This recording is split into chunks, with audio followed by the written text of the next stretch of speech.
and say to ourselves, where are we heading? Where are we heading? Now let's talk about the video, the audio leak when it was, talking about the Igbos. One thing is certain, Shettima represents a large proportion of certain northern elite that hates, the right word is hate. They cannot stand the Igbo extraction. They can manage the Southwestern and the Yoruba. They can manage them as long as they can manipulate them.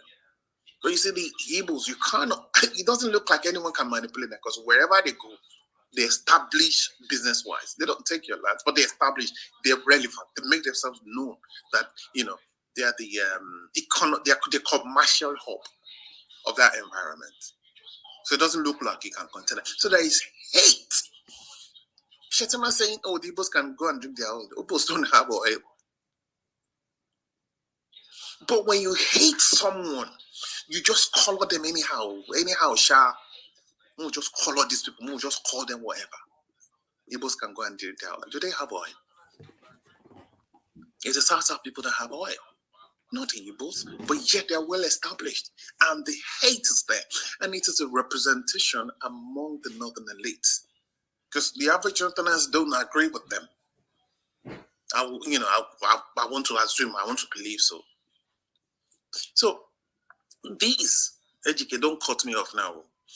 This is the point where some people are now saying we cannot live together with these people. That's the point. They're not saying we can't live together. It's a contraption, trap. We're trapped with this guy. We can't live together. There is no value in our diversity. There is no unity in our diversity. There is nothing in common with us. These people will pass that hate to their own children, and their children will pass on to their own children, and their children's children. It is a vile hate for a fellow human being just because he came from a particular region. It is hate. I'm not going to allow anyone to color that. National character only happens in the ministries, among the ministers. Apart from that, there is no national character. So, this is the point where, many people are saying, look, it'd be like saying, you guys will have to stand on your own. But because the city Igbo extraction or that area has conquered territory, there's a reason why they won't let it go. It's a conquer, it's our territory. This we own, that's the mentality. We own these people. If you hate someone, you let them go now. If in a relationship, if a wife suddenly develops hate for the husband, the marriage dissolves. How can you hate certain people and yet you won't let them go? Shettima is the height of it all. Is a height of impunity. Is a height of we will do it. There is nothing you can do. And I am afraid, this is my prediction. I predicted when the Kuje prison happened that the Kaduna train people that were kidnapped, some of them will be released. I predicted it because I was in the prison break. It was just asking them, a drama, or you guys will pretend to come and jailbreak, and then you will take some soldiers so that it doesn't look like we are actually handed the Boko Haram people back to you. That's what it was. In exchange for those people who were kidnapped. Those people want their commanders back. They want their Boko Haram people back before they can give them the people that were kidnapped on the train. It was an exchange, but they had to put a bit of drama so it doesn't look like it was done on a free. That's the country you're living in. That's the country we're living in. That is our reality. ISWAP and Boko Haram are now combined, which means they've grown stronger. I used to say this, and I'll repeat it. I'm for self-determination, but I love disobedient movement. I love it because it is a certain awakening. We're beginning to talk to each other regardless of tribe among ourselves. And for me, that's the advantage in it.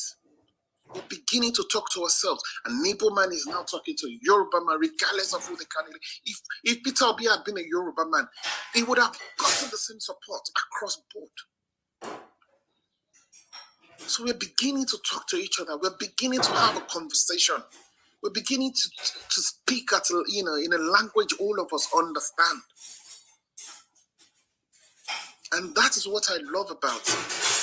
But I still believe strongly that the owners of Nigeria, I'm not doubting anybody's spirit, but the owners of Nigeria, because I've predicted things and they've come to pass, the owners of Nigeria will still not allow a Peter Obi presidency.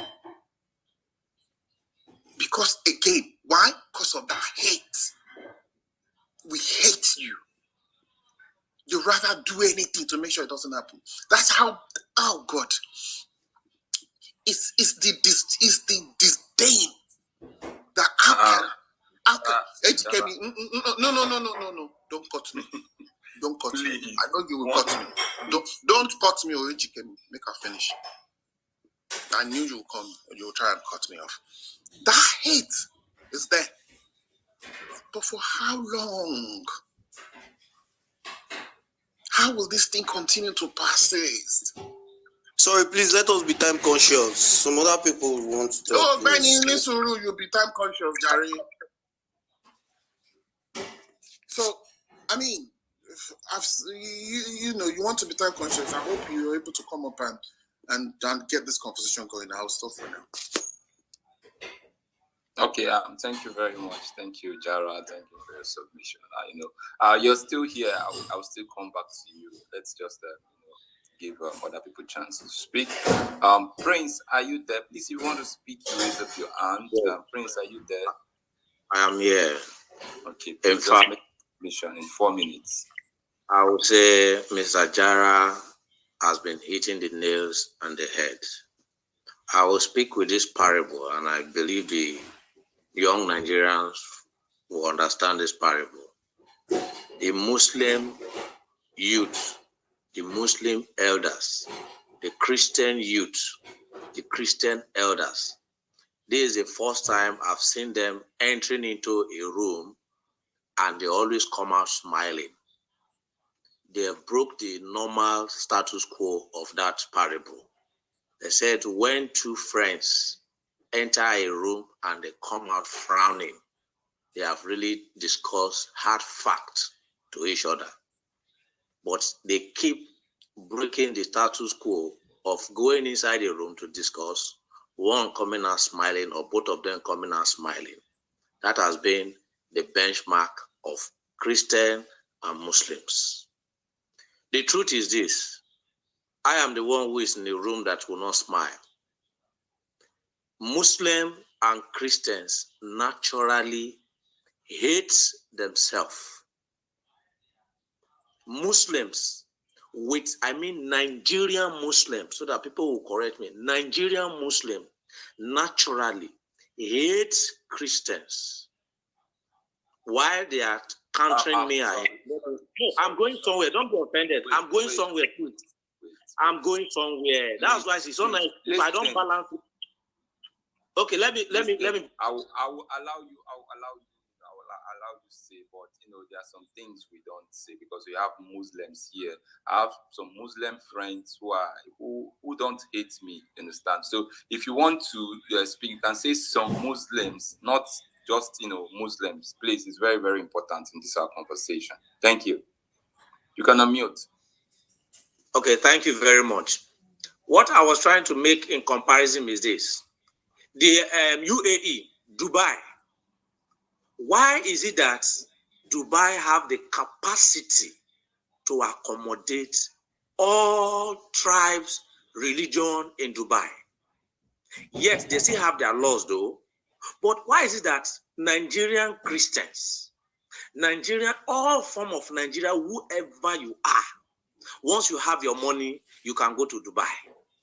I keep asking, is the religion of Dubai different from the religion of Nigeria? I said, oh my God, how come a Muslim can freely go to US, can freely go to UK and live? Are the Christians of UK and US, are they different from the Christians of Nigeria? I said, my God. Now, let me add to that, you know that I'm trying to go to some and balance things. They are enlightened, thorough, sensitive, nice, loving Muslims.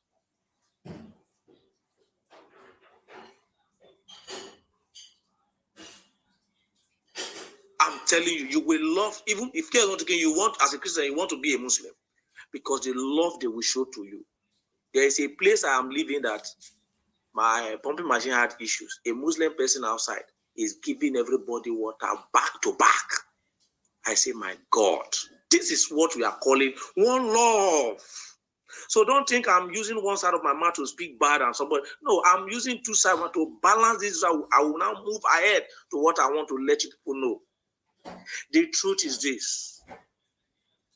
That Shettima ticket was the best negative ticket for Tinibu. Remember very well, Nigerians that are hearing me. Tinibu said a Milo kan. He didn't say it's Yoruba lo kan. He said he himself want to be Nigerian president. All he want, let him just sit there and die the following day. Oton. So he is willing to do whatever it takes. He said it is his lifetime ambition, not money. It's like people are not reading things deeply, my brothers. So Tinibu has realized that if he is to pick a sincere, nice. But sorry, Prince, but some APC members have always come, to argue that what Tinibu means is that when he was making that statement, he was actually talking to the delegates of APC.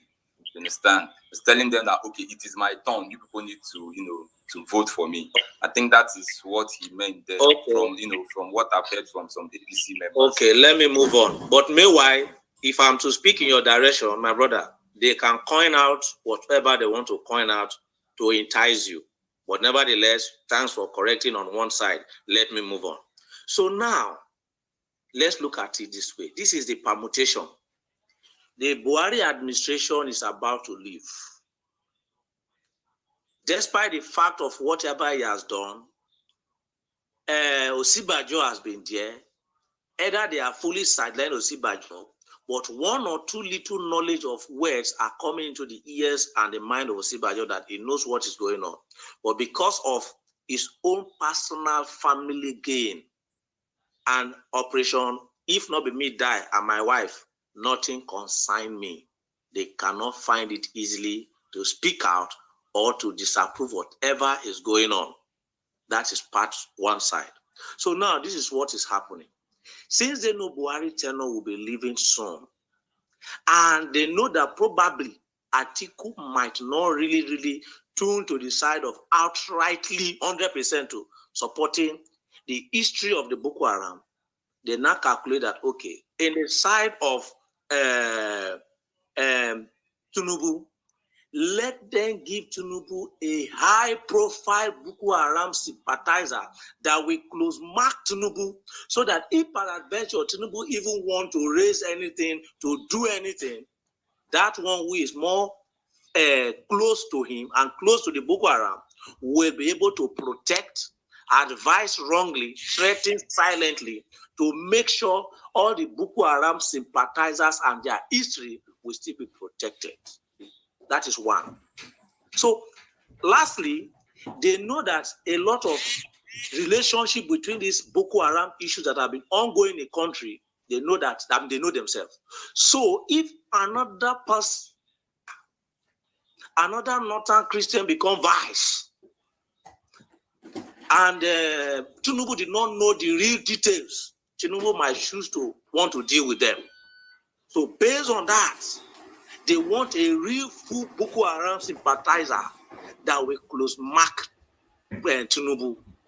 That is the game plan. And Tinubu on his own hand Rain concern. He want to be president for life.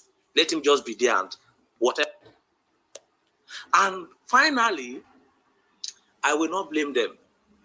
Since the killing and kidnapping of Christians has been going on, scale of ratio 1 to 10, they can correct me, I'm not really there, but from the news I'm seeing, how imams, strong imams, have been kidnapped that they keep paying ransom. I know some of the imams are also kidnapped, but look at the ratio of the killings of Christians. Then I ask, what's the relationship between Boko Haram, insecurity, and Christian targeted living in the north? It's also going to the southeast. It's also coming to the southwest. Look at Owo massacre. What did the people of Owo do? We are not thinking deep. So what I'm saying is this: they are telling Christians living in the whole of the country, and especially Yoruba Christians. Tinibu is trying to tell the Northern, which he has said before. He said, leave the ticket for me. The Christians are not enough. I will pick a Muslim ticket and I will win this election. That my Yoruba brothers that are Christians and Muslim will vote for me. That forget about this fear of a Muslim ticket. He has boasted on that. So, and I don't argue with him. I'm running up. I will not argue with him. The reason why I will not argue with him, my brother, to be frankly speaking, they know too well that Christians believe in the Bible that you shall not revenge, you shall not revile. And they know too well that Christians are not interested in politics or a physical or violent way of taking whatever positions or anything. Christians believe that by prayer and supplication, everything will be made known unto God. And finally, they know that Christians don't have that real deep Christian mindset that this is how I am, I'm going to stand and fight and do this. No, they know that Christians will say, if now Muslim people go give us peace, make we vote. Finally, it is not based on competence that make them to pick anything called Shettima. They pick them because they know that, sincerely speaking, the class of the Muslims in the north, majority of them, not all, are religiously being redundant, and they know whatever thing they do against them. I didn't say all. Whatever they use against them, definitely they will win the election. That is why they believe in Muslim tickets, not Christian tickets. That is the truth. Or else they will dare not try that in this modern level. For example, finally, let me allow you both to talk and correct me. Do you ever believe if Okonjo-Iweala is happened to be a vice running mate to Peter Obi, and she and Peter Obi can go to the core north and meet the elders in the north and said it's based on competence that they are picking Okonjo-Iweala and Peter Obi to run this country, or they are Peter Obi go and pick Reverend Kuka of Sokoto, and they will vote massively and say it's based on competence, and the Northern will vote for him. My brother, truth is bitter. But let's see how 2023 will look out. After 2023, I'm telling you, if things didn't go well, to your tent, O Israel. Let us be more emotional and being appreciative. Do you know what? Do you know what again? Sorry, Prince, sorry. Prince, I need to come in. Prince, I'm so sorry that I muted even to every other person. I truly do apologize for that. But there's something I do when I host spaces, right? I believe that Twitter space give every Nigerian the opportunity to speak their mind, which we hardly see happening in real life, right? And a lot of people do tune in. So it's like real life, people that maybe never believed in their life that they would get opportunity to speak about the issues of the country without being judged, are getting that opportunity. But if we go on this way, people would leave. A lot of people are kind of leaving. Maybe they are feeling, oh, someone is taking the whole time and talking and non-stop. You're making a whole lot of sense. I understand what you're saying. And yes, your opinions matter. But please, at this point, we have to move on. And Ejike, we have to really time it to 3 minutes so that other people will get the opportunity to speak. And then there are people requesting for the mic. I don't know if it's my network. I approved, but I can't see them on the space. I can't see Sadiq anymore. Sadiq was actually supposed to speak after Jara. But Prince, please allow us to yield the mic to other people. I understand your passion. Trust me, I do. If I'm not hosting space, if I'm talking, people will tell you, yeah, this is the Miri that they know, right? Because of the passion I speak. But please, sir, we'll still come back to you. Don't leave the space, please. Let's yield to other people. AGK, you have the mic. One moment, okay, please. Miri, I'm having the same problem. I approve. I try to approve a request, but it doesn't let me. Yeah, mine too. I don't know if you have tried to approve. Please try to do that. I think it's the network. But let's apologize. Lotana, please mute your mic. Ayodike, are you there?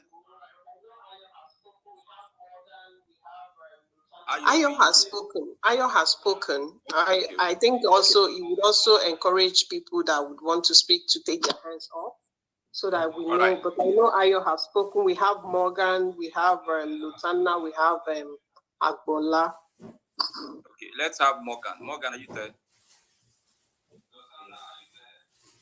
Morgan, can you hear me? Okay, if it's not there, Lutana, you can unmute that.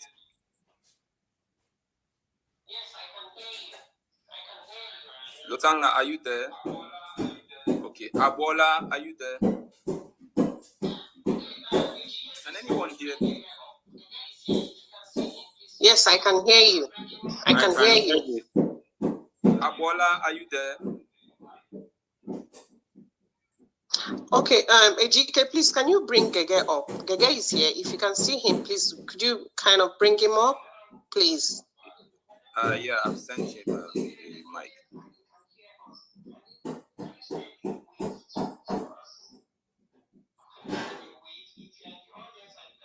So, I don't know if you're in the audience and you can hear us, can you send a wave to us?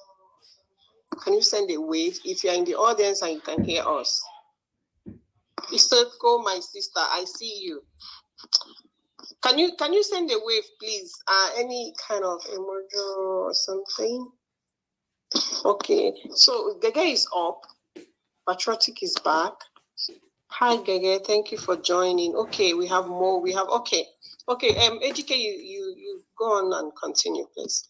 Okay. Welcome. Lotana, are you here now? Abola, are you here now? Okay, let's go to Gege. Gege, you can unmute, please. Oh, thank you for having me. Can you hear me clearly? Yeah, I can hear you.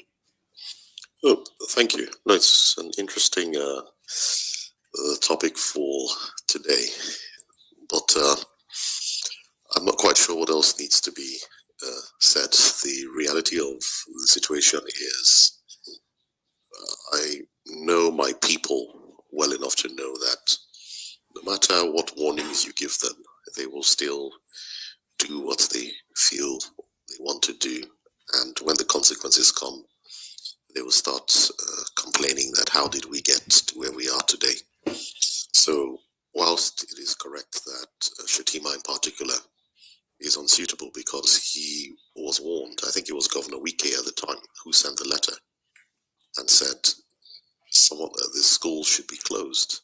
But for reasons nobody can quite explain to this day, Governor Shettima refused to listen and kept the schools open. And we can see what happened with Chibok girls afterwards. But still, that's the kind of character they've chosen to be running mate to Bola Tinibu.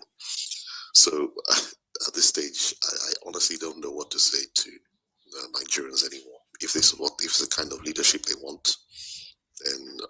all the best. But the important thing for ordinary people is just make sure, please, you vote wisely, because those of us who are privileged can always leave the country and live well outside of the country. It's those who can't flee that suffer the consequences. So please vote wisely. I yield the mic. Okay, thank you very much for your submission, Gege. Thank you. So, Bola, are you here now? Morgan, are you here now? Okay, let's have Isoko Queen. Isoko. Yeah, I'm here. It's just like what Jege just said. As in this news of yesterday, seeing Shettima running with Tinibu, it really made me so sad. It made me so sad that in this, it's like people don't matter to these people. Someone like Tinibu, I wasn't even expecting him to even go this low, choosing somebody like Shettima. Somebody that everybody, like, I won't even say it's a propaganda anymore. Because yes, it was warned about this Oshibo girl, about schools being shut down because they will be kidnapped. But for him to have a state being infested, being the state whereby Boko Haram was able to actually hold ground, it means he has it simply means that he has something to do with it. So when people say that is colliding with the Boko Haram people are not really lying, because there are a lot of evidence trailing him behind to show that he has hands in terrorism. And now look at the kind of rhetoric he said in those videos I've watched. And somebody like Tinibu will still pick him. Somebody that is spilling hatred about a tribe in Lagos State. Lagos State, since I was born and I grew up and I left Lagos State, I've never heard where the Igbos and the Yorubas are fighting in Lagos. That it will come and try to, it will be spreading those kind of hatred, the bigotry kind of statements about the Igbo people living in Lagos State to that Kunle guy. Like he's saying it with his full chest and thinking he was saying something that was very intelligent. And this same person is being brought by Tinibu. You've been a governor of Lagos State. You understand how Lagos works. People say Lagos is no man's land, but we understand Lagos is Yoruba people. That Yoruba is a Yoruba state. But the other tribe have come to Lagos and built Lagos. Lagos it has been built by people that don't come from Lagos. By so many people, Lagos was. Tinubu knows these things. And somebody like this saying this kind of, I don't understand what is wrong with all these politicians. It's as if people don't matter. This is the sadness to all these things. People don't matter. What you think, if this kind of if somebody like this, even for the fact that it was warned about the insecurity of the school, not to close down schools, and he did that, and those girls were kidnapped, and he was still in power, and look at him coming out. It cannot happen in a Western country. It cannot happen in any other place in the world. It cannot happen. And this Emilokon guy decided to now shove it down people's throats. People that are still looking at him, looking up to him, saying, oh, because he's a Yoruba man, let's vote for him. You're not shoving him down their throats again. Insult upon injury. What are we not going to see in Nigeria? When we say Nigeria is not for you, we keep saying this thing, but people will say we are secessionists. The earlier you know Nigeria is not for you, the better for you. Because the problems that these people are bringing they've brought already, and they are still continuing to bring whoever they are, including Peter Obi that went to bring Dan Dati, the guy that wants to kill people. People came here, everybody were crying out about blasphemy, and you're bringing somebody that said they should kill people because of their sexual orientation. How will you tell me this person will not kill you for blasphemy? It's impossible. It's going to kill you for blasphemy. Peter Obi dare not blaspheme. They dare not. Because they will kill him. They'll look for any way to kill him. Out of anger. Because this is who they are. People keep telling you who they are. They tell you in the open. They show you who they are. But people don't believe them. Southerners, why don't we believe? Sorry, Queen, sorry, can I come in and briefly ask you some questions? Sorry, because you just mentioned the video of Obi's running mates, saying that those that have a different sexual orientation should be killed. And I ask, but before then, we have 14 years imprisonment or thereabouts signed for people with different sexual orientation by a Southerner. We have, yes, it is there. Even the same 14 years imprisonment for them is still being argued. But killing. So is it okay for us to still say that what he said is still being argued? Like this is me trying to. It is not argument. You cannot argue killing, Miri. It's just like you saying somebody that stole. Instead of them to be locked up, face imprisonment, they should kill them. Or somebody, this is what we're saying. That somebody commits a crime, they should kill them. Even being gay, Nigeria has made it a crime that if they catch you in the act, it's a crime. Which I said is even still being debated. Even the world, they're still saying, no, don't do that. But somebody that has the views of they should be killed. Is blasphemy. Didn't they tell you that blasphemy in their Sharia, you will still go to jail? Didn't we even argue that? That why should people blaspheme and be sent to jail for blasphemy?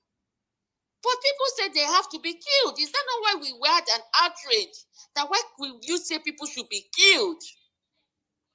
Did you create a life that you want to kill that person for for their sexual orientation or because they blaspheme?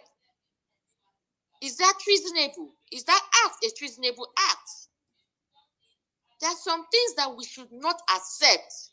We are being hypocrite when we accept that and we don't accept this Shettima's own.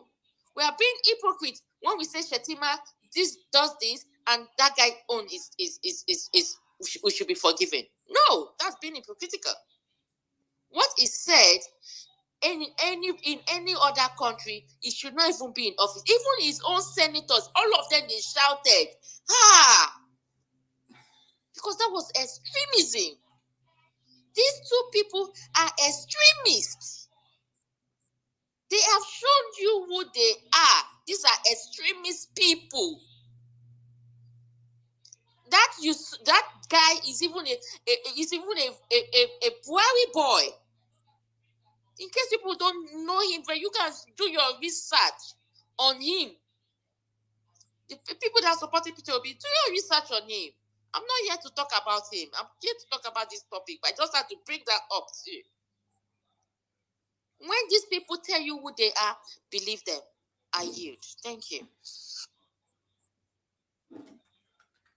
Okay, thank you very much, Isoko Queen. You've spoken as I expected you to speak, though, because you've not always believed in the Nigerian dream. But no problem. Let's move ahead. Patriotic Nigerian, are you there? Yes, I'm here. Okay, sir. You have 4 minutes. Okay, thank you. Honestly, when I listen to Isoko Queen and her submission, sometimes when you know the problem too much, I mean, when the problem is too much, it becomes too big to solve. Nigeria is a problem right now. Nigeria is a problem. And we need to start from somewhere to solve Nigeria as a problem.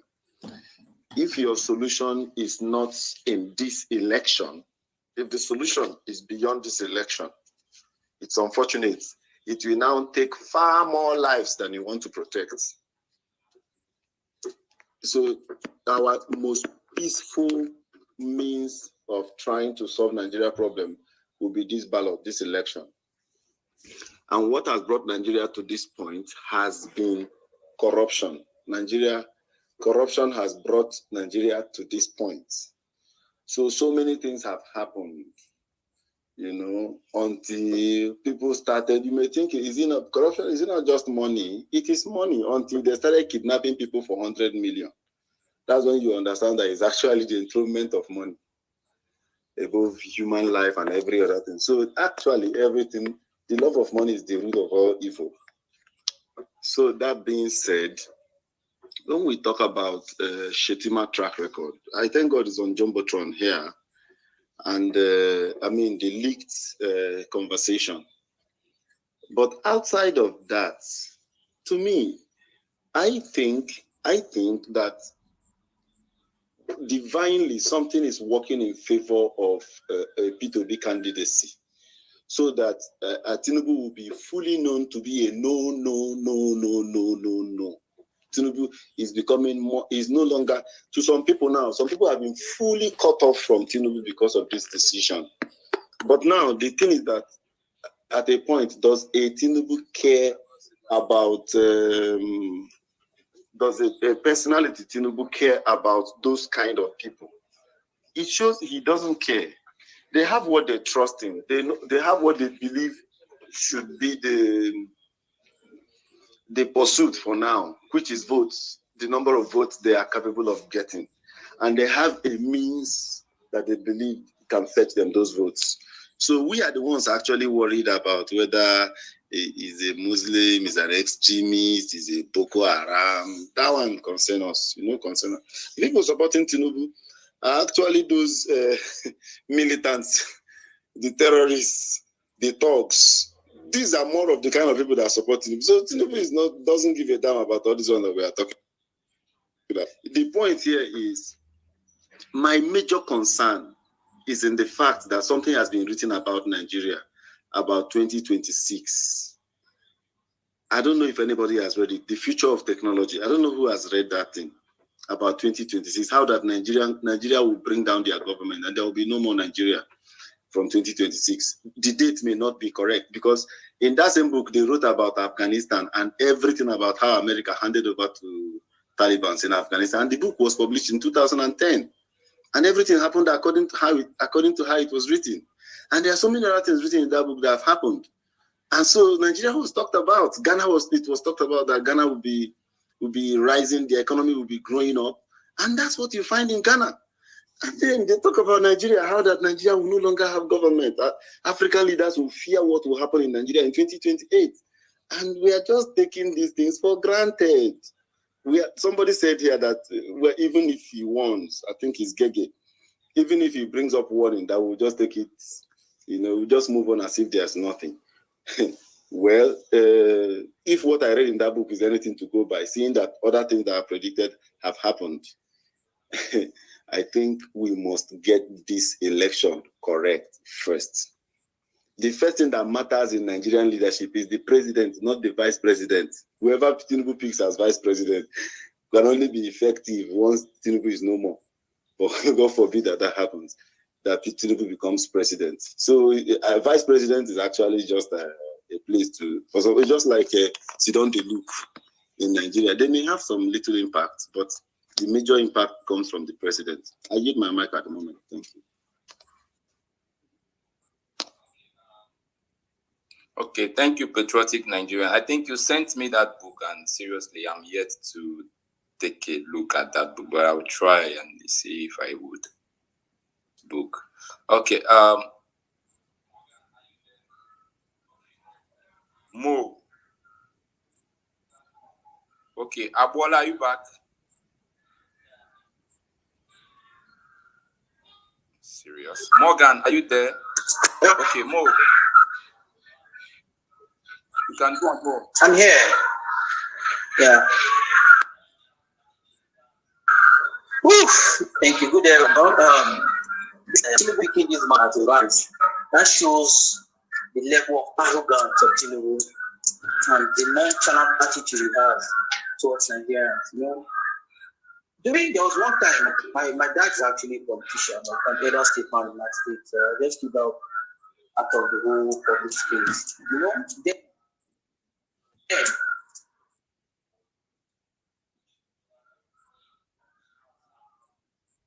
he had a meeting with Jonathan.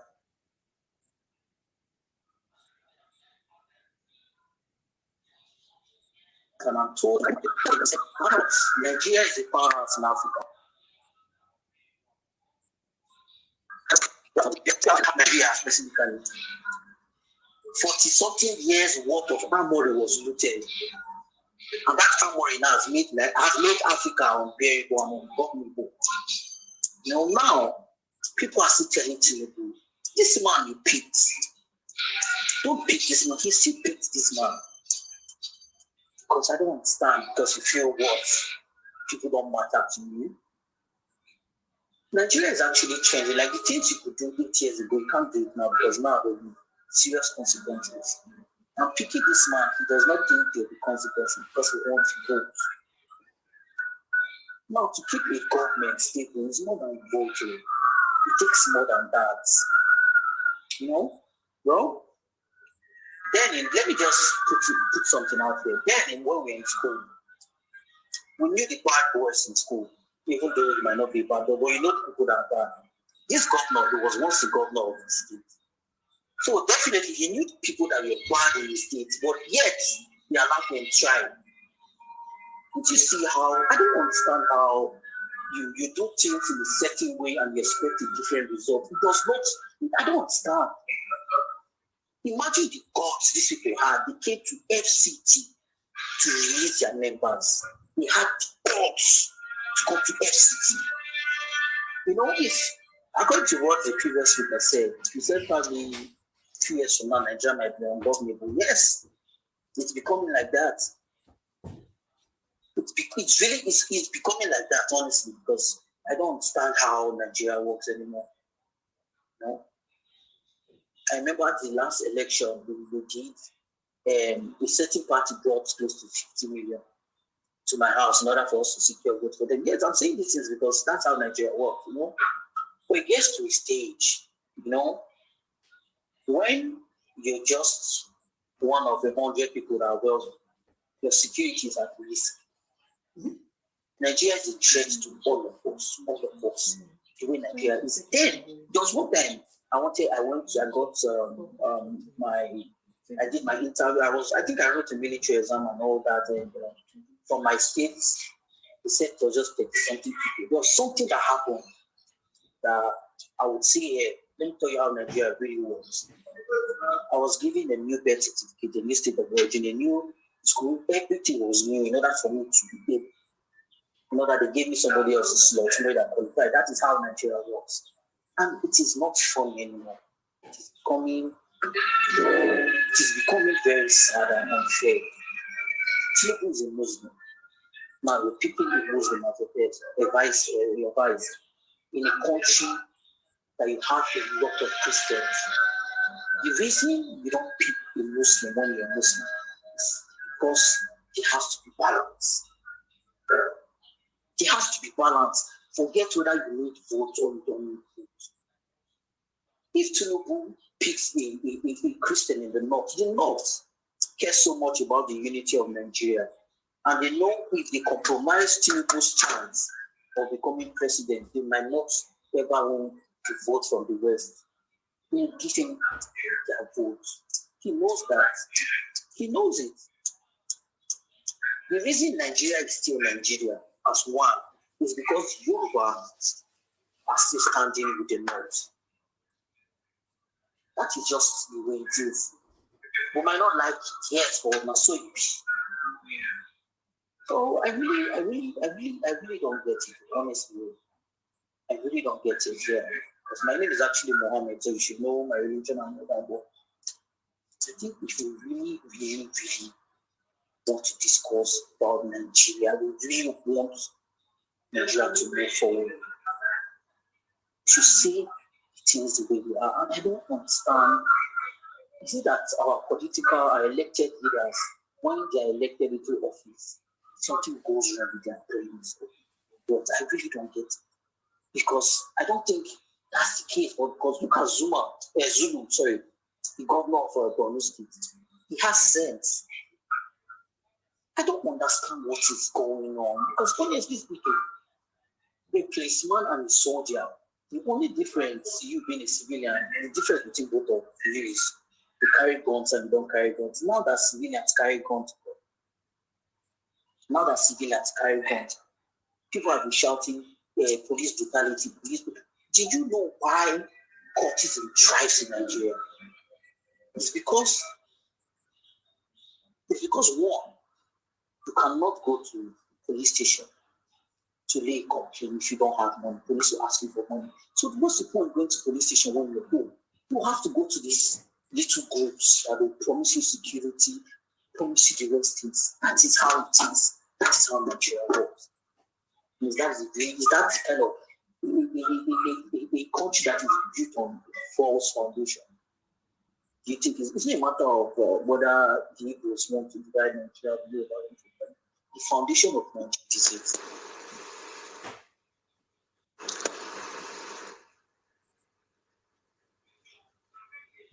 Hello, I don't know if I got cut off. Hello. Sorry, we stopped hearing you. We will stop hearing you sometime. Hey, can you hear me now? Please, I think you're in a noisy area. Can you hear me now? Sorry. Yeah, please round up in 30 Okay, seconds. Yeah, finally, all I just have to say is I don't think this man is fit to even have any national light, because this man he's like he's a fanatic, you know. You don't give people like this just let them thrive in their states, because if you do, the repercussion will be as in it will be crazy. So anyways, I just prayed, I need the man. All right, thank you very much. Thank you for your submission. Moving ahead, let's have Sadiq. Sadiq, I think your network was disturbing earlier. Sadiq, are you there? Yeah, thank you, my dear co-host, Mr. Ejikemi, and my Yoruba brother Jara. I greet you also. So, talking about this topic, it's a very interesting one. Shettima's track record. The only thing I can hold against Shettima is the insecurity in Borno State while he was the governor of Borno. But every other thing he tried. So, as the governor of a state, you should assume the position of this chief security officer. So anything that happens within your state, you should be held responsible. But Shettima was never a responsible person in terms of security or in terms of securing Borno State, because during your term or regime, before he even became the governor, if I can remember, Shettima didn't actually won the gubernatorial primary. I think one other guy did, but along the line, I think the guy died or something. So Shettima came second. So that was how he became the governor of Borno State. I'm talking about security in Borno. Borno politics is, I don't understand. It's just always too bloody and just too local. If you remember the days of what's this guy's name? Alimodu Sheriff, so many saga pertaining to him and all of that. And not forgetting the fact that Shettima is a Kanuri man. So who are these Kanuri people? What's their character like? So you can't compare a Kanuri man with an Hausa man, because the present one, I think the present one here is an Hausa man. So you can see the performance of the present governor of Borno State. So do you want to tell me the Borno of then is not different from Borno of now? So despite so many average Hausa Kanuri and Hausa would average Kanuri man and a Fulani man would never want to work for an Hausa man. So Zulum is just an exceptional case. Sure, you understand. And for Jagaban to now pick Shettima creates so much influence within the northeast. So I will just conclude that Jagaban is just being selfish, self-centered, just because he wants to become the president. So that's what he did in choosing Shettima. And another thing, talking about the Muslim ticket, not Sadiq, sorry, can I ask something? You talked about Shettima wielding a lot of influence up north in some part of the northern east. Northeast, yeah. And you said also Tinubu picking him is him being super selfish, you know. So Shettima knowing fully well that the nation is very fragile at this point, and that Muslim ticket should not even be in the picture. And then going on to accept, what does that tell you about his person? I know you can say if he doesn't accept, another Muslim would accept, but we still query the same. Shettima accepted. Yeah. Shettima accepting to be his running mate. The kind of politics they want to play is the politics of popularity. It's not as if they really care about the masses or the Christians and Muslims we have in the country. They just want to play pure politics. And the influence Shettima is garnering in the northwest, you can't override it. Sure, you understand? You can't override his influence there. From who? From the common Hausa, Kanuri, Fulani man, or from Boko Haram members. I need to understand, because you cannot tell me that an average northerner, you know, with I just want to be educated, you know. Okay. What I'm trying to say, average Kanuri and a Fulani person will never want to work for an Hausa man. I don't know how familiar you are with that. So what is the population of the Hausas to? Okay, yes, the Hausas are much, but they are now predominantly dominated by the Fulani. I don't know if you understand that. The Hausas we have now, they are no longer active. Did you get that? So they are much more. They are more than these people, but the people, they are Fulani now forcefully ruled over them, and they've kind of tamed them. So it's invariably not a case of popularity. It's a case of if you don't do this, we bring the war and blood upon you. That kind of politics they are playing now. It's not a case of popularity. Right? Hello? Yeah? What did you say? So it's not a case of popularity. It's not a politics of popularity, as you said earlier on. Yeah. Thanks for correcting that notion. But they just want to play the politics that if I don't get what I want, this is what will happen. So for the fear of being killed or something, so they will still have to override the popularity too. She understand, because they have what it takes to go any extreme. And Shettima as a person is a very strong, how would I put it? He's a very strong person. So if you can, making reference to the leak tape between him and Ogun State Governor. So from that you can see how mean and desperate they can afford to go. Sure, you understand. So Tinubu picking him is just pure politics. They don't want to care about whether you're a Muslim or you're a Christian. But the kind of exposure we have, the level of civilization now, if you ask some people, they will tell you Muslim to Muslim ticket is nothing. It happened before. But when it happened was I think 1993, MKO Abiola. Do you want to tell me the politics? Then Nigeria was so united.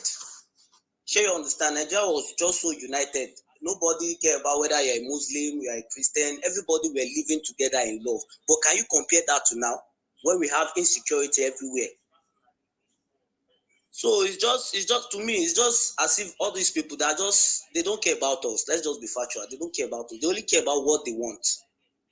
So this time around, my own advice personally is for us as individual to think in the right direction. She understand we should not longer be fooled by them. They don't have anything to offer us. So you're right. Now, as an individual, when election time comes, vote for the right candidate, the candidate in which you think can deliver. So you should know that within yourself. And promote or convince other people. Promote your candidate. Sell your candidates to the people. That if this person eventually win this election, this is what we should be expecting. And you should always hold them accountable. Anything that happens, okay, the issue of Sri Lanka, I think, Sri Lanka. Can you see how they invaded the presidential palace?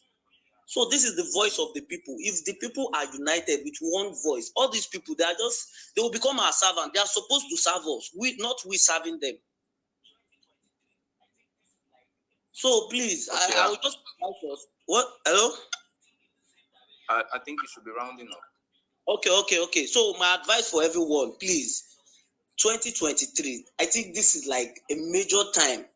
We need to think alike, to think in the same direction as the people. We should not longer be serving all these selfish politicians. They know themselves, they sit and whine together. So don't let them start fooling us again. They've been fooling us for long. But this 2023 should just be a different one. So I'm appealing to everyone. Please, let's just think in one direction and let's speak with one voice. Thank you very much. Okay, thank you very much, sir. Speak in one direction and think. Let's move in one direction and think in one direction. Thank you very much. Let's have Jenny Reese. After Jenny Reese, we are supposed to have Bola, then Chim Dike, then we'll come back to Prince. Jenny Reese, are you there? Yes, thank you so much. The person I was talking about the book, please, I sent you a message on Twitter. Just can you send me the name of that book? I'm very interested. The one that talks about the predictions about Nigeria. I just want to add to that as well. I've actually seen another book as well a long time ago. I can't remember the name now. Someone was showing me. I need to go and find out. But I think for those people that don't know that there's a global agenda, I don't know where to start. And unfortunately, I would say maybe, if I'm being generous, let me say, 80% of Nigerians actually don't know, 20% know. If I'm just being generous, I might say 95% actually don't know. But let me just give it to the fact that, okay, maybe say 80% don't know. There's a global agenda. There's a global agenda for Nigeria. And if you begin to plot events, you might be able to see it. This is starting from even before the creation of Nigeria. Such that the influence of the West on Nigeria has not left. They did not plan to give you independence. Let's not kid ourselves. When we talk about, we fought for independence, no, you did not. You didn't. It just so happens that America and United Kingdom had to make a deal so that Americans can join them to fight the World War. This was earlier, I would say. But the deal was before the independence. Well, a long time before that. But before America would join them to fight Hitler and all that, Britain needed to let go of its colonies, right? Let go of the hold that they had over us. So they already, Roosevelt and they signed an agreement. Of course, he died before the agreement was, put into place. It dragged on a bit, but that agreement was made. And why would America want to make sure that they let go of it? It wasn't because they wanted to just give you freedom. It was because they also wanted to be part of the whole game. They wanted a piece of the pie. So you getting independence, yes, you had some nationalists who fought. When I say fought now, they had, a lot of debates. They requested independence and everything. But for them to give you independence, they must put things in place.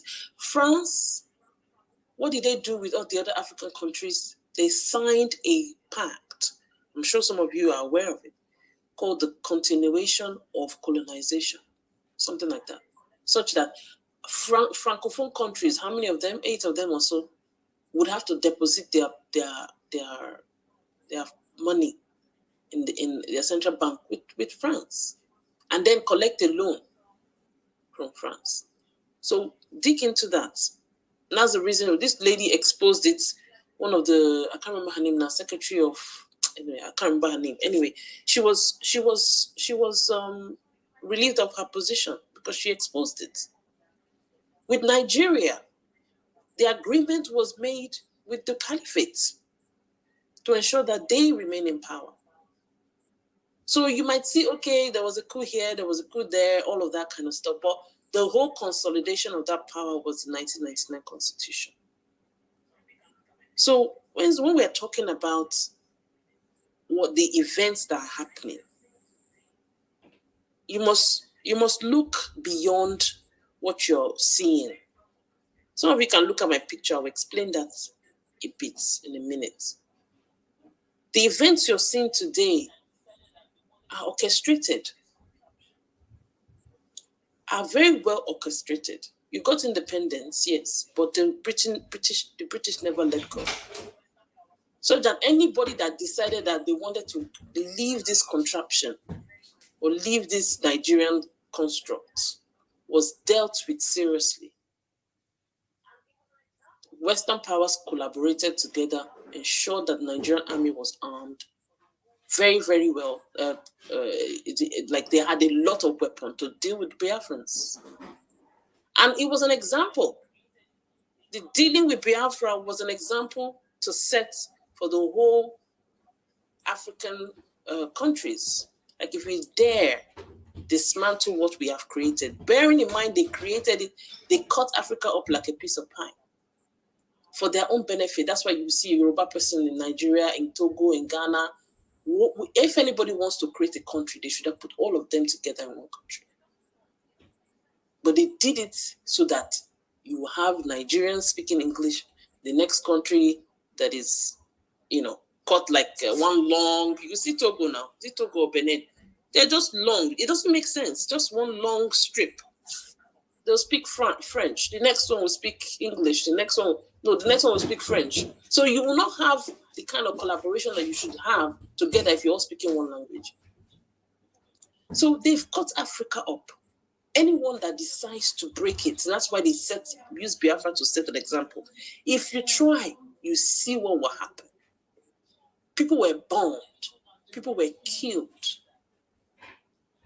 You're looking at Ukraine now, so imagine Ukraine in Nigeria. That was what Biafra was. So now let me go back to my point. My point is that if you don't know that there is a global conspiracy, you might need to start reading books. You might need to start digging into events. Now, let me go back to the point I was trying to make. You see the Nigeria today and the 1999 Constitution, and the fact that people are being killed, and the fact that today you don't know who gave the order, the key. That should first of all tell you that there's something happening. We enjoyed a period of democracy, but when you really look at it, we have had more military governments who were supported by Western powers. And this is not to take away the fact that we ourselves are very, very corrupt. But the corruption is empowered by all of these Western influence to ensure that we will remain what they expect us to be, which is an extraction zone. Such that only you are good at getting the resources on the bottom of your ground and taking it abroad and refining it and bringing it back to you. The same for all the other African countries. They'll take the diamonds, they'll take the cobalt, they take everything. They'll take the gold. Even in Nigeria, you're seeing, they say airplane is coming to mine. They will mine and they will go. Are you wondering why? The instability in Nigeria is to ensure that the extraction continues. So that you will find that the oil that you are producing Your refineries are not working. None. One single one is not working. They will export. Now this is in addition to the one that they steal off the waters in all those ex-gravels or those places where you don't have any idea. But the crude, raw crude that has so many byproducts will be taken from your land, yeah? It will go. And the money that you're supposed to make from it, you will use it to buy refined products. So you will get even points, you get dirty petrol. And they will now do what's the subsidies. All of these are collaborations. And then zero, have you heard? Zero money, revenue comes from oil to the Nigerian government, to the Nigerian purse, because collaborators, including our Nigerian corrupt people, with the West, are ensuring that we remain poor. So let me just say something about security. This insecurity you see here is not just a joke. It's not just that it just happens. The insecurity is designed. And then my last point, when I look at my picture here, look at the picture here, you see the bottom part. And this is this guy, Tony Nnadi of Ninas. You can Google the YouTube channel, type in Tony Nnadi or NINAS. The people that are actually calling for the bringing down of the 1999 Constitution. That's where I got that picture from. So basically, you as a Nigerians, you're at the bottom of this pyramid. The second level is your Nigerian government, which includes your police, your basically police, army, everything, right? The middle of it is the 1999 Constitution, which ensures that you don't have power over your land. You don't have security. Right? Okay, I'll soon finish. Sorry, you don't have the ability to mine the resources of your ground, each state, right? Your security is controlled in the center. You cannot sue the Nigerian government to give you welfare, give you any benefit, right? That constitution is the one that ensures that. But you see, Nigerian people don't ask about the constitution. All we do is relate with the Nigerian government. The next part of it is the caliphate. And the top of it is the British crown. All those tops, none of you see it. People don't see it. All we see is it interacting with the Nigerian government. Oh, Nigerian government didn't do this. Oh, if only we can change the government. If only we can do this. Let me tell you, the best thing we should have done in 2023 is to call for the end of the 1999 Constitution. That breaks every chain of evil against us. But no, we want to go for elections. But if we go for elections, we're interacting with that second layer. And by interacting with that second layer, somebody can use the power that is coming from the top to either cancel the election, either do what they did to Abiola. Also, they can rig it. There's so many things that they can do. So everybody that's supporting Obi, unfortunately, you might find that he might not win. I pray that he wins, but it's not the solution. The solution is more deeper than what you have. So for me, I encourage everybody, read more about the history of Nigeria. Read more about the making of Nigeria. Read more about the Constitution. Understand the whole conspiracy that is happening.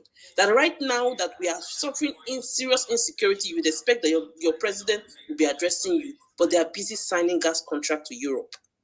I stop here for now. All right, Jenny, thank you. At some point, if not, HK would have chopped my head off. I just wanted you to kind of keep going.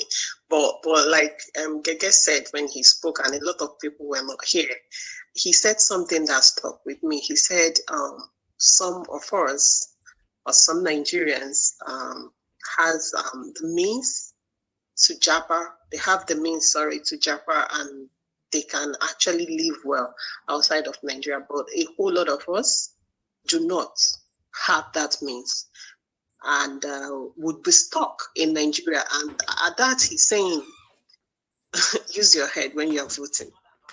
Don't just stay at home. Come out to vote. I keep saying this in every spaces.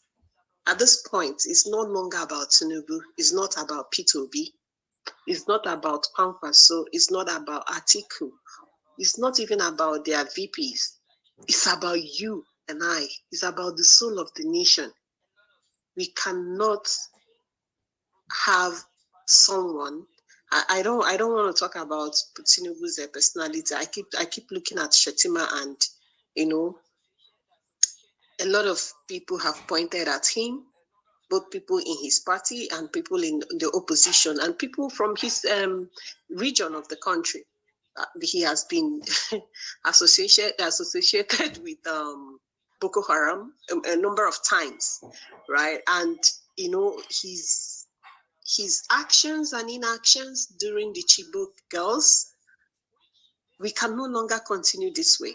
We can't afford to have a total overrun of the country by Boko Haram members, Boko Haram sympathizers, which this very government, quote me anywhere, we have a lot of them in there.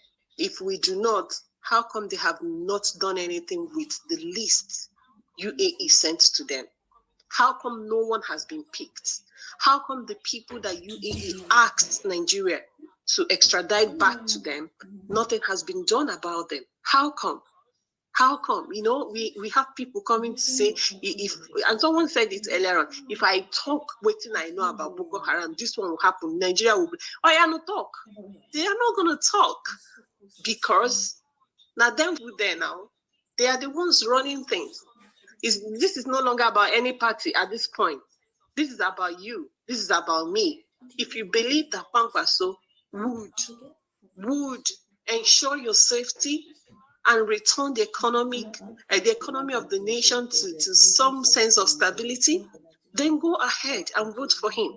If you also believe that Tinubu and Shettima would do that, go on. But like Gege said, some people have the means to japa and they have the means to even take care of themselves when they japa. But do you have that means? If you do not, what is that thing that you can do for yourself? What is it that you can do for yourself? Go get your PVC. If you have your PVC, dust it. Dust it. I'm going to host a space again. We'll talk about, I heard that if you register for PVC in a particular location or something, you cannot, for those of us that are students, right? You cannot use the same PVC to vote in another location or something like that. I'll still make I'll still do research on that and find out. Then we'll make a space on how that can be sorted out, because why we are registering PVC, a lot of us that are students are at home, meaning we registered in our residence, like permanent residence. Then maybe they would call off the strike by the time voting is about to take off, and then you go back to school. We all know what that means. So, Nkechi, I don't know if I don't know who I'm supposed to yield the mic to at this point. I don't know if it's Bola or Prince or Patriots. And please, if you want to speak, please do come up and request for the mic, please. If you want to speak, request for the mic and let's talk. Let's talk. It's Nigeria. Prince, what's his name? It was AGK made I've stayed long, Sha. What I want to appeal to the host and the co-host, I realized something too, which I'm also what's his name? It was AGK made that was controlling it. Let's try and have, if it is 2 or 3 minutes. So by so doing, it will also help me and others to have a full summary of what they want to say.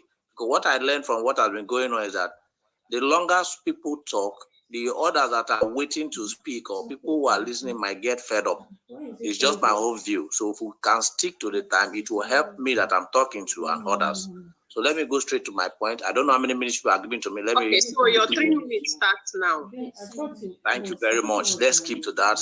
So now, concerning these Muslim tickets of Shettima, the reasons why I felt it's not a welcoming idea for Nigerians as of today, these are the reasons. For the presidency, we have a Muslim president as of today, which his tenure will be running up in 2023. he have a vice. Whenever Christians want to go to Aso Rock for anything, to greet or to party or to just do Thanksgiving, there is a church in Aso Rock that the vice president do attend. They are priests in Aso Rock. And that has been long standing for some years. So for APC picking a Muslim ticket, they want to change the status quo completely, not based on competence. So what my fear is this. So does that mean when a Muslim ticket, if eventually, which I never pray to, it will not come to pass, become the president in this country? So the church that posed like a unity form of relationship between Christians in Aso Rock, what will it be? What will become of the church for the next 8 years?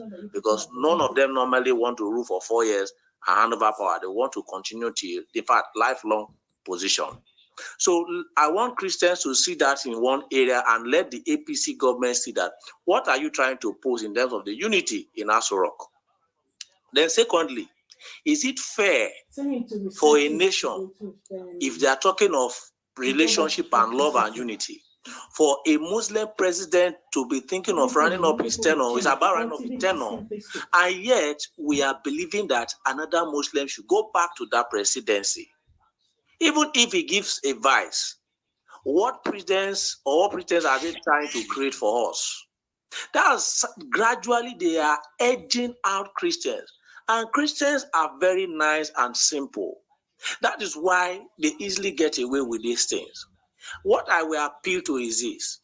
For unity purpose, if the APC and the Christians want peace. Thank you.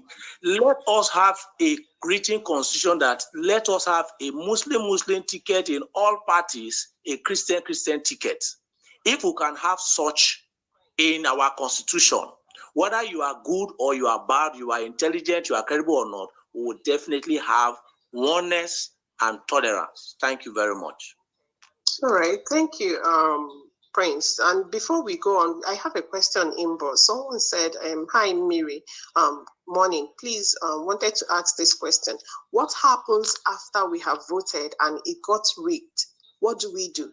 Can this be thrown in the open just in case of precautionary measure?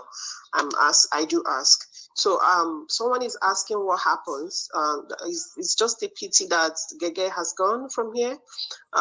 Please, for those of us in the audience, if you have an answer to his question, please do come up here and request for the mic. And I said this earlier on when someone was saying, when we started the space, I had this argument with someone here, and he said something about that rigging is actually possible in Nigeria because we have a lot of people that do not take it serious to come out and vote. When you have a lower number of votes turnout or something. And then he talked about the uneducated ones, and I said all these things does not matter because we have seen these people employ different tools of vote rigging, which violence has been one of the topmost that we have seen physically, and nobody would want to endanger their lives. It's not that people are not educated or people do not want to. Let's assume that before people never wanted to vote, but everything changed 2014, 2019, and we saw them, using a lot of violence on people. Has this always been like that? Yes. Every election time, we always record high violence against people and properties. And this is, if you ask me, this is one of the rigging tools that they also employ, apart from tampering in their homes and bringing what they did in their homes. So please, for the question that was asked, what do we do when we vote and it got rigged? What do we do? If you have an answer to this, please do come up and answer. And I'm seeing, okay, Sadiq, hold on. Patriot, hold on. Bola, I think you have spoken before, right? I just want to yield the mic to the two people that just came up now as new speakers, then I'll come back to three of you. Is that okay? Hello? Okay, so Speak, right? Speak Out Station. You are here, right? Hello? Speak Out Station, can you hear me? Yes, I can hear you. I am here. Okay, so you have the mics and you have 3 minutes. Oh, okay. Yeah, good evening, the host and every other person in the house. It's a pleasure to be here. So this issue of Muslim ticket, the truth is that APC did not choose two Muslims because of competence. They chose them because Tinubu succeeded. Tinubu succeeded in wooing all the delegates to vote him. So they don't have a choice, because right now they know that it will be very, very hard for the northern majority of the North to vote a northern Christian. Okay? So they now decided that they don't have a choice. So they will have to try this Muslim ticket. Now, with Muslim ticket, a lot of Muslims in the North are going to like it, because both of them are Muslims. So a lot of them are going to vote for him, for the party, for APC. That is their target. Now, Atiku has a Christian as vice presidential candidate. It's Christian from the South. Now, it will not appeal to a lot of Muslims. I mean, a normal, it's not a normal Muslim. An average Nigerian Muslim, let me use it this way, an average Nigerian Muslim, because I've seen Muslims outside Nigeria, they don't think like the way we think. An average Nigerian Muslim will prefer two Muslims, okay, than to have a Muslim and a Christian. That is why this Muslim ticket is coming up. So the target is to win an election. The target is not the betterment of Nigerians. The target is not fairness. The target is not equity. The target is never the good for goodness. It is never for this thing. It is for them to achieve an aim, to achieve a goal. But they didn't think it through. And I want to tell every Nigerian, every fair Nigerian, no matter what you are, whether you are a Christian, whether you are a Muslim, whether you are a traditionalist, whether you are a theist, whatever you are, I want you to look into this critically and understand that this was not thought out well. And this does not in any way show any sign of fairness or equity. And this, if something is not done about it, is going to result into subsequent marginalization, discrimination, and it's going to give some people a sense of entitlement that is unwarranted. And when the other people feel bad about it, or they feel they cannot take it, it might lead to chaos in Nigeria. You don't know how chaotic this might be. So what I am saying is this. I am talking to every Nigerian. It doesn't matter who you are, where your religion, whatever. I'm talking to every Nigerian listening. This is not a good thing for the ruling party to resort to Muslim ticket. Now, forget about the people that are saying that even if they had brought Pope to you as vice president, you wouldn't even have voted it. Let me tell you the truth. That is not even an excuse. That is not even an excuse. I want us to see the desperation to win election in the ruling party that is making them this inconsiderate. I want everybody to see this desperation in the ruling party to win election. Now, I've never talked about the competency of these people, because I know that if you compare these people with the other people that are running for this election, these people are not competent. Why I'm saying they are not competent is because the way they are now, I don't want to start going back into their records of what they did in their states when they were the masters or the leaders in their state. I'm talking about their present situation now, their understanding of the world now, their present world view. These two people that are running in APC, their present world view. How is it going to benefit Nigeria compared to the other presidential candidates? This is what we should be thinking about. So I want to end this way because I don't want to waste our time. I want to end by telling us that this Muslim ticket was targeted to winning an election. It has nothing, no consideration was given to the betterment of Nigerians, unity of Nigeria, the people of Nigeria. No consideration was given. The only thing that was considered in this ticket was winning an election.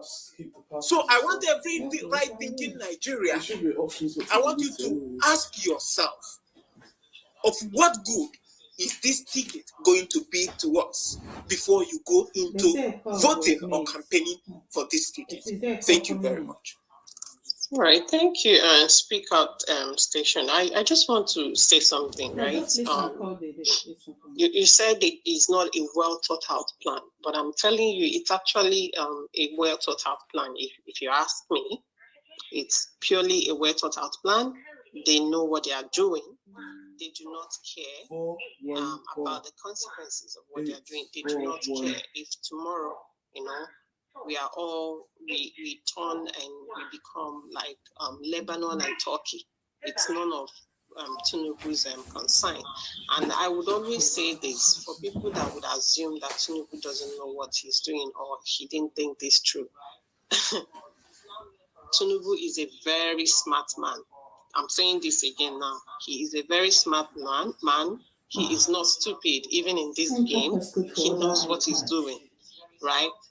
But it's now left for us to give him a run for his thoughts and whatever it is that he's doing by coming out to vote. But Tinubu, this is a well thought out plan. He is very smart and he knows what he is very much aware of what he's doing. And you said it. It's all about winning the election.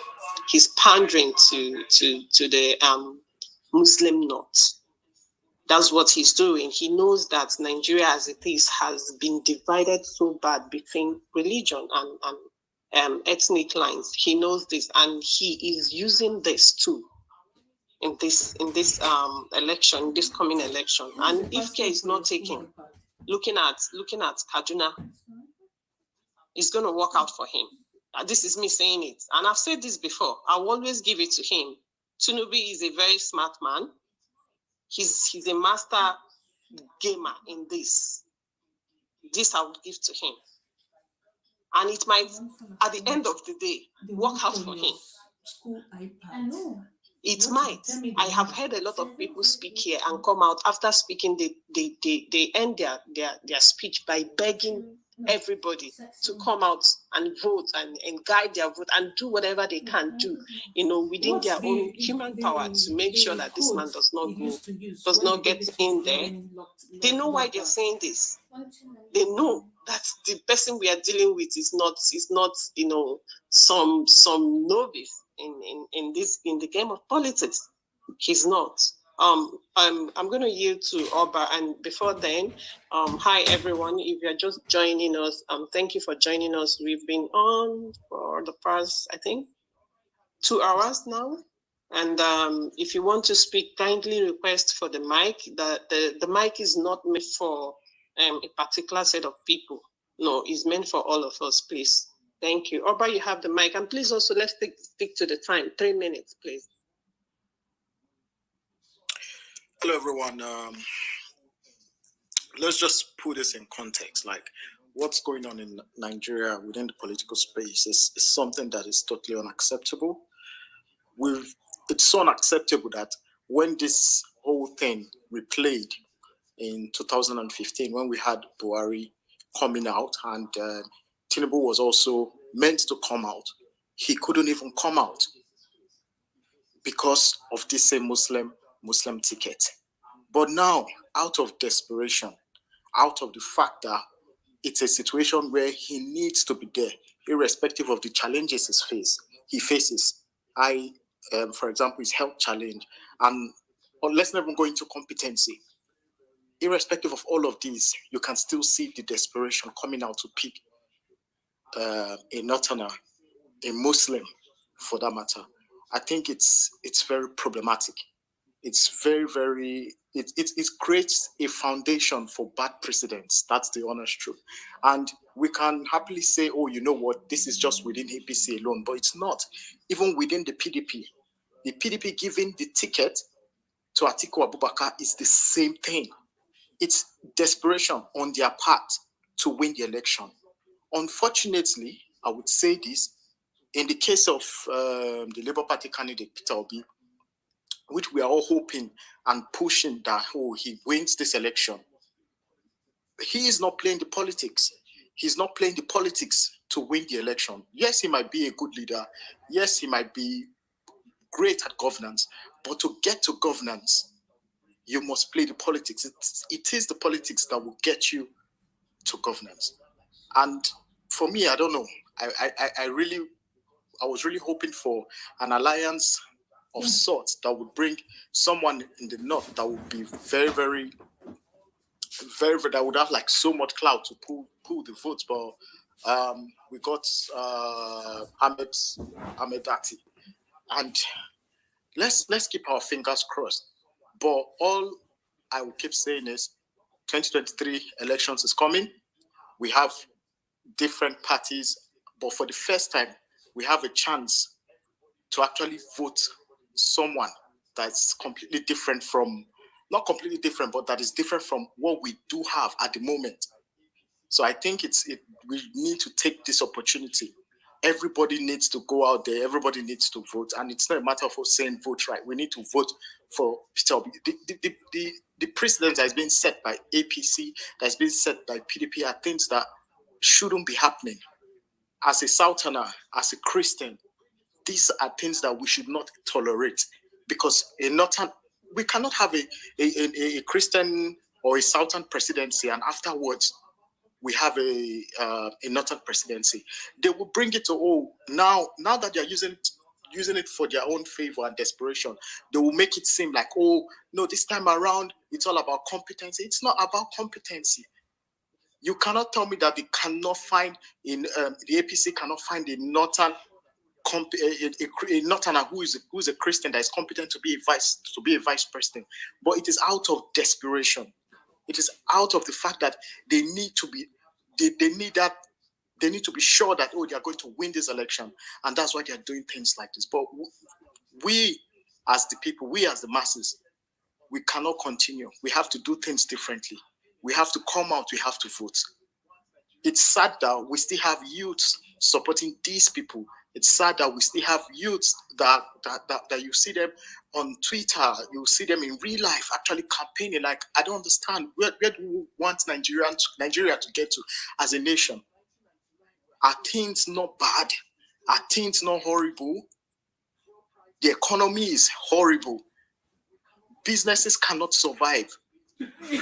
Since 1999, we are still talking about electricity, still no constant electricity. Fuel prices all-time high. We cannot continue like this. We have to basically change the paradigm. There needs to be a massive paradigm shift. So everybody needs to go out. And in as much as we come here on Twitter and we say so much, we also have to sensitize start from your family. The next person, your brother, your sister, once they are of voting age, encourage them to go and register. When it's time to vote, go together to vote. After voting, hang around, ensure that they've counted it. These things are so important. So yeah, this is where I want to end. Thank you all. All right, Oba, can I quickly ask you a question? Like, okay, we are advocating for. I am advocating also for that, for people to come out and vote and guide their vote and all of that. So, what happens in a case where we vote and at the end of the day we know that we voted and our vote had counted, but the election was still, or is still gets rigged? What do we do?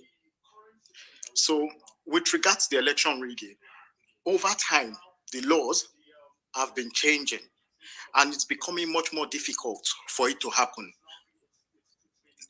The current system that we have now, thank goodness they've amended the Electoral Act again.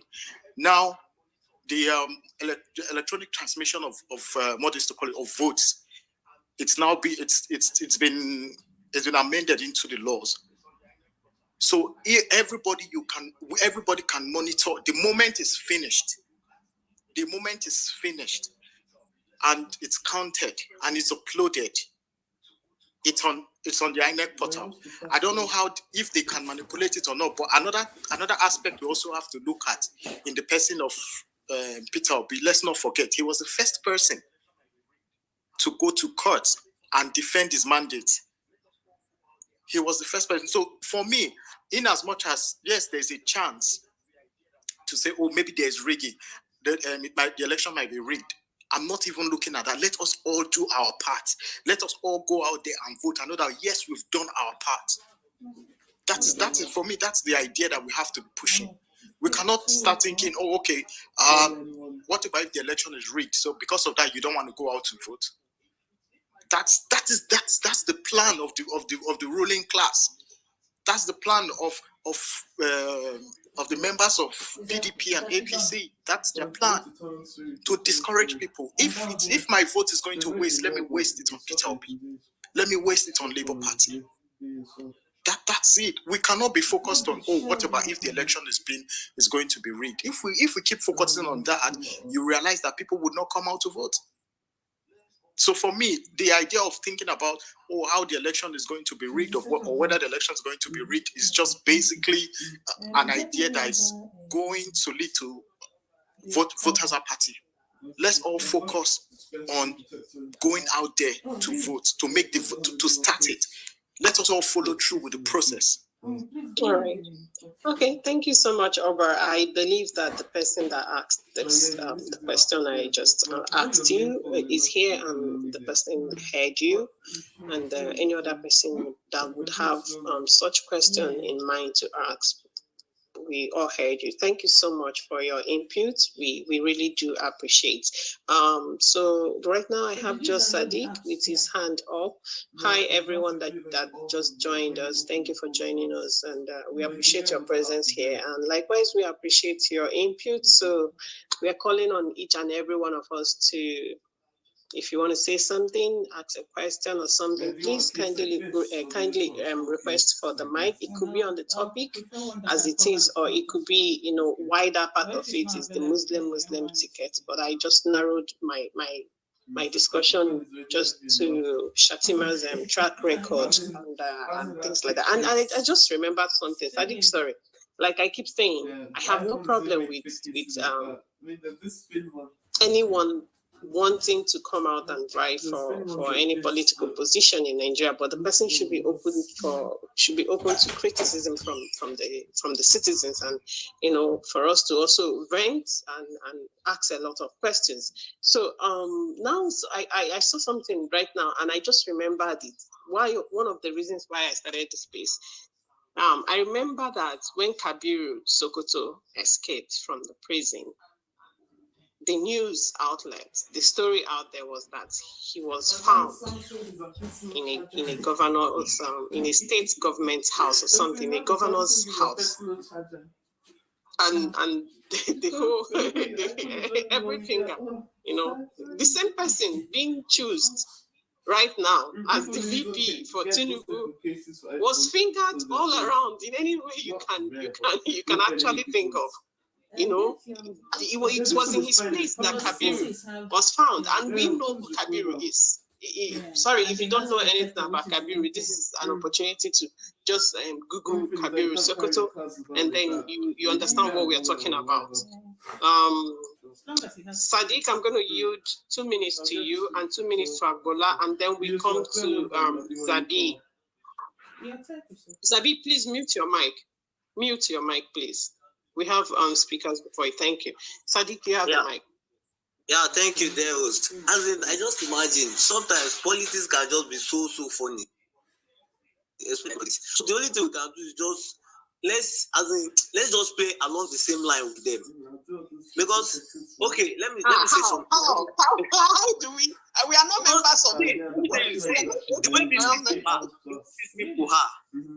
way these people are, I'm a bit closer to some of them, but the way they are, they will think like sometimes they talk. After talking, you'll be like, "Shey, this man gets sense, yeah." But you might not just be able to say anything. You'll just be looking at them. But whatever you want to do, let it just be at your own mind. They might want you to play to their own tune. At the last stage, you can just decide to change. So it will catch them unaware. So they will be surprised. Because all these people, I will not lie to you, especially in the core north. Let me tell you, when it comes to fighting against the South, the North, they are just so united against the South. But the South, we are now fighting against our own self. I don't know if you believe what I'm saying. For instance, when during the primary election for APC, everybody started buying form from the South. I don't know if it was part of the game, but everybody started buying form from the South. Only one person bought from the North, which is the Northeast. So all these things, I don't know. We just have to be careful. So that's why, please, our endeavor was to clamor on people to vote. Because your vote, let me tell you something, your vote actually counts. If your vote is not counting, sorry, Sadiq, I have to come. Maybe I'm misunderstanding you. Because I think you're saying we should stick with Tinibu. No, that's not what I'm saying. That's not what I'm saying. I've never, since my conversation, I have my preferred candidate, but I would never tell you this is who I want to vote for. That's why I'm telling you, okay, I have my reasons for wanting this person. You also should have that same reason. So let's just think alike. That is this what we want for ourselves? If this is what we want for the next 4 years, I'm not saying one candidate is better than the other. Sure, you understand? But if you are dealing with all these old men, if you are dealing with them, there's an adage in Yoruba that says mobo umashibiobo. I don't know if you understand. If you want to catch a monkey, you hat like one, Abi. So let's just take what we want from them stylishly, because these people the way they draft take what how do we? Because I think okay, they're not really coming out. I understand what you say. Okay. So one thing is we should be actively involved in the politics. Can you hold on? Let me ask another person if they understand where you're coming from, please. Can you hold on? You get the mic, officer. Speak out, nation. You said you understand what he's saying. Yes.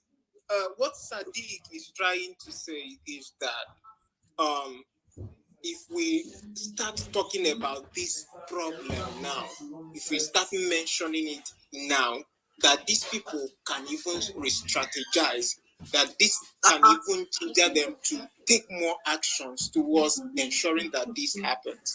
Okay, that's what he's trying to say. And exactly, because if we are talking about it, they draft out things in the last minute. Okay, who could have expected Tambua to step down for Atiku during the PDP presidential primary? It was at the last minute stage. It wasn't part of the plan. So they know what they want. They know what they want to do. So we ourselves as the youth, number one, let us be actively involved in this politics. If they're having political meeting, go there, go to your ward, sit down with them, do political meeting with them. Forget the fact they're saying that politics is local, it's a dirty game. What is killing us? Another thing that is killing us is fear of the unknown. You are scared that they will bring talk, they will shoot me, they will do this. If you don't want to die, go and do juju that they will not use that and kill you. So you understand? It's gun that are using to scare us away. Okay, just imagine someone you are shooting, that bullet is not penetrating. Won't you just leave the person and run away? Because you don't know what the person might do next. No. So what I'm just advising for us, the youth, is to be actively involved in politics. Don't just say that, okay, I'm voting for this person. I want to vote for this person. On the day of election, vote and sit down with your vote. Make sure your vote is counted. Your party agent, let them be there. Let them be aware of all the processes. If they bring talk, unite together, chase away all those. So it's only talk they can use to disrupt electoral process. So if I thought they want to rig any election, it's not that easy to rig the election. It's the only thing that will make them rig election is if people don't turn out to come and vote, or they bring in distraction, they bring in talks and scatter the whole process. Each of the party, they have their target point. Don't let me lie to you, they have their target point. They know that, okay, this is APC zone. Let's send in talk, let's go and scatter it. But we that are the youth, let us team up. At least in Lagos, there was a place in Lagos that they brought in thugs. So the youth within that vicinity, they waited in and they eventually chased away those thugs. They didn't distract the electoral process at all. So this is what I'm talking about. All these people, they are very, very desperate and heartless. Please, we will not do another mistake in this 2023 because the fear, I'm just so scared. Like, with the youth that we are talking about, okay, check the voters registration this thing. We have a very large turnout. People came out for registration this time around. But how are we sure these people will come out on the day of election to come and vote? All right. Thank you, Sadiq. Okay, now I truly get it. And I really wanted you to come out this way, right? I truly get you. Thank you for your inputs, and we appreciate. Just stay with us. Let Agbola speak, and then we'll go around again. Agbola, you have the mic and you have 2 minutes. Agbola, can you hear me? Your hand is up. You have to unmute. Okay, while we are waiting for Agbola to take the mic, Sadiq, hold on. Rajput, I don't know if this is the space for you, but then let's hear from you. Can you unmute yourself? Hello. Hi. I'm from India. Random, I joined this space. Okay. Yeah. How are you all? We are fine. Good. So, do you have any idea of anything? Do you have any idea of anything about Nigerian politics? No, I have no idea. Okay. Sorry. Okay. So, sorry, we have to still take you down to listening. You're free to stay on the space and then listen. All right. Thank you, Rajput. Thank you. Thanks for giving me mic. Sorry. You're welcome. Down to listen. You're free to stay on the space and listen. No, I'm here. Hi, Nkechi. Are you saying something? No, it's okay. You're taking care of the situation. So I think I'm hearing myself. No, I'm here.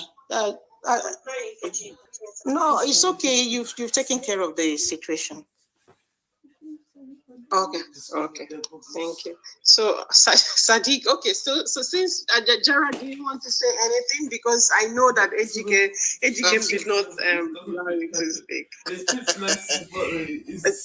So you're satisfied. So we don't have a lot of people up here as speakers. You have the mic. Ejike is a strict, there's a strict co-host. That's one thing I like about him. Anyways, I've taken time to actually listen to everyone. And we're more or less speaking the same thing. We've been dominated by the old order for a long time. We've had people bringing in various perspectives as to why we have that domination. You can't just say because this thing is happening. Look at what's happening. Look at the symptoms and not seriously consider why the root of the problem. The root of Nigeria's problem predates many of us. In fact, predates all of us, because I don't know anyone here who was born before 1960 or 1914, or sometime some years like that. So it predates every single one of us. We're just born to tackle the symptoms. And I'll keep saying it.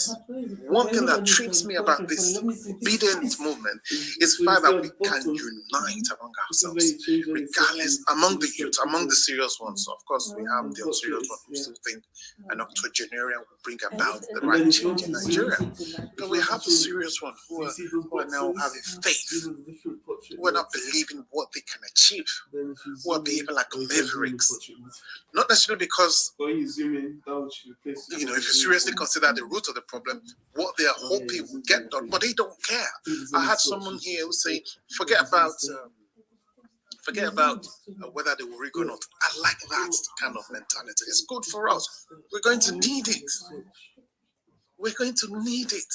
We're going to require. We're going to need people who's going to stand and say, "Look, if you want Kimi at this point, just cook my Kimi. Let me go. I'm tired." And that is what obedient people are offering me for someone like me. They're sounding like we're tired. We're sick and tired. We can't see how we're going to get the station. Can you at least put someone we want there? But, my brothers and sisters, if we consider the root of our problems, we will realize that the owners of Nigeria know what you know. They're not daft. These people are not stupid. Maybe like you said, Tinibu is smart. Once upon a time, he wanted self-determination too. But he tasted so much power, I thought, why should we? When it's my turn, Amy Loco. It's my turn. Now it's my turn. Why should he preach the session again? So these people are not daft. They know what you know. They know far beyond what you know or what we know, including me. But they are not ready and willing to make that happen, because how will that benefit them? That is asking them to drink poison. That is how uphill this task is. It's like asking these people to drink poison and fall on their own swords. But nevertheless, guys, I like that faith, and that is why I am a supporter. Not necessarily because I'm not necessarily an Peter Obi supporter, but I support any obedience. And the reason why I'm not supporting Peter Obi is because I know the problem is beyond Peter Obi. I'll be so disappointed if he fails. I'll be so disappointed if he didn't win, if I supported him. But the spirit we are, the momentum we have at the moment, guys, we are going to need it.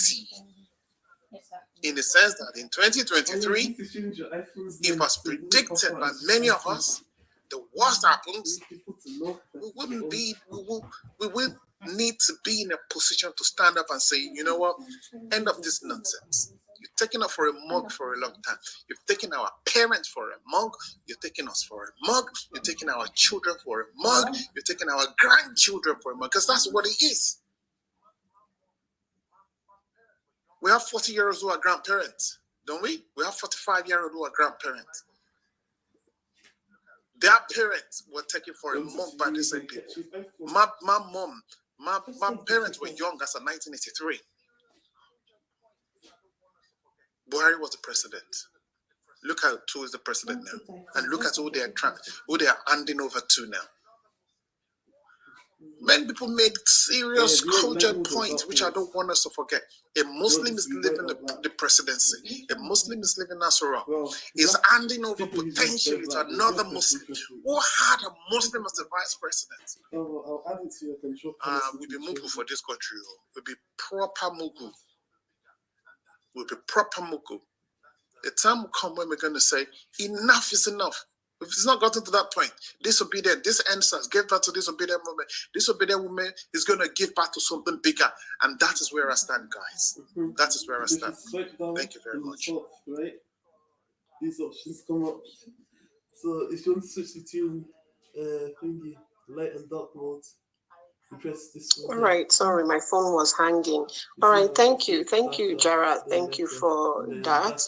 We appreciate you being here with us. And Bola, your hand is still up. I cannot. We've given you the mic on several occasions, and you're not saying anything. Hello? Are you free now? Yes, I'm free now. It's the network. Okay, sir. Sorry So for that, sir. You have 3 minutes. All right, all right. I really appreciate what my brothers say so far. I really appreciate it. It's like the man speak what is in my mind. Because I don't know why. Look at the situation of this guy that goes to go and, what is the name of this guy from PDP? That stepped down in 9 minutes to Atiku. So that Atiku won the presidential race. Now go back to APC. How, as in, all Christian, let's all join hands. Now APC now are pick PDP, pick presidential, Muslim. So they are now telling us that in this country now we don't have a religion called Christian. To my own point of view, for Tinubu to come on social media and said a Milokon, man, brother, this man is to become.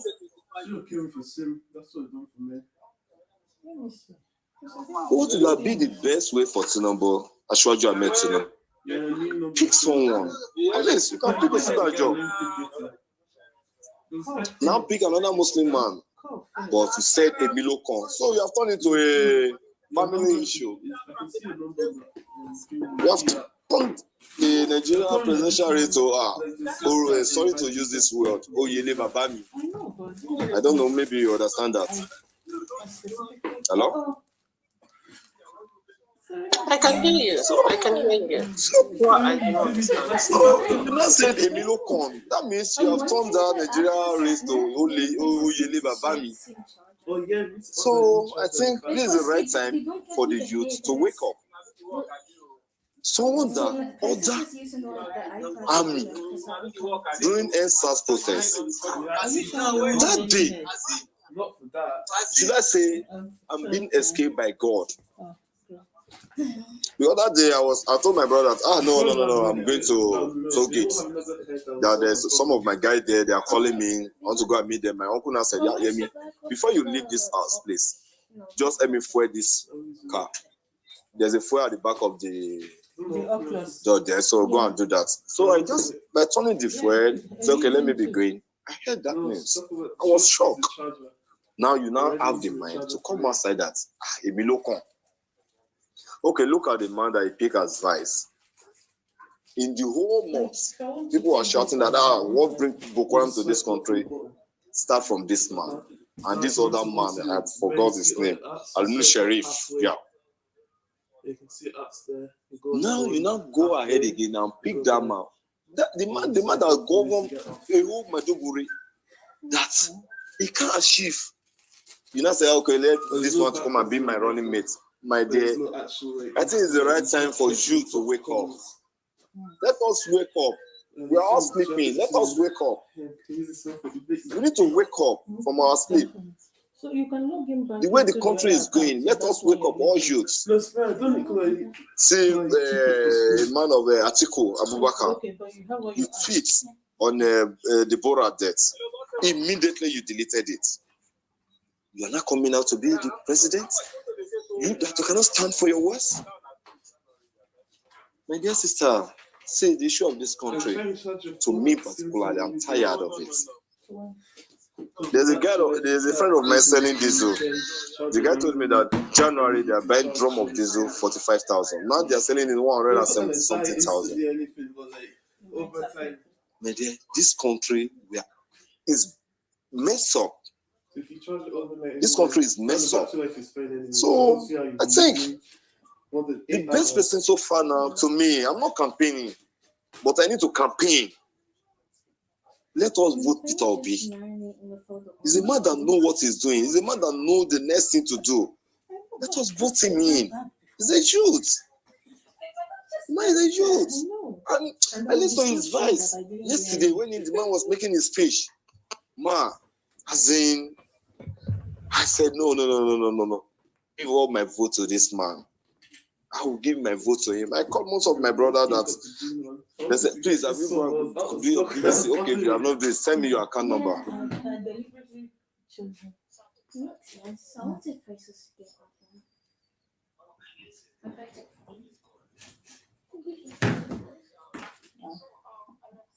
Can anyone hear him?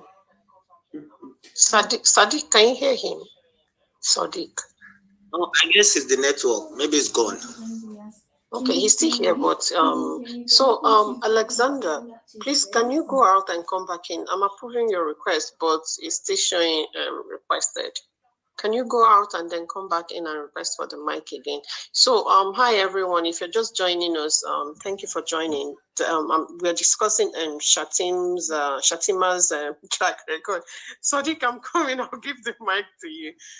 Track record and his role in the Chibok girls saga. And this is just a tiny fraction, of how this man has been fingered to be kind of romancing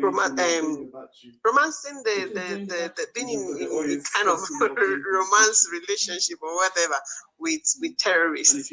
This is the same man that Kabiru Sokoto was found in his house. Right?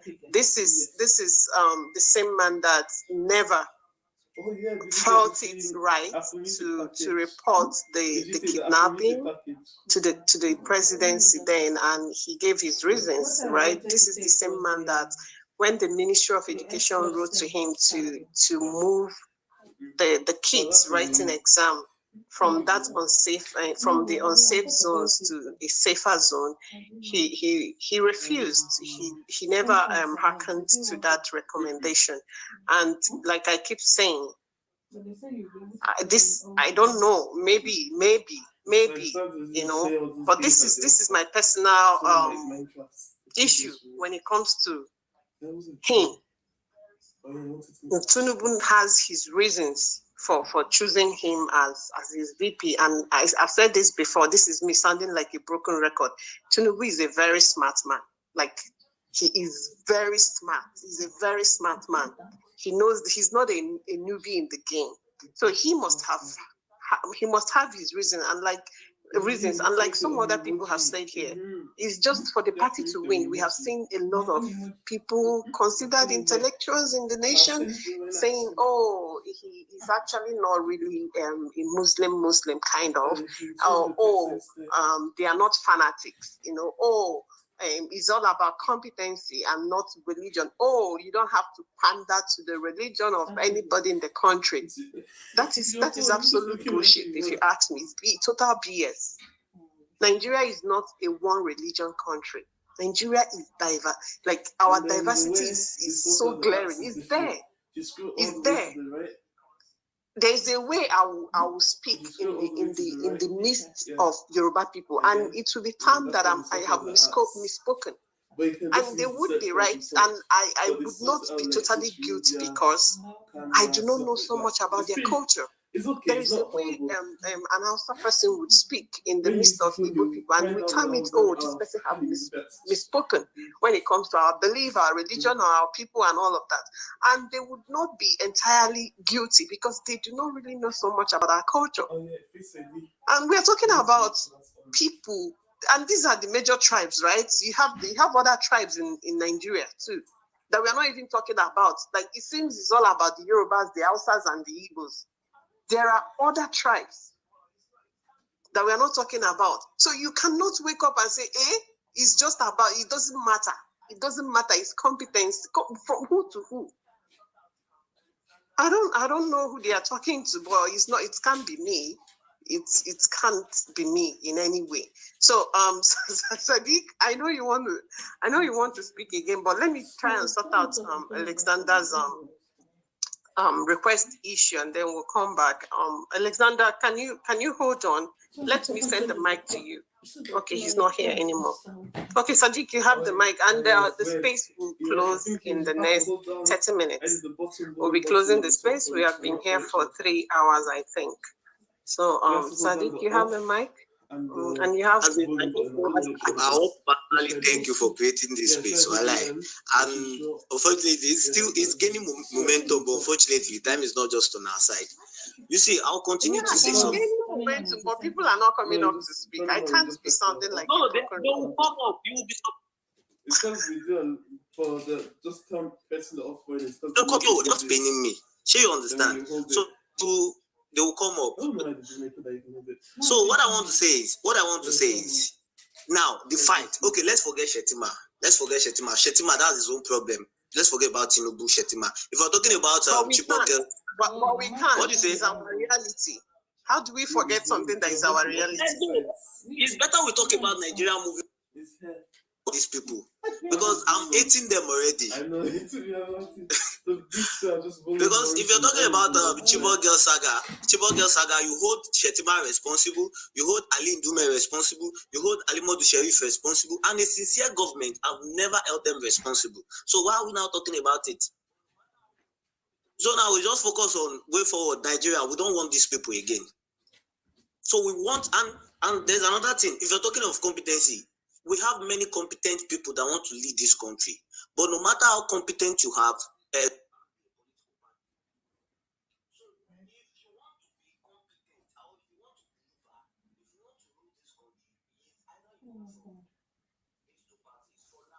can you hear Sadiq? I know, I can't hear him now. So if you want to be competent, or if you want to deliver, if you want to rule this country, it's either you come from these two parties. For now, I don't know about tomorrow. For now, you come for these two parties. I know, I can't hear him now. So if you want to be competent, or if you want to deliver, Sadiq, we are having problem hearing you. Okay, can you hear me now? Yes. Okay, as I said earlier, I said no matter how competent, you have to have a. Okay, now you're off. Sorry? Sadiq, can you go out and come back in? Okay. Sorry, because your network is not even allowing us to hear everything you're saying. Hi, Big Week. Nice to have you. Hi, everyone. If you're just joining us, thank you for joining us. Alexandra, if you're still here, if you're still here, please kindly request for the mic. I'm not seeing. Okay, I've seen you. So Sadiq said we should not talk about the Shettima track record and his role in Chibok girls saga, but I think we should talk about that because he has been picked as Tinubu's VP. He's still a Nigerian. He's in the Senate. I don't know if he's still there today. He's in Senate. He was the governor of Borno State when the girls were abducted, and the information out there is that the Ministry of Education wrote to him and told him, listen, we can't have these girls write exam in Chibok because it's super unsafe. We have to move them to safer locations to write these very exams. And he did not heed to that. And the kids went on to write the exams. And at the end of the day, we have the Chibok girls abduction that shook that is if it happened, right? It happened, but if it was not in the grand scheme of things, that shook the whole country and kind of shook some circles in America and in Britain. Okay, so we have Sadiq back. Sadiq, please, you're going to take 1 minute to round up so that we go to new speakers. Sadiq, can you hear me? Okay, let me just okay, thank you very much. Now, the fight we are fighting now is the North against, not the North against the South. It's the North against the Southwest and the Southeast, which is supposed not to be so. It should be the North against the South, but it seems the South is now divided against its own self. We have the Southeast and we have the Southwest. Because sometimes who would you blame? Sadiq, who would you blame for that? Who would you blame for that? We blame the Southerners. We ourselves, we blame ourselves. Because like I said earlier, the North, they are more united. Okay, if you're talking about political appointment and all of that. It's because it's Someone say, another one, because we don't know whether this person, we don't care from the northeast or north central or the northwest. We know that all we know is north na north, boki na boki. But ourselves, if we see Igbo man, we don't say na Igbo, no be Yoruba. So we not accept that okay, na Igbo, na Yoruba, na South, they will be looking at the northern will just be looking at this people like. These people are not serious. That was what happened in the APC primary when the South were fighting against themselves. They brought out Ahmed Lawan. Ahmed Lawan was the only contender from the Northwest. And Yaya Bello. They are just two. Do you know how many Southerners bought the form? But at the end, they now have to. I don't know who talked sense into their head. So they now started stepping down for each other. If not, APC would still have produced a Northerner as their presidential candidate. So my point is. Let us love ourselves. Let us be united against the North. Let's be clear, Sadiq, and this is what I keep telling you, please. Who and who stepped down for who and who? Who stepped down for who, actually? You know, we have a lot of Southwesterners stepping down for Tinibu, you know, and not, you know, generally, they started stepping down for each other. Let's when we talk about these things, I think we should say it as it is. So that people will understand where you're coming from and what you're saying. Okay, I think Akpabio stepped down for Tinubu. Ogonaya is from the east, stepped down for Tinubu. I think there's one other man from the east too. So all these things, no, Ogonaya did not step down for Tinubu. It's the turn of the southeast. Don't let us be biased. The leader should come from the southeast, but our own selfish interest, our own personal interest, is now overriding. No, Ogonaya did not step down for Tinibu. He didn't. But there's a man from southeast that actually stepped down. I can't remember his name then. My point. I don't know if you get my point. My point is, we the Southerners, we should not be divided against our own self. So that's my point.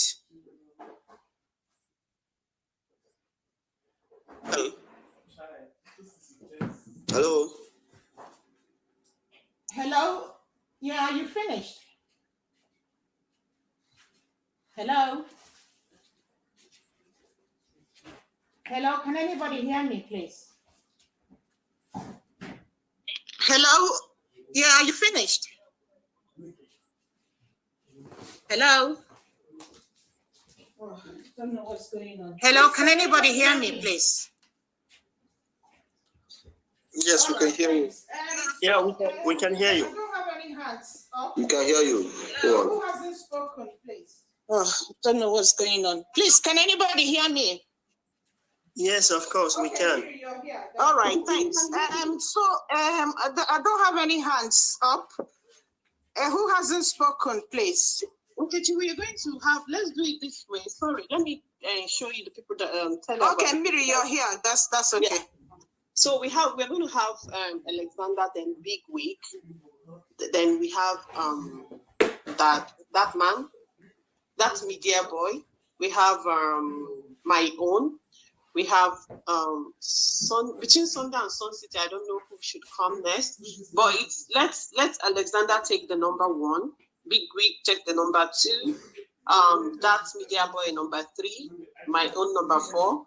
5 and 6 should go to Sunday and Sun City. And each, please, let's stick to 3 minutes each. Sajid, I see you. I'll bring you up. Please take over.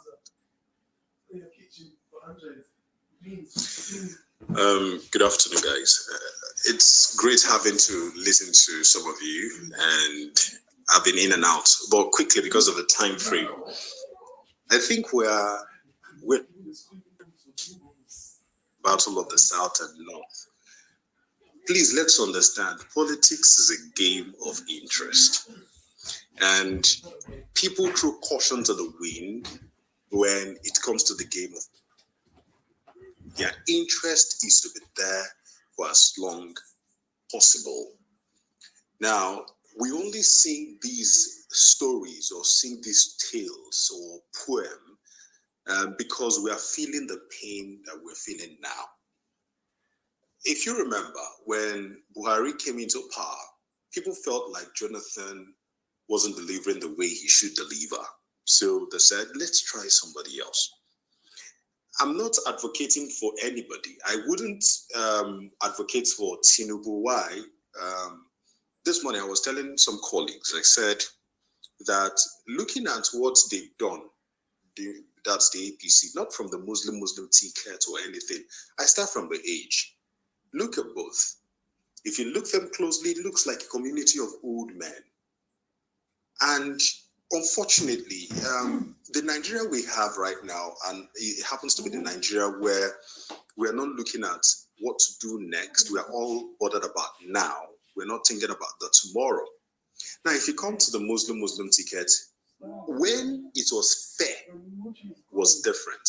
You see, when they keep referring to 1993, even if Nigerians came out en masse to actually want to vote back in 1993, it would be the situation of we want something different, so we don't care. They might have followed the antecedents. I'm not a very heavy politics guy way back, so they might have seen that, oh, MKO Abiola and his cohort would have been able to give us something. That's why they came out. Not the fact that it is about pushing aside religion.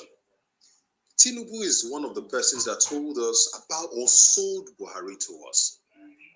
And you did not offer the solution or the solutions you're bringing now.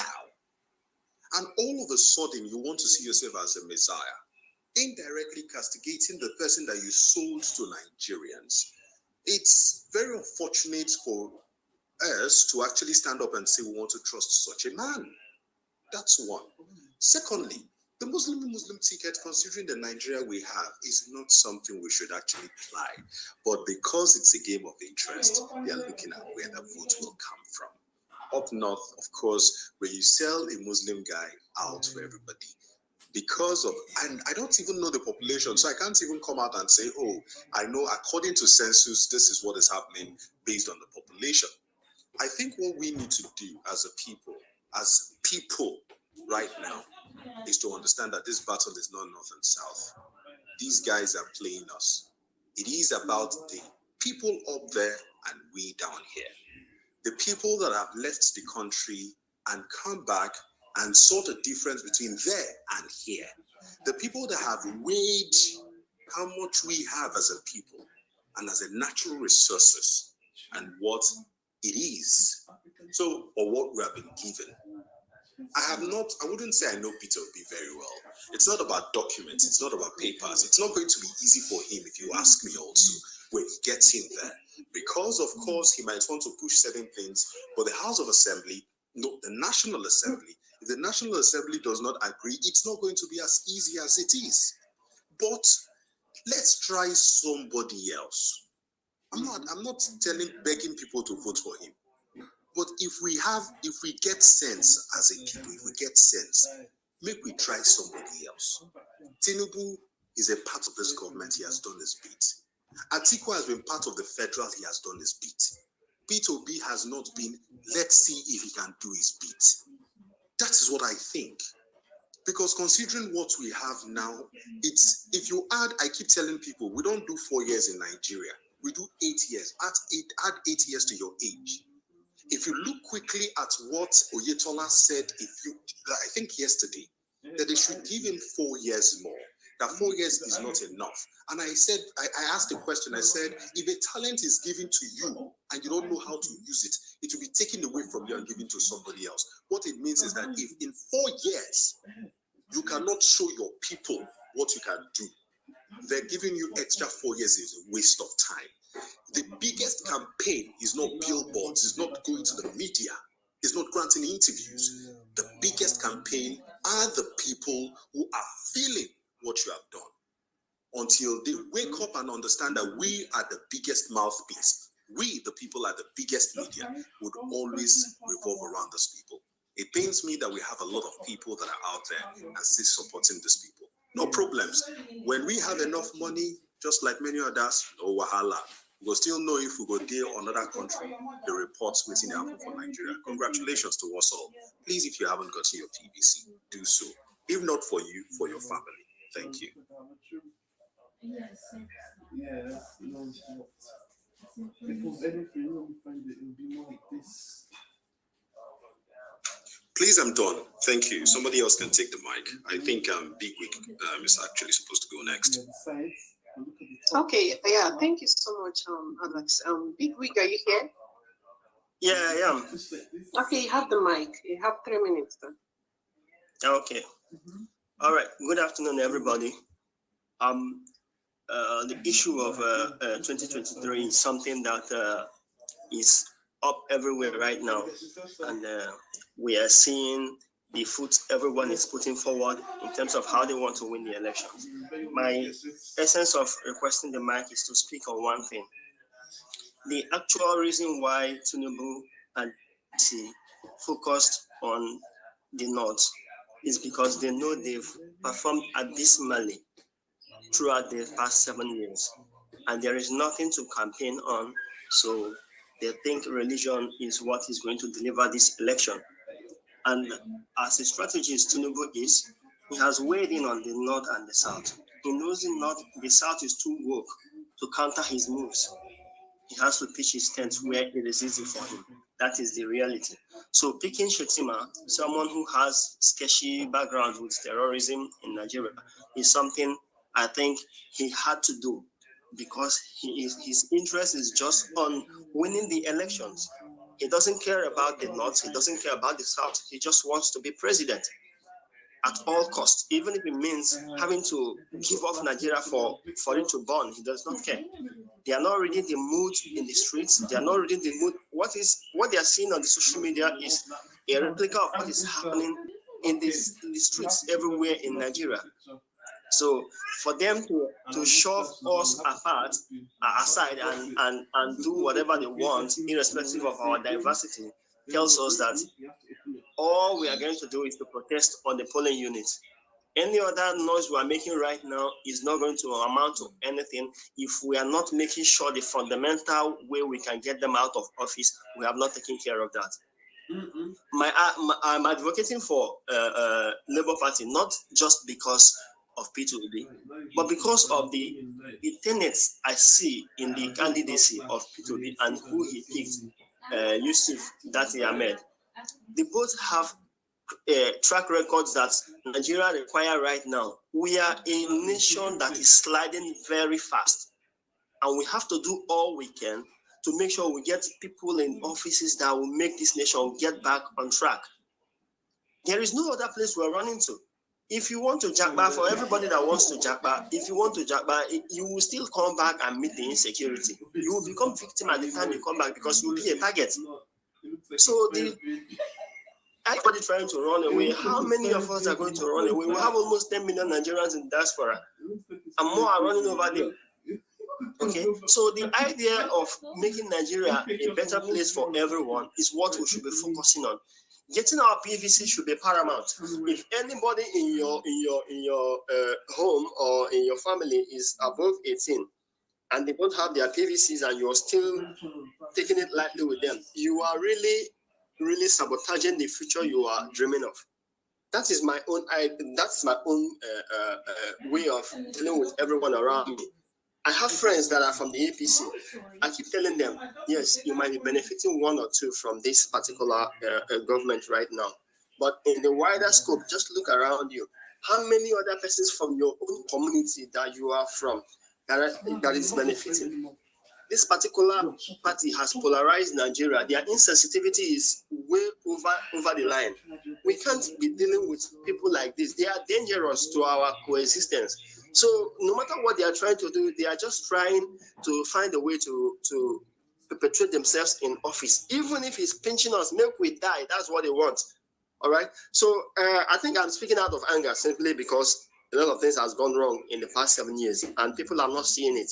We're still playing, this is my village man, this is my ethnic man, this is my religion man, and all of that. I don't buy that ideas. The only thing I want every Nigerian to think right now is if you feel that you can run away, you're still going to come back to this particular situation. And at that time, you will be helpless. because all the foundation they need to lay to keep us bound has been laid. Another one of the foundation is this Muslim ticket they are flying right now. If this one flies, then there is no way we can, even a not ticket can as well fly. That is highly insensitive in a nation that is as polarized as Nigeria. So I think I'll use the mic right now because I've said the most important thing I want to say. It's about desperation for this party. So we have to get them. We have to be desperate to get them out. We have to really be desperate to see them leave office. That is what every Nigerian should have at the back of their mind, whether you are a Northerner or a Southerner. Okay, so thank you, everybody, and someone else can have the mic right now. All right, thank you so much, Big Wig. Obuko, please. Hello. Can you mute your mic? It's not your time here to speak. Please. Okay. There were speakers before you. Just bear with us, and we'll get to you. My own, are you here? Yeah, I'm here. Okay. Thank you for my time. I'll be adding up about the track record that I listened to earlier this morning. After listening to it, I was very shocked and I was even afraid of how Nigeria is going to work. But it's working already because God has given us a P2B and the Labour Party to help us out. This is not about tribe or any other thing. I know I'm an Igbo person here. You see how Nigeria is moving. We are now going forward. People are believing that what Tinibu do and selecting a Muslim and Muslim the candidates of the presidency is very bad. We all know that it's very bad. So that shouldn't be our problem now because we are not going to stop him from selecting who is selected to be his vice. The only way we support him is our PVC.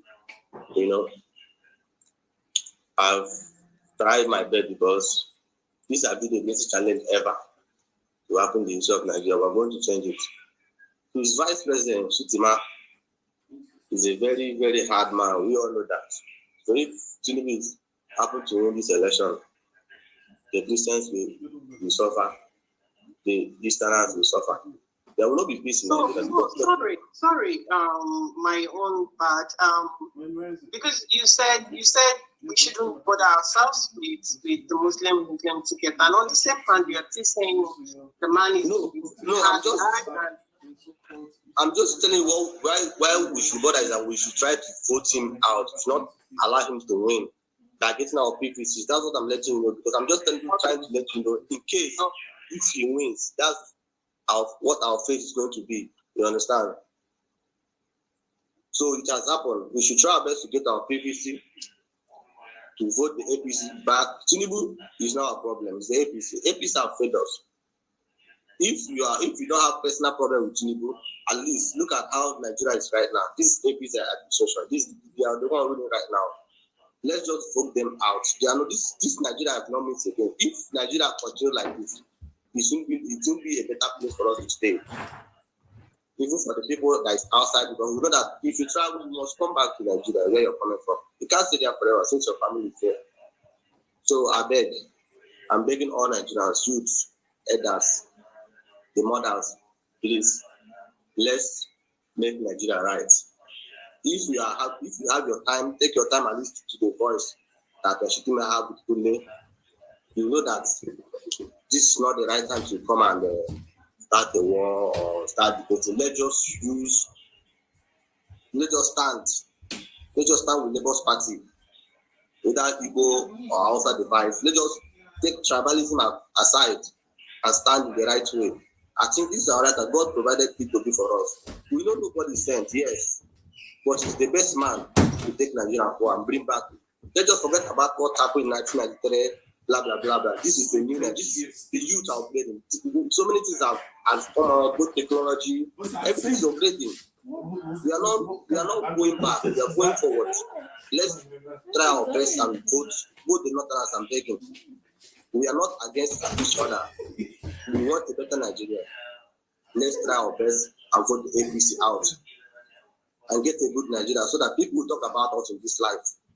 We have had about, we have enough of bad Nigerians. We have had even people that have traveled. You know how they label us as bad people? It's because of our government.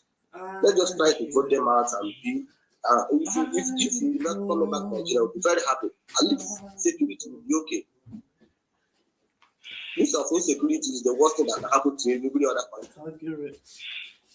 Please arrest my case. Thank you very much. All right, thank you.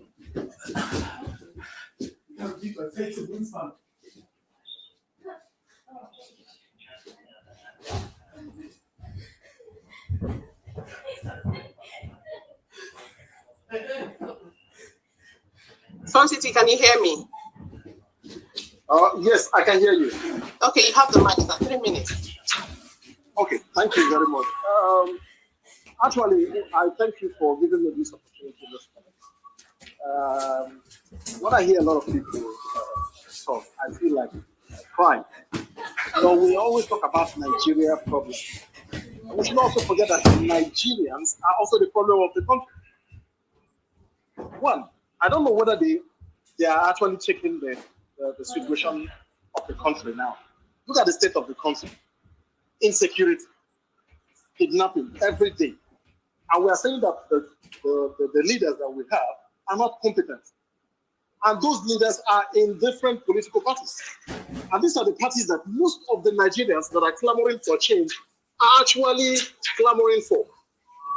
Oh, we love APC, we love PDP, we did this, we do that. But they forgot one thing, that these are the same people, the same circle of people that are actually savaging this country in where it is today. Okay, now let's talk about the vice president. Shettima, who happens to be the governor of Borno State during the period that they kidnapped the Chibok girls, unable to know what he should do as the chief executive of his state. He didn't even show much interest. In the same state that he is the governor, is the same state that a lot of Boko Haram, we are doing all sorts of things that we are doing that time. And he's not able to do anything. He's the same person now that Tinibu went and picked up to become the vice president. We are just picking people without even going through their check records. Okay, today in Nigeria, we have religious problem. We have ethnicity problem. Most of the people that are clamoring for change, what is now the change for? If we still want the same leaders to continue. People that have failed should go behind. Let us try someone else, or let us try something new. During the period of NSAS, a lot of them were saying, oh, bad governance, bad governance, bad governance, bad governance. We need a change, we need a change. And look at the same Nigerians today, many of them are actually queuing at the back of these same people that are in power. Who are those that are in power? Are the same people that most of them are actually clamoring for. I don't really understand the problem of Nigeria. Okay, look at our educational system. It's not working. Nothing is working in Nigeria. Tinibu is actually saying that he's going to continue from where Buhari stops. We are saying that today in Nigeria, nothing is working. And if Buhari continue from if Tinibu continue from where Buhari stops, what is going to work? Man? We are talking of having leaders that we can say, yes, these are pragmatic leaders. These are people that are at least of competence. But we don't care to check all those things. What we are actually for is, okay, we just want him. We want him. But we will continue crying. What those people just want is just only power. They want to be in power. And when they got to that position, they don't care about the plight of the people. We've seen it in the case of Buhari. He wants to fight corruption. Immediately he emerges as the president of the country. Look at insecurity. Look at corruption. It has gotten to the peak. To the extent today in Nigeria, somebody will just close eyes and then embezzle us or steal 80 billion and nothing will happen to the person. Okay, now, if we are talking about parties, most of all those parties have failed us. Look at in France. Emmanuel Macron, actually it was the people that clamored for him because they wanted change. And when they are asking for change, they saw Emmanuel Macron as a notable candidate. They saw Emmanuel Macron as someone who is competent enough to become the president. That was why they all clamored for him. Emmanuel Macron didn't have a political party. His party was created when he was running his campaign. En Marche, we have Parti Socialist and we have UMP. Most of all those parties are the people that have been in power for all those while. But when the people say, no, they need change, and Emmanuel Macron emerges as the president of the country, and instantly, a lot of people now said, okay, let us queue behind him and then see how we will help to salvage the country. How we will help the country. So people are talking of structure. Structure is not the major issue. The problem actually that Nigeria have now is to know what they want. If they don't know what they want, and then whatever that is awaiting for them ahead, they will meet it up. So that is my submission. Thank you very much. Because sometimes when I listen to the way people are talking, I got more upset. I'm not actually living in Nigeria. I'm outside the country, but it is so disheartening that our people in Nigeria that are suffering this heat, that are feeling this pain, cannot even distinguish what they want. We are crying that we need a change. When you want a change, you go for another perspective, not the same way, but we just want to continue the same people. APC. They are bad. But at the same time, we want them. We want a candidate from APC. And the person is telling us Buhari government is not good. Then we need another person. And the person that is coming is Tinibu, and that is telling you that I will continue from where Buhari stops. So we are saying, okay, no problem. Shettima I say that he let me not just say more. We are on the space. Thank you very much, madam, for giving me the opportunity to submit my submission.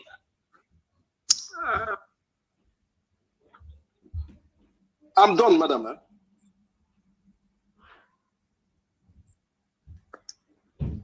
Miri, are you here?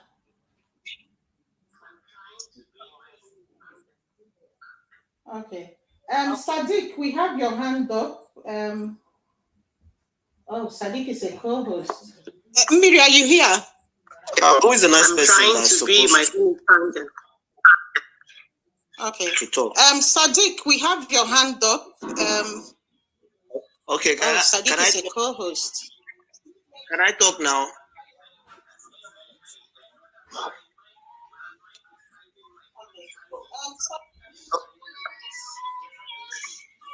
We can hear you.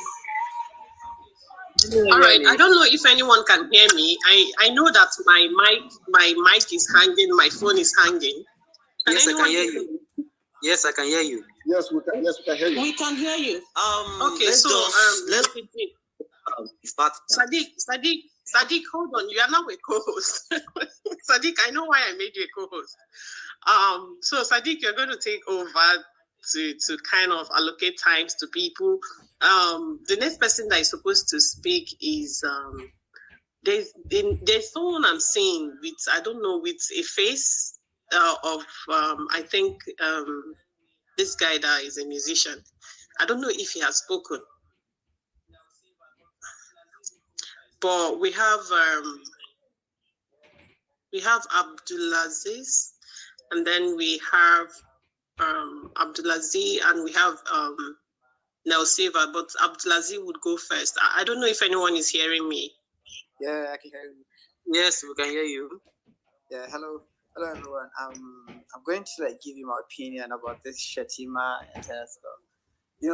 Shettima has been a very good politician, and he has done a lot for his personal interest. I don't want to start smearing his name and then make him he's the worst politician. But let's not forget, we're talking about his track record. If you look at it, what has he done? What has he done to Borno State, where he has led? He has been a governor for the past 8 years. He is serving senator. But what has he done? What has he done to Borno State? Something tangible that Nigerians, can come out and say proudly, and we can have faith in him and the entire APC movement. There is also talk about, when you come to Shettima, about his entire personality or something that he has brought to the table in the entire national stage. Secondly, let's talk about his boss, Tinibu. What has Tinibu done when he was the governor of Lagos? I see we have a lot of obedient people here, people that are supporting Peter Obi. But again, we have so many.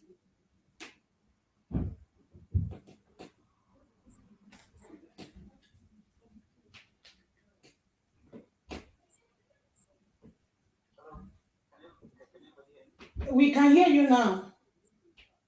It's the, 10.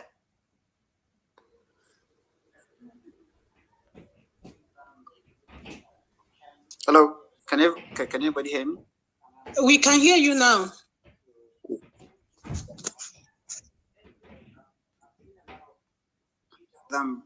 Like I can't hear anybody, and I'm kind of going down. So, but let me keep talking. Anyway, like I've seen a lot of Peter Obi supporters, but I want to remind them that Peter Obi and Shettima and Tinibu are all from the same category. There are these politicians who are just fighting for their interests. I know everybody's fighting for his interests, but they have nothing to offer. I solemnly believe, this is my conviction.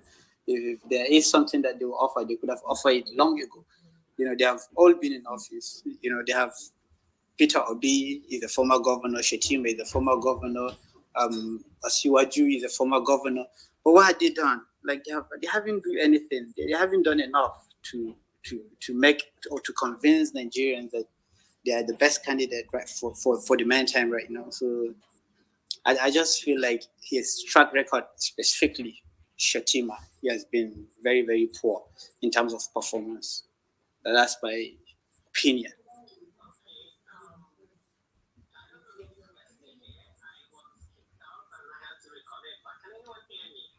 Yeah, we can hear you. We're here. Okay. I don't know if we're still here. I was kicked out and I had to reconnect. But can anyone hear me? Yeah. Yeah, we can hear you. We're here. Okay. So Abdulaziz, so sorry. Most of the time you were talking, to be honest, I didn't get to hear anything because I was I was kicked out. So please guys, allow him to.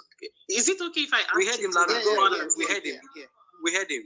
Okay, you all heard him. Okay. Yes, so Abdullah, thank you for that. But just hold on, don't go down.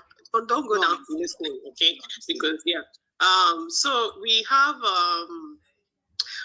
okay, hey, sorry guys, before I go back to other speakers, right? I know someone answered that question, but I wanted the Gege's input. Gege, when you left, someone was asking us a question. The person said, what if we go out there and vote, and at the end of the day, we know that we actually went out to vote and we really voted, and our vote is supposed to count, but at the end of the day, the election is rigged. What do we do in that instance? I know we are not we're not supposed to be encouraging talking about election rigging, so that it does not kind of take down people's morale when it comes to going out there to vote. But Gege, please, if you are here with us now and you are free, I wanted to hear your input on that. What would people do? Well, thank you for asking that question. Well, there are a number of things to do. You have to prepare before you go into an election, and that's one of the things I tweeted about. That Peter Obi's team needs to fully understand that you are preparing for a serious battle. This election is not a game, so they need to invest in a lot of election observers or polling agents for Peter Obi's people. They need to invest in drones. They need to mobilize their members, because when you have large numbers of your supporters at the polling units, it's very, very difficult for them to rig. The only time rigging takes place is in areas that are isolated, where the dominant party has the majority of their numbers. So Obi supporters need to come out in their numbers and wait there for them to vote, for them to count, and for them to tally. And obviously with the new Electoral Act, it's not going to be easy like before for them to just pull out numbers. You all have to be there. At the same time, they need to make use of technology. So as soon as a result is recorded at the polling unit, somebody in Peter Obi's team should be uploading that result to a central website database, so that both Nigerians and the international community can be seeing the results as they are being counted. And those are the things that make it difficult for the APC or any party to rig. But most importantly, let me tell you the truth. Nigeria does not have enough soldiers, army, and air force to oppress this country. The only reason why they are doing what they are doing is because good men and women who should stand up and speak are all in hiding. Now look at what's happened in Sri Lanka. Look what happened in the Philippines many years ago. There have been countries where people have stood up to the military and said, look, we're all going to die here today. And the military has had to capitulate because they've seen the will of the people. I know some people will use Lekki massacre as an example, but let me tell you the truth. Even with the Lekki massacre, it was young children that were basically shot dead. If the parents, the pastors, and all the business leaders who were living in Lekki, if they had all come out of their houses as soon as the shooting started, that would have been the beginning of a revolution in Nigeria. Because that day, the army themselves would have realized that, look, we don't have enough bullets to shoot these people, and would have all died there together. But the problem with Nigeria is, when good people are supposed to speak up, they keep quiet. So for this election, Peter Obi's team needs to be ready. But all the opinion leaders, both in the churches, in the mosques, the civil society leaders, also need to be ready for battle. If they're going to rig this election, then everybody needs to speak up, enter the streets. So the international community and the local community understand that you cannot mess with these people anymore. So I'll tell you the truth. If you've noticed, even with Buhari, there have been policies Buhari has tried to implement. But it's when people shout, like even the Ruga policy. It was when Nigerians began to shout that they backed down. Why? Because they saw our voices were united. So in as much as I know the APC will try to rig, if Nigerians with one voice speak up, it's not going to happen because we are more powerful than they are when our voices are united. I yield the mic. All right. Thank you, Gege. So I just want to ask, you talked about the electoral policies that were kind of approved, and it's kind of going to minimize, election rigging. And I want to ask, as a novice, is it only possible? How do I put this? Okay, let me rephrase. This electoral policies or method that you talked about, it's possible with internet or without internet. What policies are you talking about? Can you clarify, please? The machine, whatever, and making use of technologies to upload to a website or something. Oh yes, no, you obviously need internet access for that. Even if you don't have internet access, you have a phone, you can text. So every polling agent of the Labour Party in every polling unit says, okay, we've counted here, Labour got 100 votes. You text it to the HQ. HQ logs it on the website and they upload it centrally so that the figures are being there tabulated live so that the party cannot then... If they choose to shut down networks, right, in some places, especially in areas, they know that probably, the youth are going to go out and vote for the Labour Party. If the minister of whatever chooses to go that way, how do we go around that? Well, I don't understand how they will shut down the network in just one area. But even if they do, then you make noise about it. The point is, you saw what APC did in 2015. They were proactive. They hired international lobbyists. They hired international campaign strategists. They were leaking news to the CNN and various organizations saying, this is what Jonathan is trying to do. This is what is happening. So they were making noise about it. Buhari's government fears noise. Once they see that people are making noise, they back down. So that's what you need to do. You need to be proactive. There are professionals who do this thing for a living. There are Americans, there are British businesses whose job is electoral strategy. So what I'm saying is, rather than relying on myself or ordinary Nigerians to be tweeting, go and spend money and pay people whose job this is. I mean, Buhari and Tinibu, for example, hired Dan Axelrod in the US for Buhari's election. They go and hire people to do this job. Elections are not rocket science because there are industries in the UK and US who specialize in this stuff. So tell Obi's team, bring the money out, go and hire these guys, and all this stuff will be taken care of. I yield the mic. All right, thank you, Gege. Thank you so much. So my reason for asking is for the information that you're giving out to kind of be out there for us to understand how proactive you are kind of encouraging us and every other person that want Nigeria to work for them to be.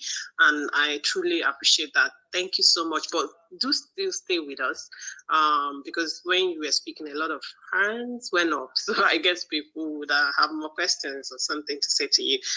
So before we go to any other person, so we have who has not spoken. Okay, so Beehive, I don't know if you have spoken. I think you're the one with whose face? With the Bona Boy face as your DP. It's fine. I haven't. I wanted to quickly say that.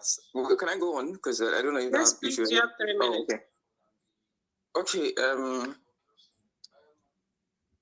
I want to react to a couple of questions that you raised before Gigi started to speak, and then before that on the issue of Shettima's record and the Chibok girls thing. My position hasn't changed since I saw. In fact, I think that 90% of us that are seemingly outraged by the decision to pick Shettima or decision to go with a Muslim ticket, if we are really honest with ourselves, or saw this coming. I mean, maybe not sure, but saw the Muslim ticket thing coming, because there was no other practical way for APC to pull any. Sorry, there's music in the background. Let me just take that away. Okay, no other practical way for the APC to pull up the numbers in the north, and this makes sense, like logically, that they would go this route. But what I've always said, or my position has always been, that it shouldn't matter anyways, because the bulk of us that are crying about this thing, we're never really going to vote for the APC. I don't think that it changes. If anything, it helps people that were like on the fence make up their mind even more. Because even if you're considering the APC now, if you are like, if you care about this country and you know what this sort of ticket can do, or this sort of thing can do, then you have to like make a stance, for your conscience. And I've seen some APC chieftains even pulling out of the party because this is just a line that they're not willing to cross. So I think that we can stay here and open spaces and talk about this thing from now to next tomorrow, and the bat is not going to rescind his position. So we should just look for alternatives. We are sorry, Beehive. We are not actually talking here for him to kind of go back and. No, I know. I'm saying that it's not going to happen anyways. So as in, even with Shettima, it's not going to. We're not going to. Even if we say, I don't think Tinibu does not know that Shettima was involved in the Chibok girls thing. Like everybody, he knows. He knows. Like so many people. Sorry, I'm cutting in. Like so many people have pointed out here, it's all about his own personal interest. It's not even about the party winning election. It's about his own personal interest, right? But mind you, if we all physically come out, and this is what I don't even understand, because by now, if what is happening is a Christian ticket from a major party like this, trust me, there will be riots everywhere up north. It will never be accepted. So I don't even know why Christians, both in the north and in the south, are keeping quiet about this. I understand your arguments, but I feel like it's a dangerous line to toe. Saying people should come out on the streets, for example, and protest I feel like going to the ballots and protesting with the ballots is a better strategy. It's just easier to come. Normally, this should not even be what a campaign point for me. I am personally an Obi supporter, and I would always campaign with competence and capability and all of that. But just on or beneath the surface, like when we go on one-on-one campaigns, when we go into street campaigns, institutions, when we are doing all those stuff, we can throw that in obviously, like, because it would be a point of campaign, whether you like it or not, especially in the Middle Belt where they have been constantly persecuted, by these religious extremists. I do not even want to imagine that a Muslim ticket wins any state in those predominantly Christian areas. But coming out, like, physically coming out might be dangerous, because they can term it as Islamophobia, which is just like, these people you hate Muslims and all of that. And then extremists in the north can, this thing can go very, very south within a blink of an eye. Before you know, the Christians in the minority Christians in the north are running for their lives. So this is something that we should try and avoid. Like, just try and, if you want to push rejection for this ticket, it is on the ballot. So we campaign. While this should not have been our first choice, we did not set out to want to campaign with religious identities and all of that. They are forcing our hands now. So after we preach competence, we also appeal to everybody's conscience. On the side note, I mean, Peter Obi is the best option. But any other option that you know, they are the best. But on the side note, we also have a balanced ticket, and we represent, both major religions in the country. So that's for that. For the questions surrounding the election malpractice, rigging, and all of that, I feel like, in a sense, we do this. We almost set ourselves up when we continuously discuss these things. People will say, "Oh, what if we go and vote?" Or some persons have said, "I'm not going to bother getting my PVC. I'm not going to bother going to our votes don't count anyways. They're going to rig the elections anyways." What we do to ourselves is, when you don't participate, when there's voter apathy, then they can we encourage the rigging when we keep, being pessimistic. So when you're saying, what if we go out and you go out first? That's always what I say.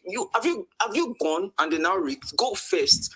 Make the first step. Drag people. There are some persons, even personally, I have some persons, but I'm not in the country right now. So what I can do is mobilize as much as I can to my siblings that are depending on me. I've told all of them, if you don't register, and thankfully they all have, if you don't, my cousins, all of them, if you don't register, don't ask me for anything. Once I see your slip and everything, sometimes I put incentives on it, 10,000, 20,000, whatever, different for different age grades, and I'll give you the money. My friends, obviously, some of my friends are not exactly dependent on me, so I can't force them that much. So, but I've tried as much. I keep, some of them will say, I beg, forget those things. I did too busy. I'm trying to educate them that when you keep quiet, when you stay at home and just expect that they're going to rig it anyway, you make it even easier for them to rig. So when we are, as much as we want to be pessimistic and all that, I feel like we should take the first step.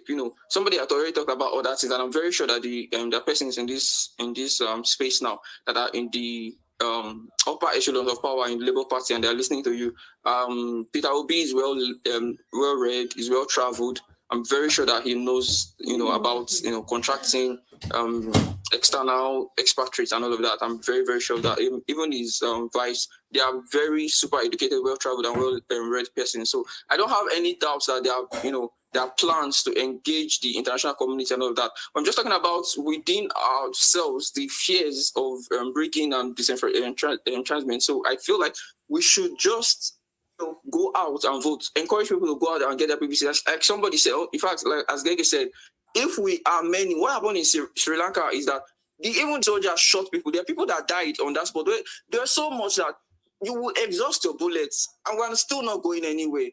So they overran the military and they took charge of the presidential palace. People still died. Right, but that's always the thing in Nigeria. Once you say, "Oh, let's come out," once they start to shoot 2-3 persons, everybody go home. And okay, it's easy to say because nobody wants to die. But if we continue like this, then nothing is going to change. So rather than saying, if we come out, they will rig, let all of us come out first. Thank you very much. This is my position. I'll be listening in. Sorry? Yes. Oh, did you not want some? All right. Thank you. Thank you for that. And sorry, take back Niger. I have been approving your request, but it's still showing that you have not gotten the mic. Can you please go out and then come back in, please? Okay, so let's do this. I'm going to give the mic to Obokam for 3 minutes, and after Obokam, we're going to have KV. Then between KV and Nel Silva. No, Nel Silva. Nel Silva, you're going to take the mic, then Obokam would take the mic, and then KV will be the next person to speak. So number 1 goes to Nel Silva, number 2. Okay, Abdulaziz, hold on, you will speak. Number 2 goes to Obokam, and then 3, KV. Nel Silva, can you hear me? Okay, Big Wig, hold on. Obokam, are you here? Yes, I'm here. Okay, you have 3 minutes. So go on and speak. Okay, thank you very much for this platform. The recent happening in the country has really caused me to really reflect if we actually have a government. Now, look at the Kuje prison break, a high prison profile at the heart of the capital city of Nigeria. Bandits or criminals came in, broke into the prison, a prison of that capacity with no single camera to monitor the activities of what is happening. Not even one. And 24 hours or more than 24 hours after that event, not even a single soul has resigned. Nobody is taking responsibility. The controller general of a prison is still working. The Honorable Minister of Interior is still working. Nobody is taking responsibility. But look at the event that happened in UK just last week.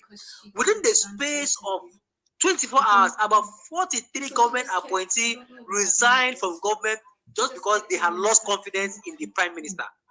And every single thing they kept on saying was that they needed to run the government of value, moral, and integrity.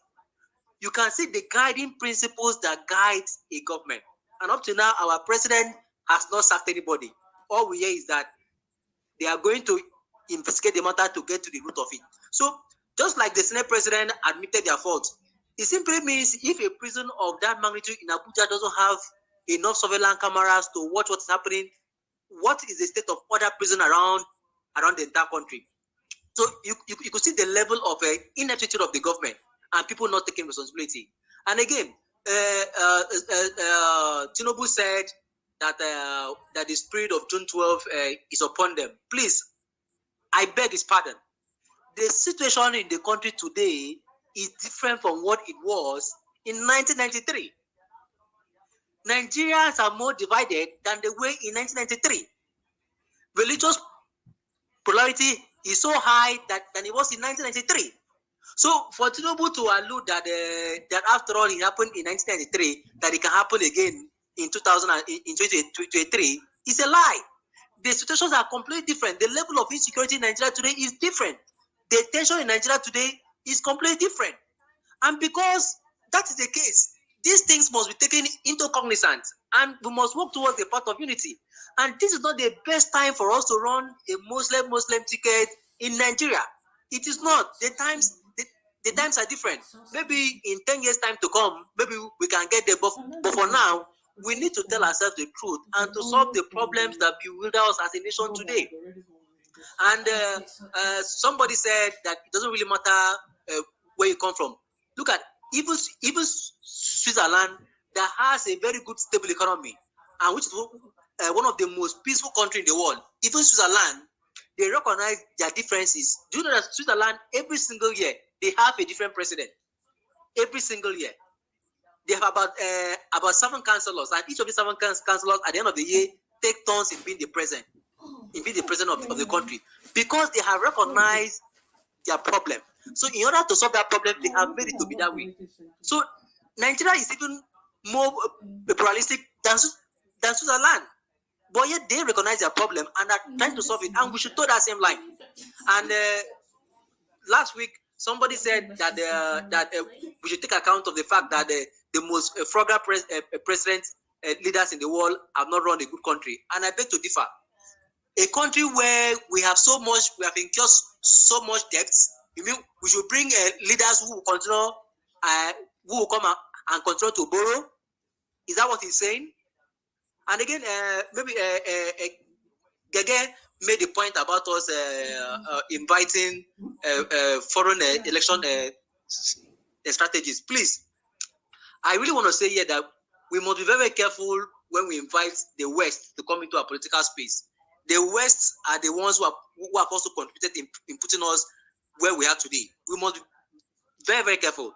In fact, if you allow the West, they will want to give us either a Tinibu or the others, not a P2B who is more reasonable and has the best interest of this country at heart. So it's not about whether P2B is from the South or is from the West. The point is that of all the presidential candidates, apart from P2B, who has told you what they want to do for this country?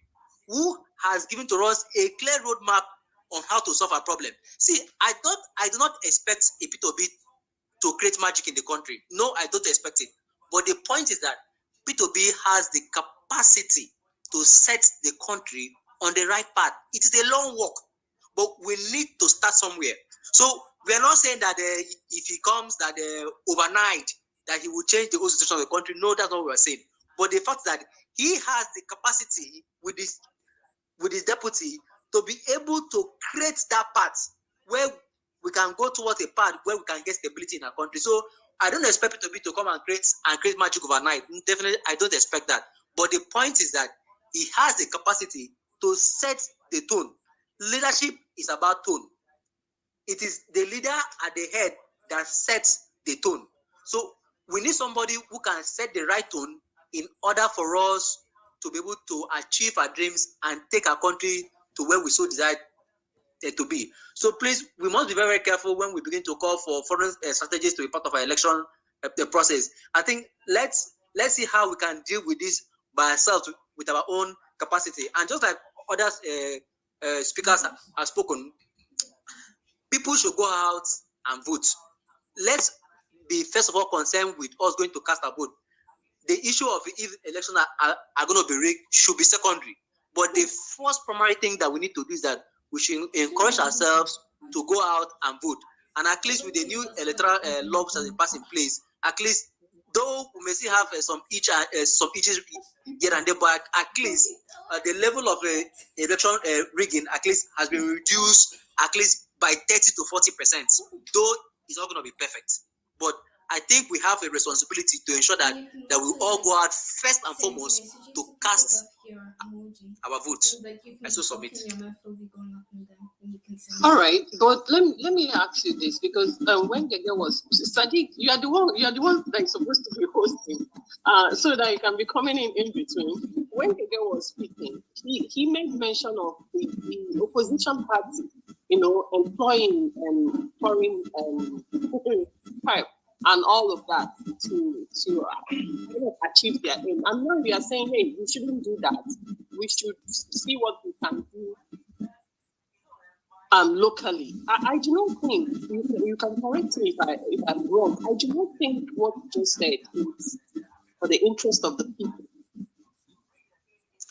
Well, if we must be honest with ourselves, the West are part of the problem that we have in Africa, not just in Nigeria, Africa as a whole. And to bring them into our election, I don't think it's a safe thing for us.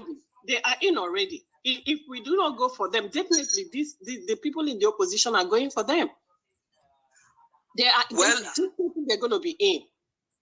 Well, I agree that they're going to be in, but I strongly believe that as Nigerian youths, that with the available resources at our disposal, that we can do all within our power to see how we can salvage the situation. But Gege is here, yeah. And I would like him to respond to what you just said, because I'm sorry, but I'm not buying it. Maybe he would be able to put it much better than I am. Gege, please.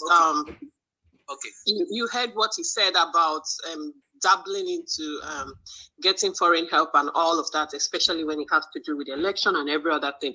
And he's of the opinion that we should not do that. Thank you. Can you hear me clearly? Yes. It's an interesting point that he makes, and I'm always fascinated when these topics come up, because we turn the Western world into some sort of bogeyman and are trying to blame some West for some mythical problems in Nigeria. The point is this: most of you have mobile phones. Most of your mobile phones, even those of you in Nigeria, are made by foreign companies. Most of you have clothes, shoes, watches, cars. They're all made by foreigners. I'm not asking you to invite the US government into Nigeria. All I'm simply saying is that democracy is an industry. In a developed democracy like the UK, US, and other parts of the world, there are people whose job or whose business is political strategy. Some people, their business is speech writing. Some people's job is media management. Others have the role to play lobbying. Others use technology to track voting numbers. Others do polling so they can predict the number of votes you get in each area. And what I'm saying is, Obi does not have that expertise in-house. So go and get the best people who know how to do this job. If you can find Nigerians who know how to do it, then hire a Nigerian. But the truth is, a lot of this expertise lies in the UK and the US. So it doesn't mean the West is coming to take over Nigeria or whatever. No, you're getting experts to help you do the job that you want them to do. And the reason why I'm saying this is, for example, yesterday, there was a video of Pastor Paul Adefarasin. He was asking his church members, I think he was talking to his church members about the various political parties. He mentioned PDP, APC, but when he mentioned Labour, the crowd went wild in the church. Now, a number of us on Twitter saw it, retweeted, and were excited. Now, that schmuck who works for Peter Obi, what's that his name? The placeholder VP, Doyin Okukwe. Doyin Okukwe, the schmuck, now decided to quote that tweet and was hailing the crowd. And I tweeted at the time that this man is very foolish. It is one thing for ordinary supporters to be hailing church members for supporting Peter Obi. But once your official campaign is now hailing church members, you've basically turned the campaign into Christian versus Muslim. Doyin Okukwe or anybody in Peter Obi's camp should not have commented on the tweet. They should have pretended like they didn't see it. Allow ordinary Nigerians to be hailing the church for doing what they are doing. But that's what I mean. When you have a team made up of amateurs, Oseloka Obaze, Doyin Okukwe, even Patutomi, these are not political strategists. They are intellectuals, they are academics, but their job is not campaign strategy. Even Peter Obi's tweet, you remember when Ekweremadu was arrested, Obi tweeted that, oh, I'd like to sympathize with my friend or whatever, blah, blah, blah. First of all, even if Ekweremadu is your friend, you send him a text message, you phone him, you send him an email. Why in the name of God would you tweet in the middle of a campaign that you are sympathizing with Ekweremadu? Is that not a daft thing to do? Now, if Peter Obi had proper strategists, as he typed that tweet, they would have looked at it and said, sir, this is the wrong thing to tweet. If you feel so bad for Ekweremadu, pick up your phone and phone him. It's not every thought in your head that you tweet. And that is the job of campaign strategists. They literally track every statement you make. Before you make a statement, they look at it and say, look, okay, you shouldn't say this, you should say this, and then they tweet it.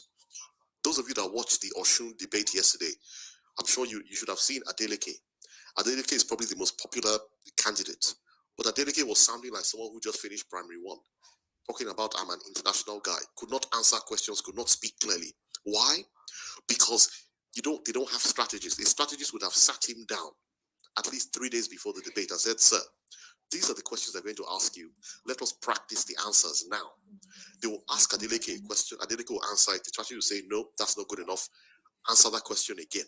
They will literally drill you day and night until you're able to communicate in a language that the people can understand. So that is why I'm saying this election is not a joke. This is not a class captain's election or leader of your WO organization in the CWO. This is a campaign for the president of Nigeria, and you need to take this thing seriously. Buhari himself understood the seriousness of the issue in 2015. That's why Axelrod was brought in to help Buhari run a very disciplined and well-packaged campaign. Forget the fact that Buhari is useless. You have to admit that the APC's campaign in 2015 was sleek and excellent because they got professionals to do the job. And that is what I'm saying. If Peter Obi wants to win, then the campaign needs to go and hire professionals to do this. Not Doyin Okukwe and Oseloka and the others clowning on Twitter, thinking that they are campaigning. That's not how you run elections. Anyway, I yield the mic. All right. Thank you, Gege. Thank you for that. Gege, are you here? Yeah, I'm with you. I think well said. Well, I couldn't agree more with him. All I'm saying is that why Peter B works to get the strategies, which is an integral part of if you must win an election in a country like Nigeria. For sure, you need professionals who can handle your tweets on Twitter, on Instagram, and on Facebook. You need all these people. But all I'm saying is that he also needs to tread with caution on who is into his campaign team. In fact, even on this very platform, make no mistakes. I know there are people who are here from the other group who are here to get information and they are here. So all I'm saying is that election strategies are important, but he must be very, very careful and very, very meticulous about it. All right. I believe you have Bukama. Yeah, finish speaking. Now, Silver, can you mute your mic, please? Okay. Can you mute? All right. Thank you. So I have KV. KV, are you here? Yeah, I'm here. Good afternoon. All right. Good afternoon. You have 3 minutes. Okay. Thank you very much for the space. I was going through my Twitter account, and I got the notification of the space, so I decided to join. And and it's always good to air your views when it comes to politics of our dear country. So first and foremost, I was in a space yesterday, and we're talking about the Muslim stuff. I was in the space yesterday, so I actually made my point clear that Tinubu himself, he's not really worried about the everyday citizen of Nigeria. No, that's not his concern.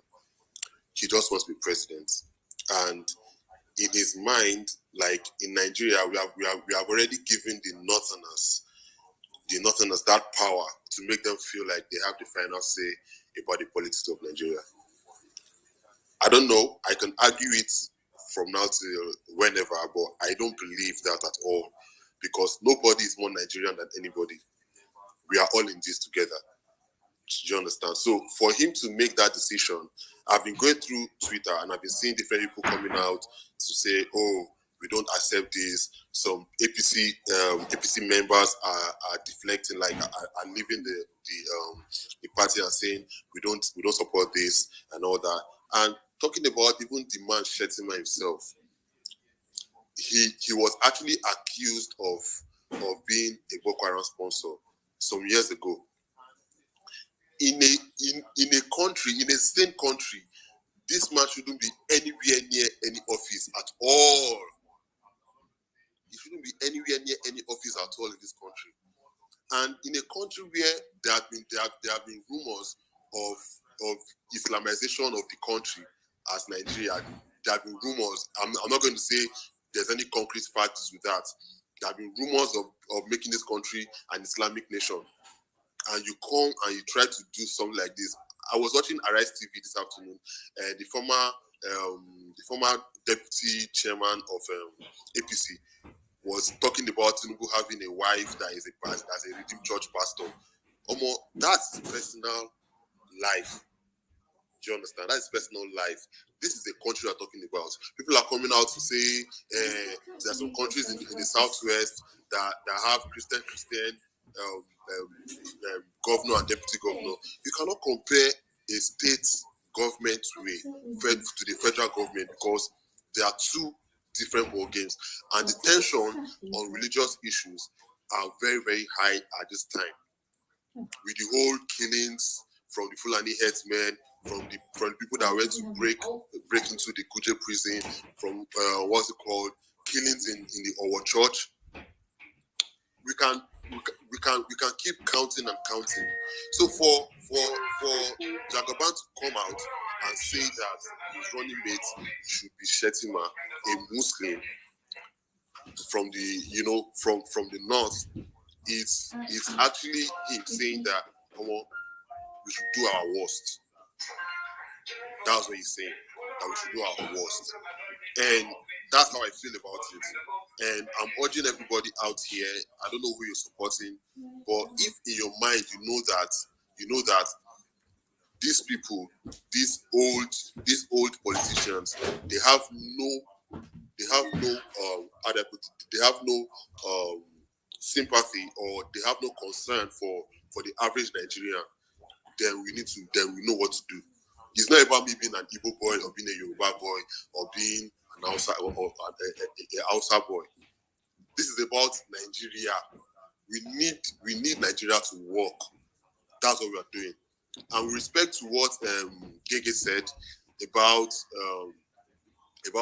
Peter Obi's team coming to social media, clowning and all that Peter Obi needs strategies and all that. So let me tell you something there.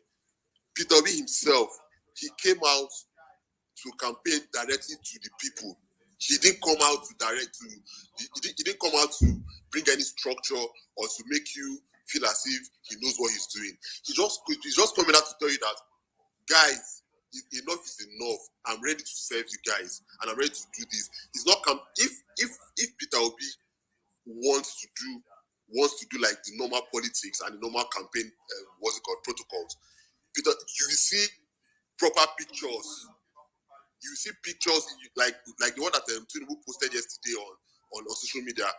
Well edited pictures from him coming down from the jet to him going to the office the same day. Just somebody that just came back from Paris, bath, change clothes. As they come down as they're coming down from the jet, they are going straight to the office. That's a lie. We all know that was planned. That was a photo shoot. I'm a music artist. I know what I'm talking about. That's a photo shoot. They gave me a proper photo shoot. So if Peter Obi wanted to be all organized and all that, you will see stuff like that happening. But for himself, he's coming out to campaign to the people directly. That's why you see him granting a lot of interviews. These other guys, they won't grant all these interviews. Trust me, they might not even come for debates. Trust me, because there are people doing the jobs for them. So what Peter Obi is trying to do is he's trying to put the power back to the people, because that's what democracy is about. Democracy is about the government for the people. So it is we that actually have the final say in all of this. I don't know if I'm making myself. I don't know if I'm making any points. Please, it is we, the people. It's we that we have the final say to carry this country forward. So for Tinibu to bring out Shettima, I can say it clearly that he doesn't care about the average Nigerian. He doesn't care, because trust me, if a Muslim and Muslim runs this country, trust me, the Christians, they are going to be, it's going to be very bloody for Christians, trust me. Because the northern Muslims... You have to round up, sir. Yeah? You have to round up, sorry. Okay, good. Yeah, good. I'll round up soon. Because northern Muslims, they feel like Nigeria is their home. The Fulanis feel like Nigeria is their land. From what we've been seeing, from the the bishop that was abducted in the east, when he came out, what he said is all facts. They feel like Nigeria is their home. So they are doing whatever they can to take back their land. And it is our right to come out and say, oh, this country is for everybody. Nobody's more Nigerian than anybody. Thank you very much. This is my submission. I yield the mic. All right. Thank you, Kay. Sorry, guys. Let's do this. Can we, when you speak, I'll take you down so that we'll be able to accommodate people requesting for the mic. And then if you want to speak, then I'll still bring you up again. Sadiq, you have the mic.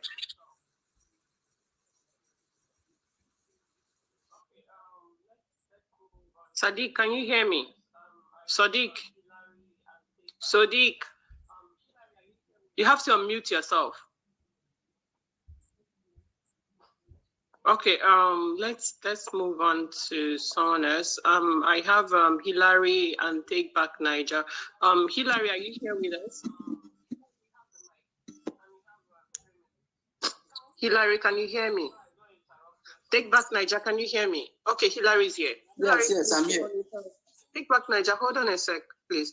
Hilary, you have the mic, and you have 3 minutes. Please, can we stick to the time so I don't interrupt when someone is speaking? I'm sorry, can I just pass the mic to the next speaker? I'm going to join you guys soon, okay? Something just came up. Right, okay, all right.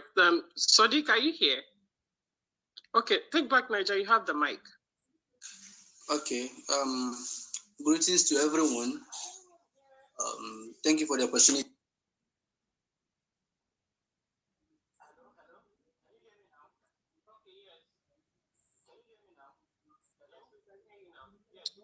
Can anyone hear Take Back Niger?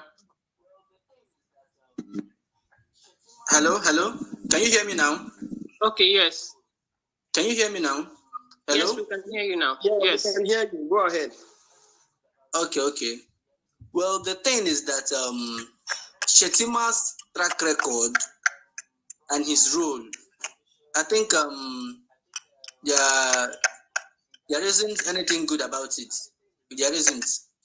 And the thing is that along the line, with proper investigation and all that, I think it's going to be indicted. Sorry. So, and the thing is that the opposition parties, they are going to come at it with whatever they can, be it the truth or propaganda, anything. I think they're going to hit him hard on that about his role in the Chibok girls abduction in the 2000s, and I think there is a Vanguard paper to that written by the former December 14th, written by the former governor of Borno State, Modu Sharif. And he clearly stated it there that the common people, the people of Meduguri, knows, is there, you can look it up, knows that he is the sponsor of the group, and also knows the whereabouts of the Chibok girls. I mean, these things are there, and you can agree with me that they frustrated every attempt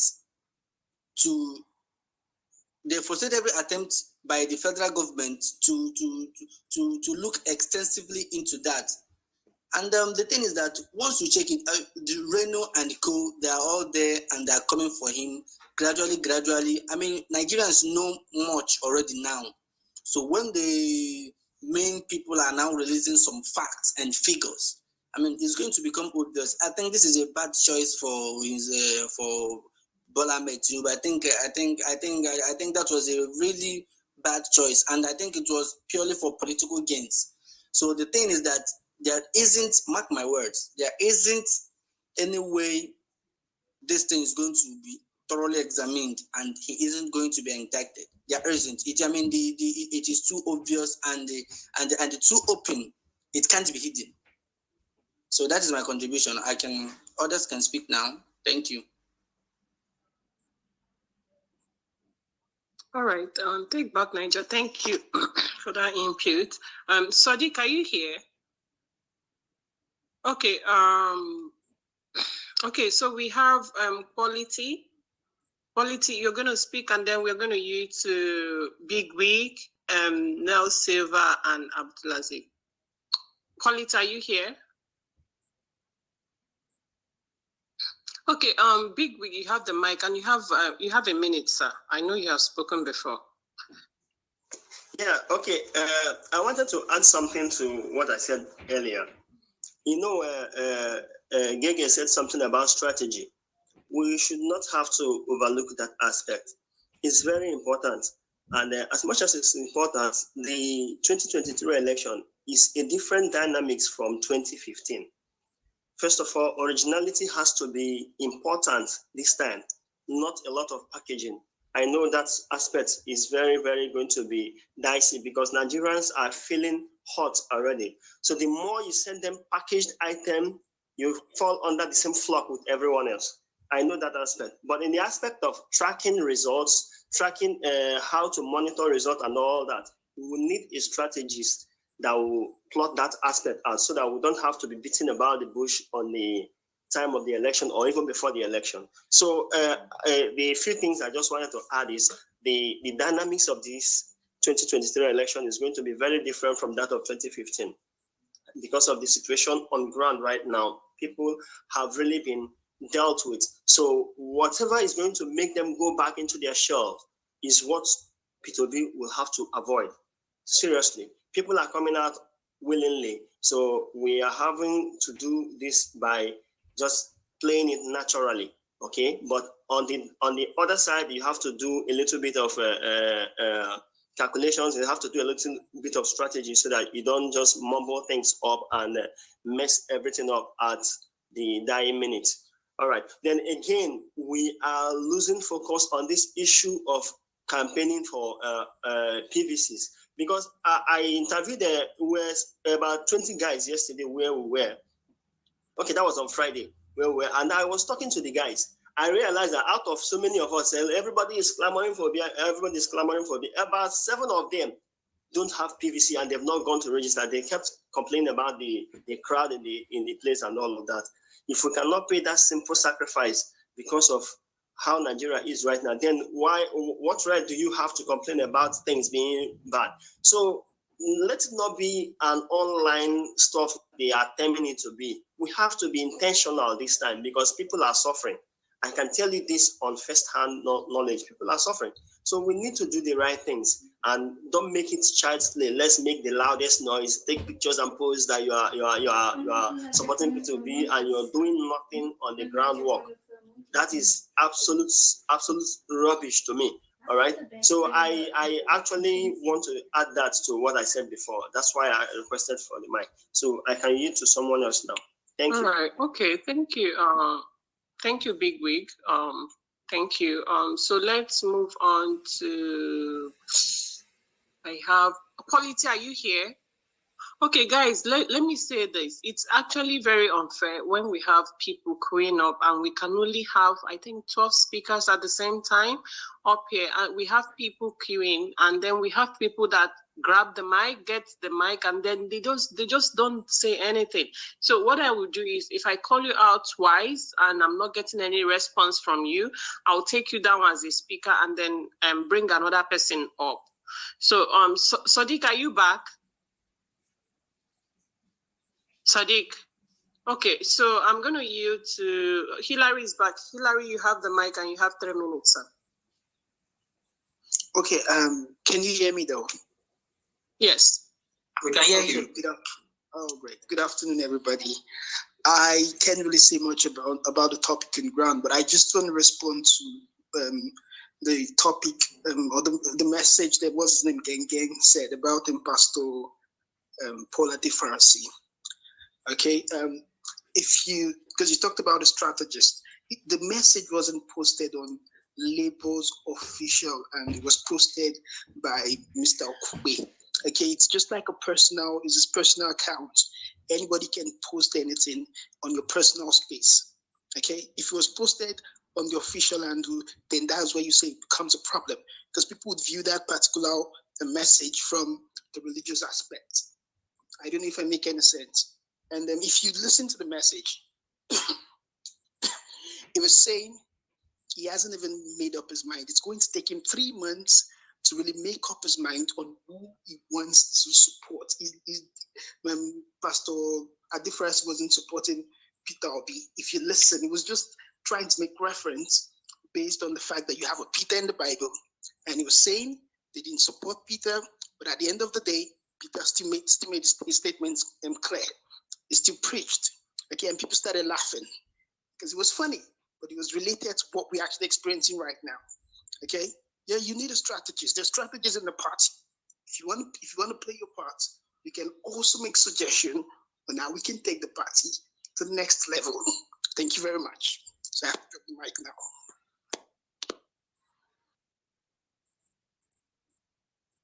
So I'm not going to speak for Gege. Gege is here, so I'm going to use the mic to him. Gege, you have the mic. Thank you for giving me the opportunity to respond. I need to clarify 2 things. First of all, I never said that Pastor Adefarasi was endorsing Peter Obi. All I simply said was when Pastor Adefarasi mentioned Labour Party, the audience got excited in a way that showed that most of his church members were supporting Obi. Now, this takes me to the second point. Quite frankly, it is disingenuous to claim that Okukpe did not tweet it from the Labour Party handle. Okukpe tweeted it from his personal handle. Look, many of us here are working professionals. You are told, even when you get certain jobs, that as long as you work for certain companies, your conduct within and outside the company has to be of a certain standard. If you are working for the OB campaign, then there are some things you should not be tweeting anymore. Keep them to yourselves. Tell your girlfriends, tell your wives, tell your mistresses, or tell your boyfriends, but don't tweet it on your handle. Doyo Okukpe is a key member of OB's campaign. If Doyo Okukpe was excited that Christians were tweeting for OB, He should tell his girlfriend or tell his wife, don't tweet it on your handle, because that is class A stupidity. And that's what Doyo Okugbe displayed. And let me tell you the truth, even when he was working for Jonathan, he displayed this level of clownery. That's why I'm worried that he's playing a prominent role in Peter Obi's campaign. Now, secondly, this idea of strategists that, oh, if you have any ideas, you can email in, you can do this. That is how amateurs do politics. Even Obama, that ran an authentic campaign in 2008, Obama still had organization, he still had strategists, they helped him craft his message. And sometimes the most effective strategists are the ones who make your campaign look like they are organic. So Obama's campaign looked organic, but it was actually heavily coordinated by strategists. And that's all I'm saying. I'm not saying Obi should be on TV sounding like a robot, or you should use packaging and photography to make everything look fake and packaged. No. What I'm saying is Obi has a certain level of authenticity to him. So what the marketing and the strategists do is help you package that originality in a way that is more effective to reaching as many people as possible. That is all I'm saying. It's the same basic thing with starting a business. If you are cooking homemade food, maybe you set up a mama put and you have 1 or 2 customers a day. Yes, you can say, oh, I have to be authentic. I'll be going to the kitchen, waking up at 5, cooking eba, cooking amala, and serving my guests. But once you're having 1,000 guests coming to you every day, you cannot still be cooking the same way you were cooking when you had 2 guests. You have to improvise. You have to bring in a team. There has to be more structure in the way you're cooking.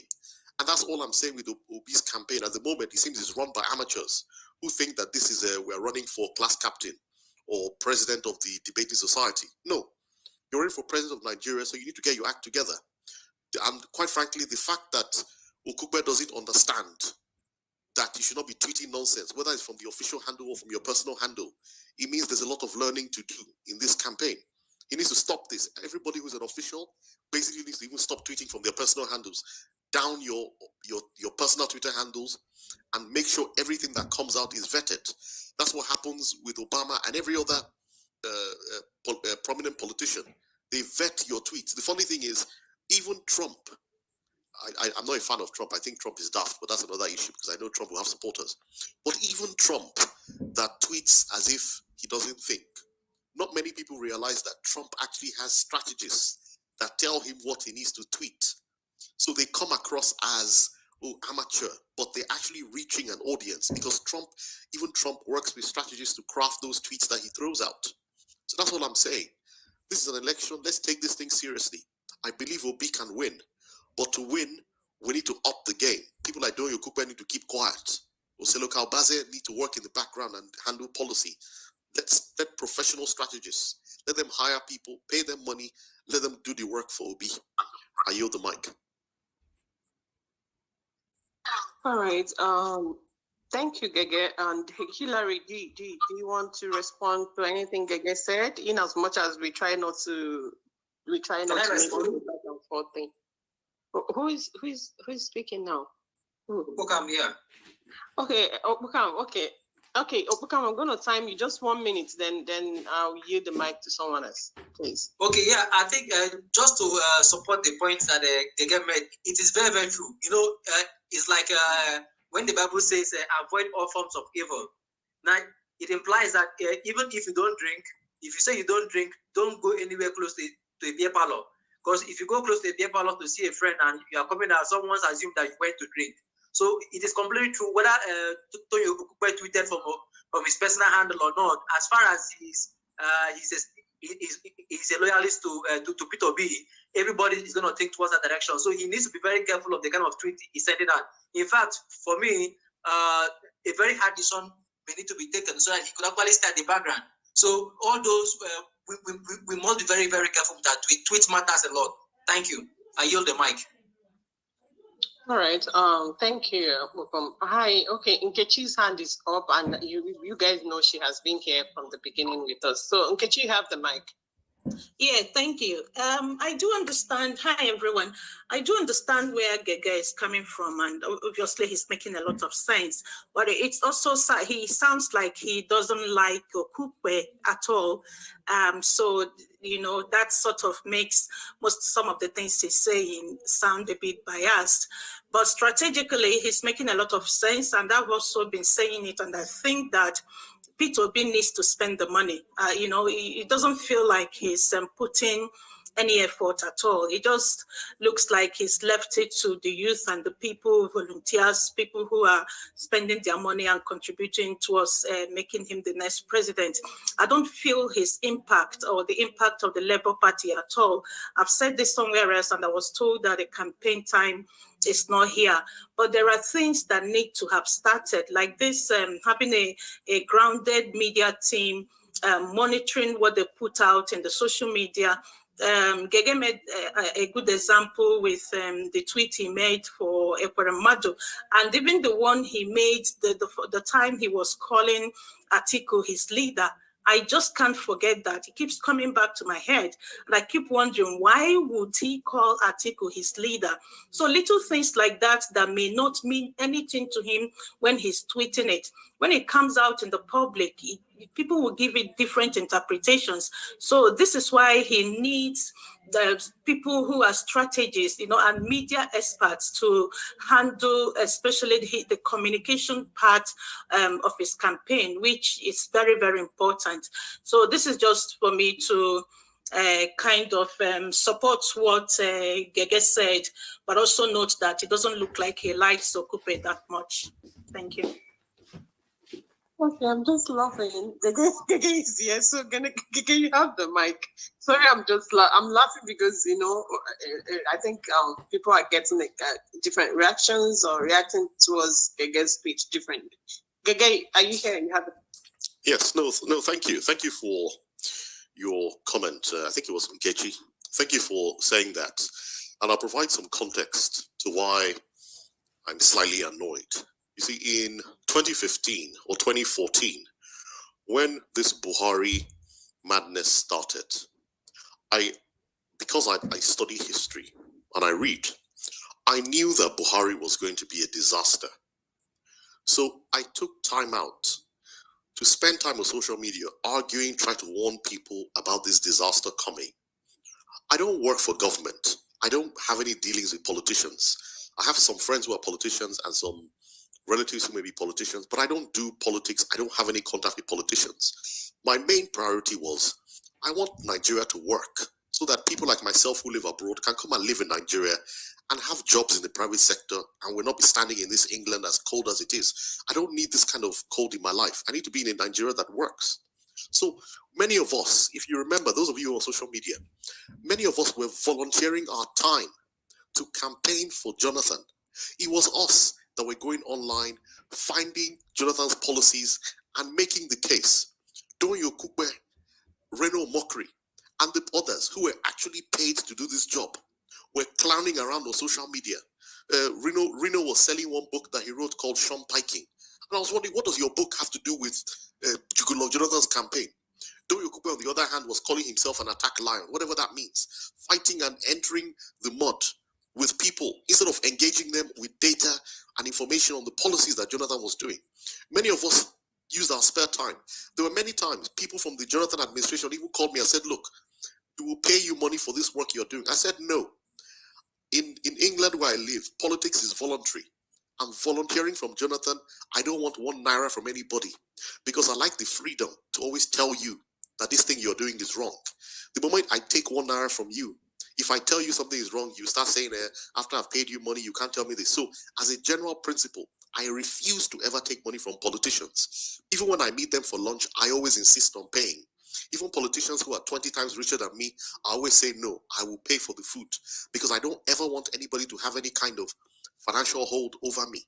So what is annoying for people like myself is Doyin Okukwe and Reno Omokri were the very people that ruined Jonathan's reputation on social media. Whilst we were fighting to get this man re-elected, Okukwe and Reno were clowning around. And now that same Okukwe has reappeared in Peter Obi's campaign. People like, once again, we are volunteering to try to get this man elected and Okugbe is clowning around again. And that's why I'm annoyed. It's not because I have any personal beef with him. I don't know him from Adam. But my point is, Obi needs to be careful of these characters. Get professionals who know what they are doing to do the job. Because if this thing fails, all of us are going to suffer. I mean, we're in danger of, after 8 years of Buhari, we want an 8 year, or they call him Ahab on Twitter. After 8 years of Ahab, we now want Tinibu to come and finish the work that Buhari has started? No. So I'm angry because I don't want my family members to suffer. Nigerians have suffered enough. ASU is still on strike. People are at home. Hospitals are nothing to take to speak home about. Insecurity is on the up. Unemployment is up. So this thing might be a joke to people like Okugbe. Okugbe has money. If Nigeria collapses, Okugbe can easily relocate abroad. But our family members who are in Nigeria, the poor, they don't have those opportunities. So this thing is not a joke. So we need serious people who know what they are doing. Because Obi only has one shot at getting this thing right. I yield the mic. All right, thank you, Gege, for clarifying more on that. And Nkechi, do you want to say anything, or should we move on? No, it's okay. Okay, Sadiq, Sadiq, finally you are here. So Sadiq, you have the mic. Can you hear me? Yes, thank you, Darius. I don't know what went wrong, but thanks for having me back. No, it's Thank okay. At the end of the day, we are saying the same thing. So. Okay. Sadiq, please, you have 2 minutes because we have new speakers. We have Mr. Sani. We have Mr. Sani as a new speaker. Okay. What I have in mind to say is just a piece of advice, especially for the OB team, because I notice most of them are just here on this space. So if you really want OB and you want this vision you want this vision to work, then you personally, you have to work for OB. And how do you do that? By actively involving yourself in the politics of the nation. We can't just be here online talking about Obi is a good man, we want Obi is the man we need, we'll vote for him. Come the day of election, after voting, what next? What do you want for the progress of the country?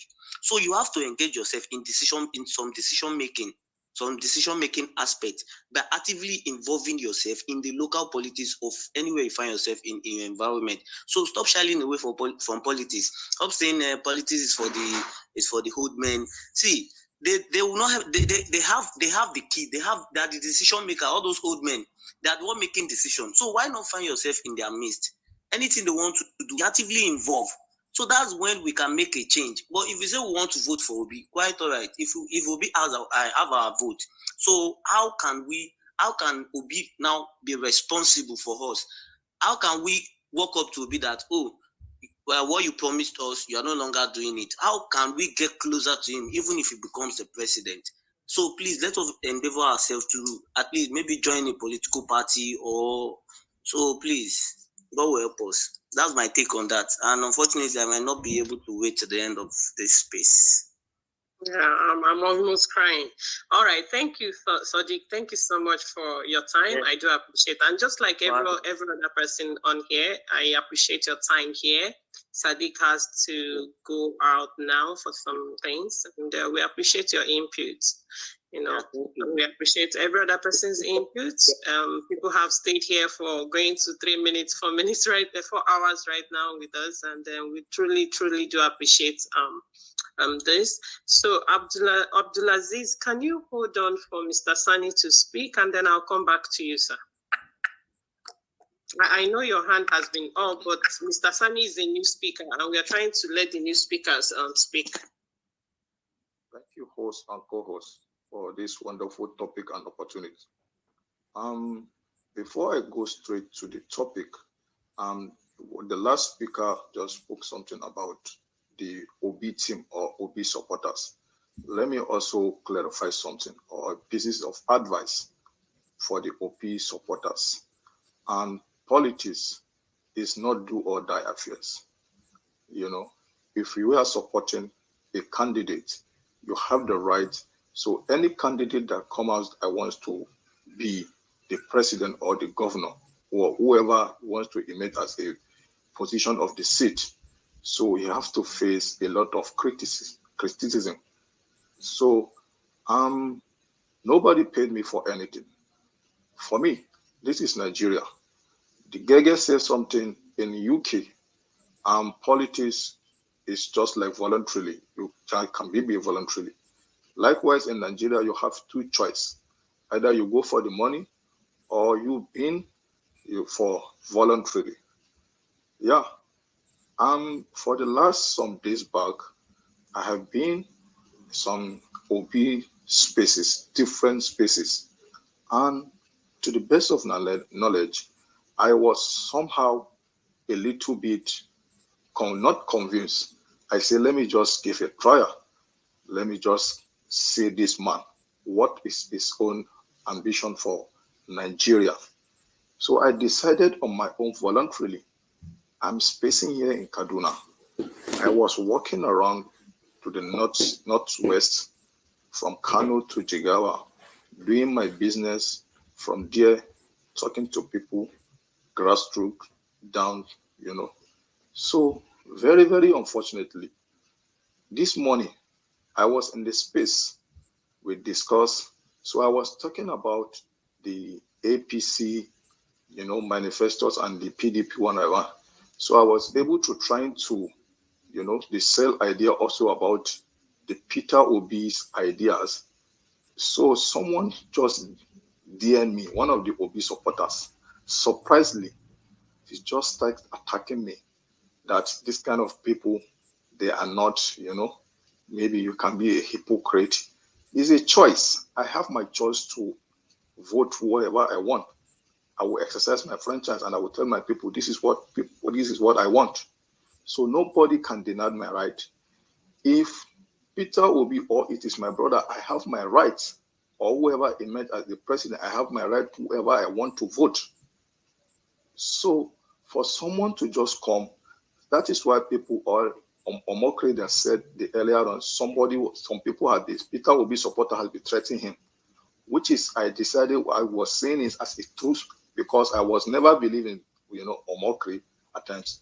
But today I realize, yes, I say yes. If you don't support, if you do some supporters of Peter Obi, if you don't give them support, they will be threatening you. They will be calling you a names. This is politics. I can decide to change my mind in the field of minutes. So my pieces of advice, if you are reaching the supporters of Peter Obi, whoever is criticizing your candidate, you can face the challenge.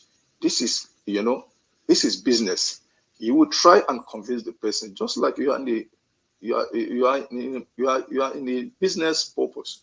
Someone can just come to you, or a customer can just come.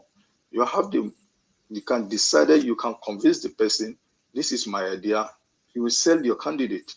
So I will advise for that. Many people criticize or many people attack people if you are not supporting an Obi movement. They will come to your DM to be starting attacking you. You don't want to be future. You don't want to achieve.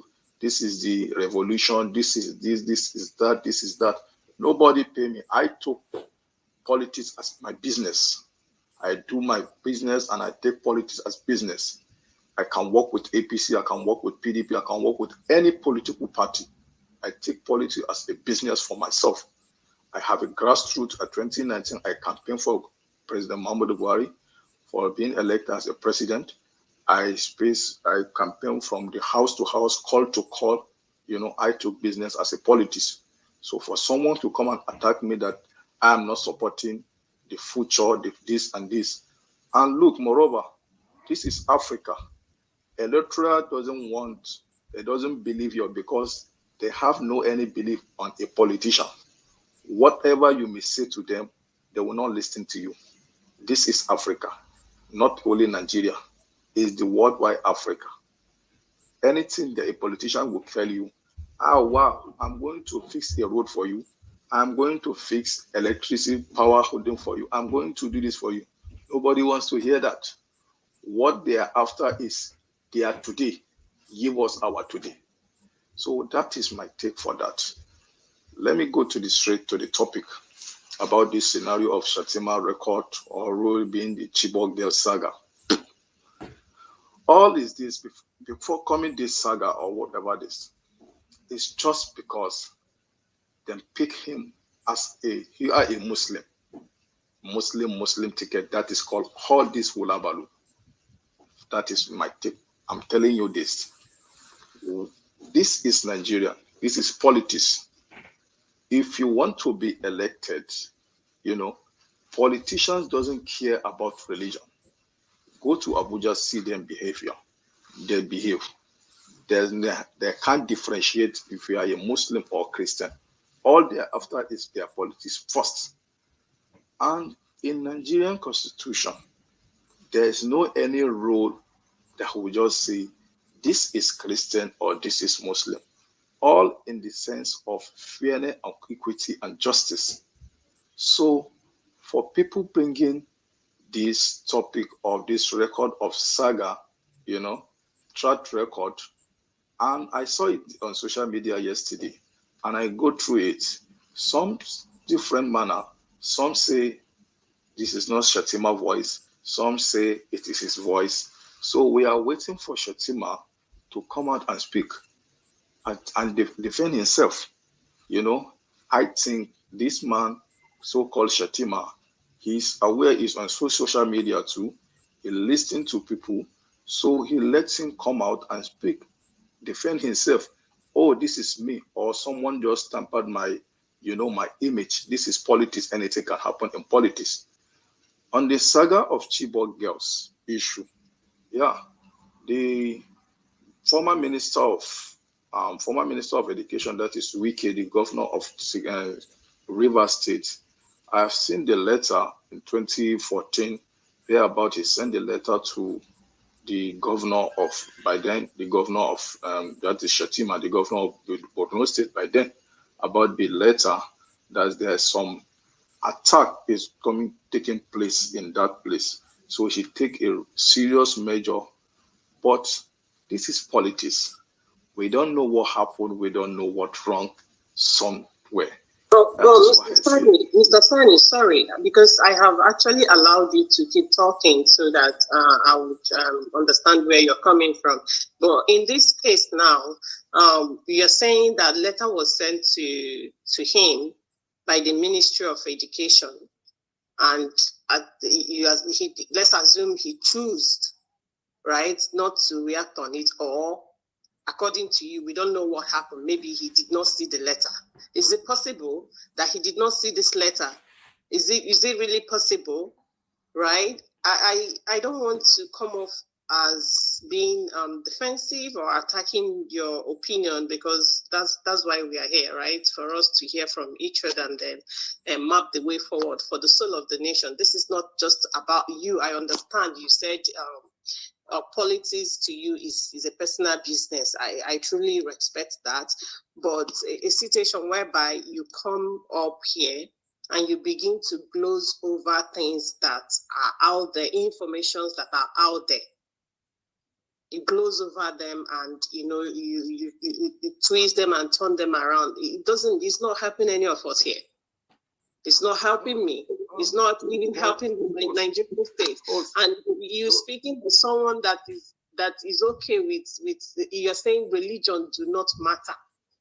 But Nigeria is not a one religion country. Nigeria is a multi-religious country, and we are very diverse. And religion actually matters, because if it does not matter, why are they playing this very politics on the line of ethnicity and religion? You cannot come here, Mr. Mara, please, can I just say something let me just speak for my last minute. Okay. So you can just go ahead. On the role, I'm a co-northerner, for the equity and justice.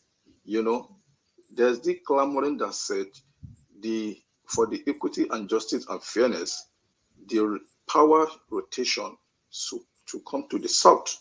So the northerners governors and the elite, meeting themselves and say, okay, let's do this. Okay, let's the power shift to the south.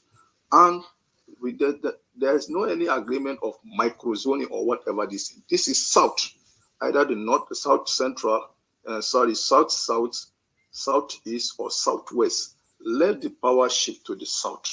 So it's for the south to decide where the power should come from. So they make their own decision. You know, their own decision was made. And let's come to this issue. After the presidential primaries, the people that got the form on APC, let me talk about APC first. The people that, you know, get the form for APC, there are about 28 to 30 presidential aspirants.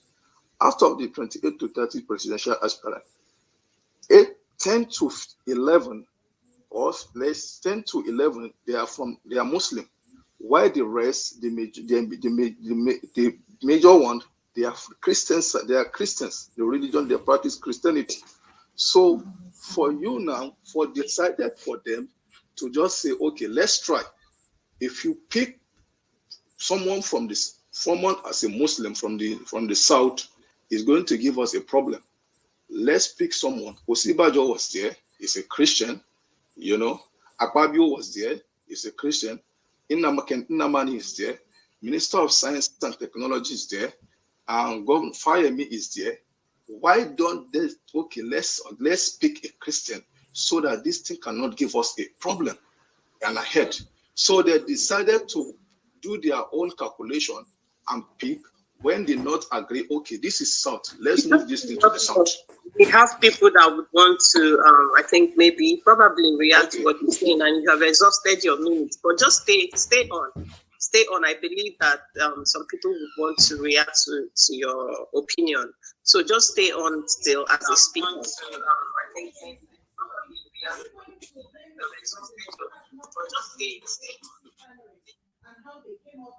So, NK. No, it's okay. Just what he was saying, it doesn't make any sense. So, are you going to blame the citizens who had nothing to do with the APC primaries and how they came up with Tinibu? So, are you blaming us now? You know, but I think we should just move on from this. NK, sorry, we are most likely not going to move on from this because I'll see Hillary's hand up when he was speaking, Big Wig also, and then Obokama, and then Ikenga came up, and their hands went up. I believe they knew he was speaking, and then they came up. So I'm going to allow them to speak, okay. And then he's still here. Right, because I mean I have a lot, you know, but if I go on the way I would want, it kind of makes it okay. She's the host, so she's attacking him and all of that. No, but I believe that people their hands are up have one or two things to say to him. Hillary, your hand came up first when he was speaking, so I'm going to yield the mic to you and then allow 2 minutes for each every one of us that our hands are up, and then we'll go from there. Okay, can you hear me though? Yes, I can. Okay, I just want to respond quickly to Gege. Gege, as regards what Okupe actually posted on his Twitter. Sorry, Gege is not here. Oh, he's not here. Okay. Oh, he's not here. Okay, no problem. So let me just respond to the previous caller. I don't know his name. I think his name is Sani. Okay, Mr. Sani said religion is not really a major problem when it comes to politics, that the politicians don't really care.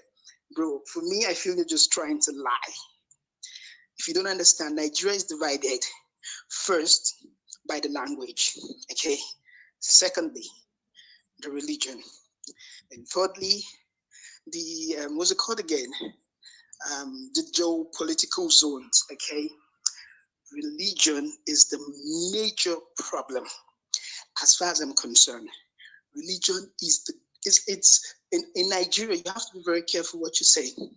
And that's why a man like Atiku, for me and my household and the friends that I know, would never vote for somebody like Atiku. A man that cannot make up his mind, okay? On the tweets that he actually put out there, he had to come back and start lying and saying this, when was threatened by people from the northern part of the country. You remember what I said, okay?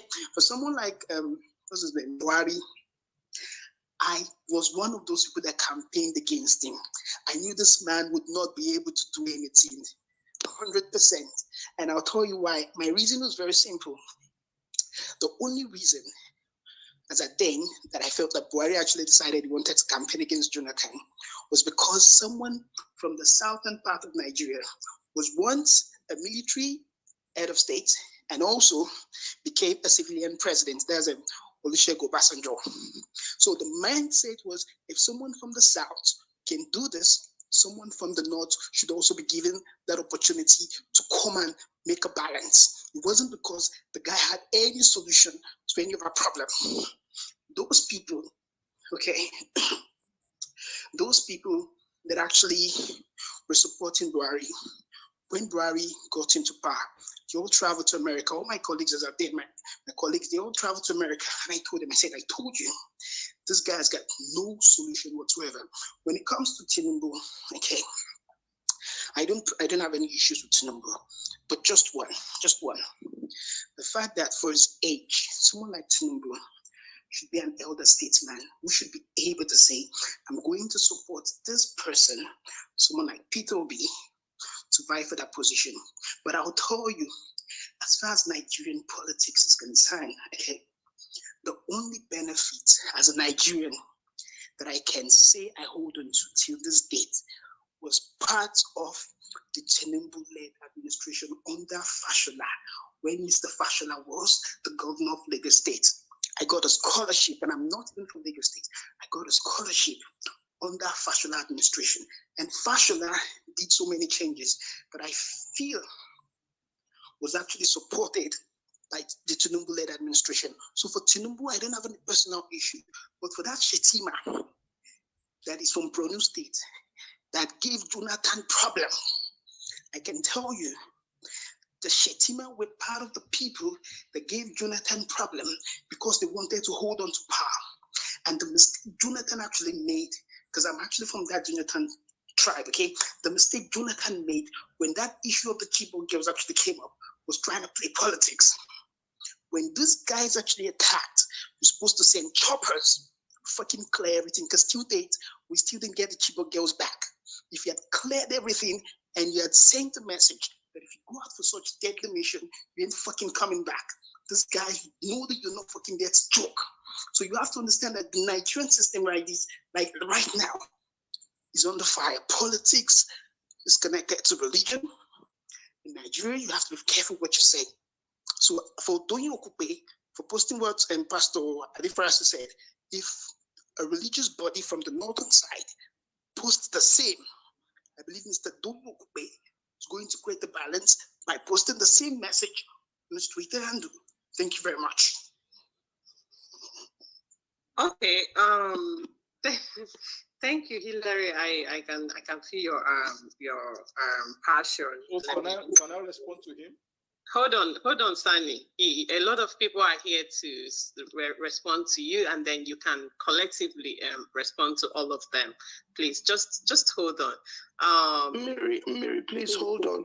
Please, everyone, while we're talking, I know we're really upset. Please let us mind language. A lot of people are home today with their children. Let's just mind the language, please. Thank you. All right, thank you, Chief, for bringing that to our notice. We apologize for that. Who is speaking? Bukam is speaking now. Okay, so Bukam, you're going to speak, and then Big Wig, and then no, Bukam, hold on. Let's allow Ikenga. Ikenga, are you raising your hand to respond to Sani? Fish farm? Yes. Are you yes, also? Okay, so it's Fish FM. Huh? It's Fish FM. Sorry, Fish FM. Okay, are you raising your hand to respond to Sani? Exactly, yes. Okay, so let's allow Ikenga to speak, and then after Ikenga, you would go, and then we'll come, and then Big Wig. Ikenga, can you hear me? Yes, I can hear you. So you have the mic. Thank you for this opportunity. I greet everybody on this space. You see, I'm gonna try to make this simple because I'm only responding to Mr. Sani. You see, nobody, threats to anybody, whether they agree with, my view or somebody else's view, is condemnable. And there's no, any right-thinking person that would say that it's okay to threaten people because they disagree with us. However, everybody knows Peter Obi's opinion about this alleged, these threats, whether they are real or perceived. Everybody knows Peter Obi has tweeted and has come openly in condemnation of some of his alleged supporters who are threatening others. Why you can actually be a supporter of Peter Obi and still condemn threats coming from some of his supporters. But it does not make sense for you to have made up your mind to support a government that has, that is literally bringing Nigeria down, and then you start your cognitive dissonance by blaming the whole thing on Peter Obi's supporters. It's either you're with Peter Obi or you're against Peter Obi, and that is very, very understandable. But you can understand that Peter Obi is against threat, violence, or whatever. So let us talk about competence and credibility. Let us talk about if Peter Obi is the man that can salvage Nigeria. It's not about the whole thing about his supporters and threatening people or not. Now, having condemned any form of threat, here is the issue. The issue is that Mr. Sani openly said that he is a businessman politician, that politics is his business. And I respect him for being bold to accept that, politics is his business. And then you would understand why he would actually be in support of this sort of government. However, before he admitted that politics was his business, he said politics is not a do or die affair. And when he said that, in my mind, I was like, yes, for politicians, politics is not a do or die affair. That was before he said that politics was his business. And then that made sense to me. But for an average Nigerian, for the average poor Northerner and the average poor Southerner, for Nigerians in the East, West, North, and South, everywhere, who have survived, who do not have food to eat, this is not business. This is personal. Electing somebody who's going to pilot your destiny for a fixed period of time is something very, very personal. And you need to understand why people are passionate and personal about this. People like Sani have no place in a space when we're talking about rescuing Nigeria, when we're talking about how to salvage Nigeria, when we're talking about progress of Nigeria. They belong to where they're talking about sharing the commonwealth and patrimony of Nigeria. So you cannot gaslight Nigerians into this thing of, Obi supporters are this, Obi supporters are that. Just own it, you did, and that's very, very commendable. You are a supporter of the APC government. Do not make excuses for somebody, whether it was his voice, whether it was the voice of Esau and the hand of Jacob. But it is okay for you to come out and say Obi supporters are threatening you. We don't want that. Why we condemn those threats and those violence of any sort, we want to understand that what we are talking about is who can salvage Nigeria. And again, you can still support Peter Obi and say no when you see something wrong going on. And that's all I have to say. Thank you.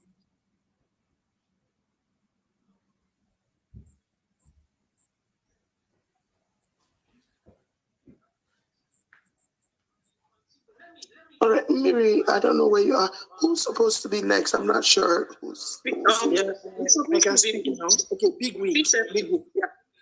Bishop. Can I speak now? Before you continue, let me just clarify something. Sani, you are still here. You are going to react to all of us. You said when you were talking, you said none of the politicians, nobody cares about religion. But the same Tinibu that you are saying he does not care about religion said why he did not run, or rather was not allowed to run as Harry's mate, was because it was a Muslim ticket, and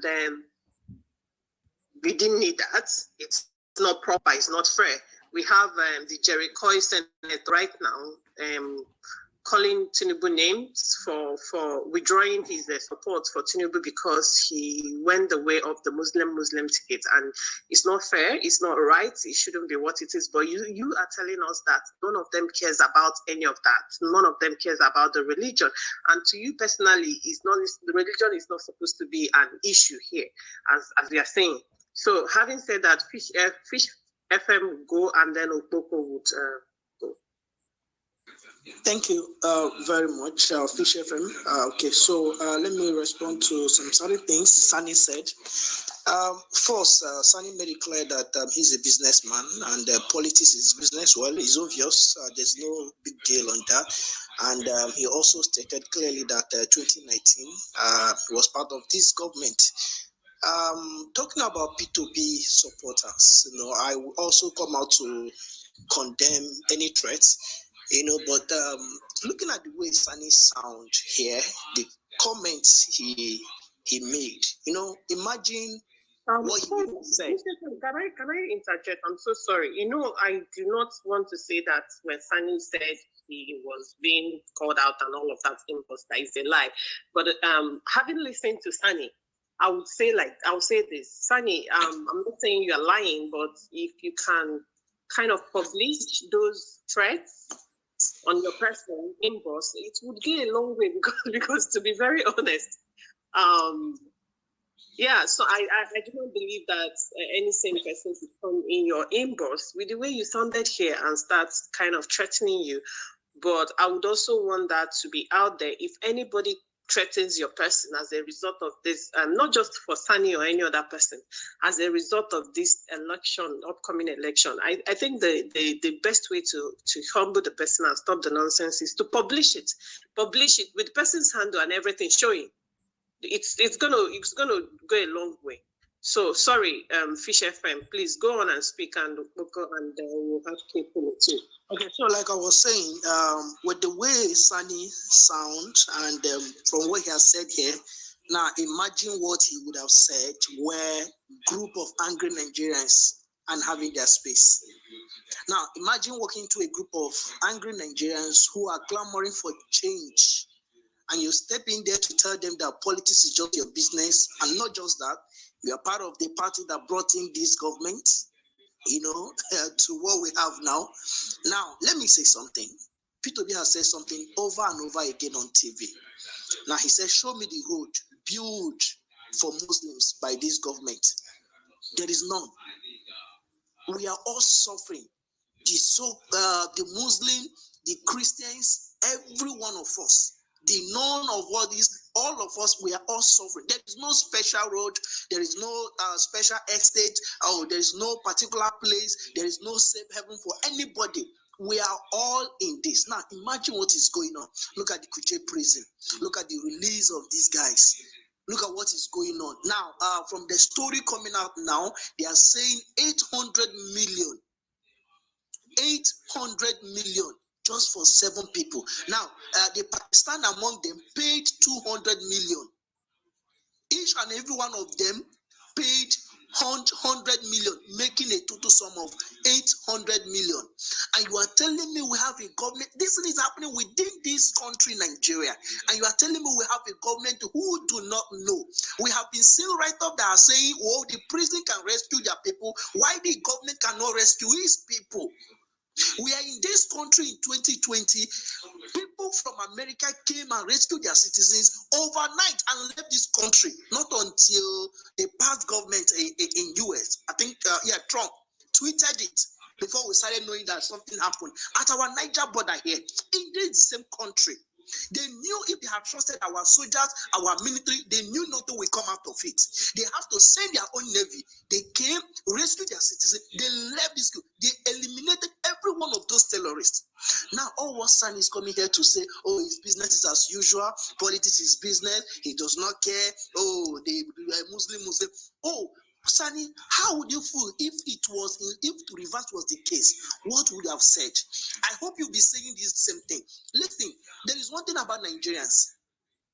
We will shout. If at the end, if something else happens, believe you me, we will all adapt to the system. But we hope to see what is going to come out of it. But believe you me, everybody, 50 million or 100 million of Nigerians can be wrong. We know our fears. We know what is coming. We are scared. We know what is going to happen. People were saying this thing in 2015. People said this thing in 2019. The same thing is happening. Listen, people cannot be wrong. I saw, is it Prelate or whatever, Ayodele? Oh, yesterday he was saying, oh, God has not ordained P2P. Today he's saying God is against Tinibu because of Muslim ticket. And I said, look at these people. Just look at what's all this. Today you are saying this, tomorrow you are saying this. Where are you standing? This is money politics. That's what we are playing in this country. Even our religious leaders, they are not exempted. Let's be honest with ourselves. We know what we are doing in this country. If we continue this way, listen, my fear is not about the Muslim ticket. My fear is what is going to happen. Now, even with Buhari, our president, currently the president of this country, nothing has been solved. Please, you remember the same Tinibu came and said, oh, when Kiniko, they had a problem. They called on their leaders. They called on their past leader. They called Buhari is a soldier. He's a military. He's a this. He's going to eliminate these people. Please, all of those things said together, Mr. Sani, what has come out of it? The business politics man, please, what has come out of it? Today we are having the same trouble. Is it now the same trouble that will go there? With the Shettima, we are having so much links to this current situation in Borno going on today.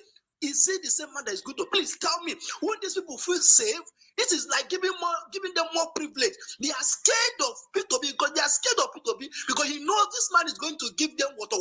Now we are here talking about somebody who is going to make them feel more helpful, somebody who's going to make them feel more safe, somebody who's going to give them more link. Listen, let me tell you something. Let everybody know this.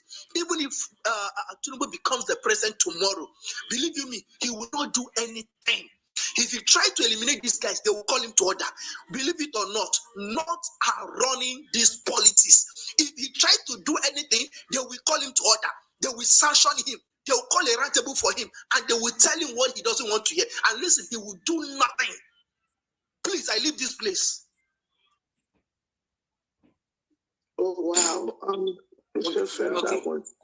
Co-host, please. Okay. Respond Okay. No, Sunny, hold on. You're going to respond. Sunny, you respond. Excuse me, please, guys. My hands. Can you hold on, please? Thank you. Please, guys, you have to help me. I'm not feeling very well, as you can tell from my voice. So, just give me a second.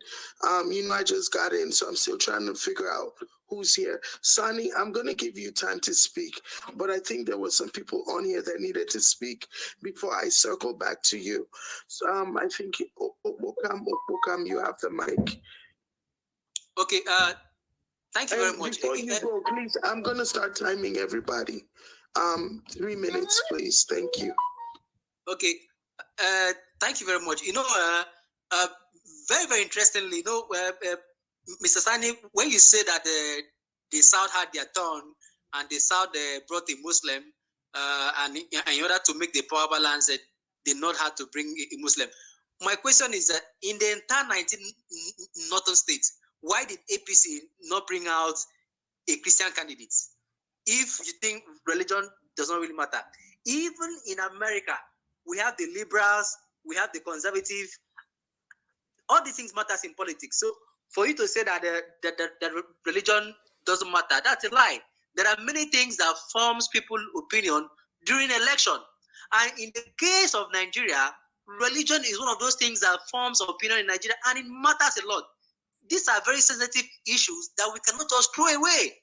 So to say that that religion is one of the things that shouldn't matter in an election, then that's not true. Then we're not being honest to ourselves, Mr. Sani. So let's tell ourselves the truth. Even in the North, religion matters so much to you guys, and that is why people brought out a Muslim ticket.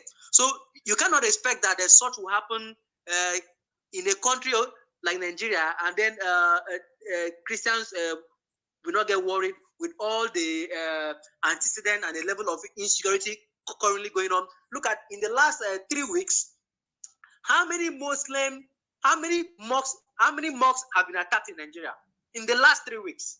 How many imam clerics have been abducted in the last 3 weeks? All you hear is pastors and priests, and then you want Nigerians who are Christian not to get worried. Then we're not being honest to ourselves yet. We need to tell ourselves we must be very, very objective. And yesterday we saw the same thing. A Christian church was attacked with worshippers being adopted. And you do not want Christians in Nigeria to have fears where they have a Muslim ticket? Come on.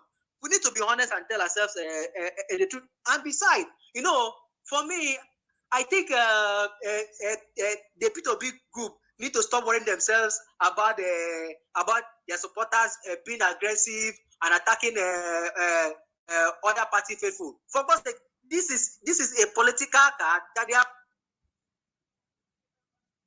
are trying to make themselves to become victims. So for me, the P2B group should not yield to all of this politics. This is pure politics. So I don't know APC or PDP members who are also being antagonistic towards the Labour Party or towards the OB supporters. Yes, there are. But who is amplifying it? Nobody is amplifying it. But simply because a certain P2B is being seen as a threat, they're not using his supporters as a means of saying that, they are being aggressive, they are being antagonistic towards other persons. People in APC and PDP are also being antagonistic and aggressive, but we are not amplifying it. So please let us stop playing this card. It's not going to fly. So when you say Labour supporters or PDP, they attack to Mr. Sani, you are not saying the truth. People from APC and PDP not also being antagonistic. So please, this card cannot fly. Let us stop playing this politics. Thank you. All right, thank you very much. We're going to go to, hold on, let me see my notes. Okay, Kate Polo. Next, yes. Hello, everyone. Quick one. Yes, when someone sits on the edge of a skyscraper on a rocking chair and you tell the person you will fall down from that skyscraper because you are too close to the edge, it's not a threat.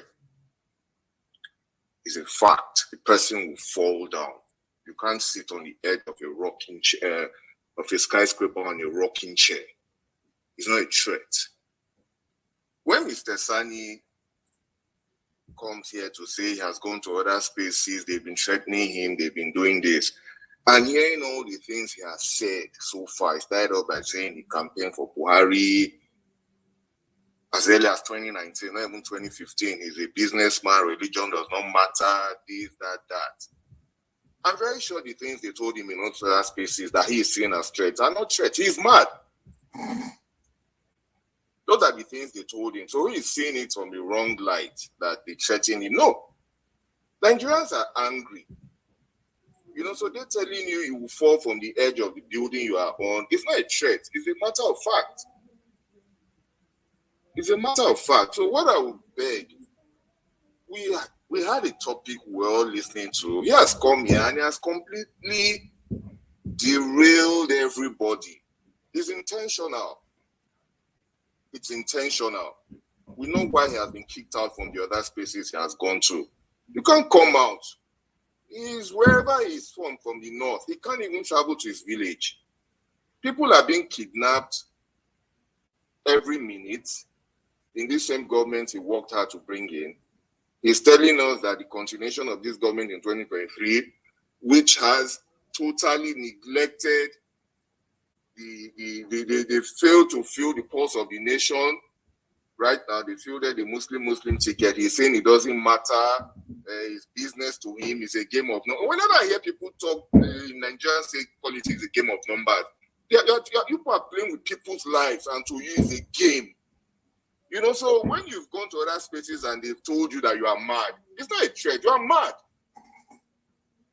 And they've kicked you out. And I believe that they should take the mic from you here now because you completely derailed the conversation we had. You've come here and everybody is clamoring to take the mic to tell you that you are mad. If everybody here takes the mic to tell you that you are mad, we'll be here for the next 1 hour, 2 hours, and we will not talk about the topic that we were on before. You didn't contribute anything to that topic. You just actually came here to expose your dirty linen that you're actually mad. And you, because of the cognitive dissonance, you felt they were threatening you. You are mad. You are mad. In a country where people spend almost 90% of their income just to buy food, You are telling us that we should continue, and you are saying it's a game of numbers, it's your business, religion does not matter, this one. You are mad! And please, when next you come to where Nigerians are planning on how to move the country forward, you take a seat at the back of the class, you take notes, and you learn. You can't come out if your relatives can't tell you that you are mad, then there's a problem. People tell you that you are mad, you take it as a threat. No, that's not a threat. So Please try and round off in 30 seconds. Let's move on to where we were before. And don't allow these distractions. I yield the mic.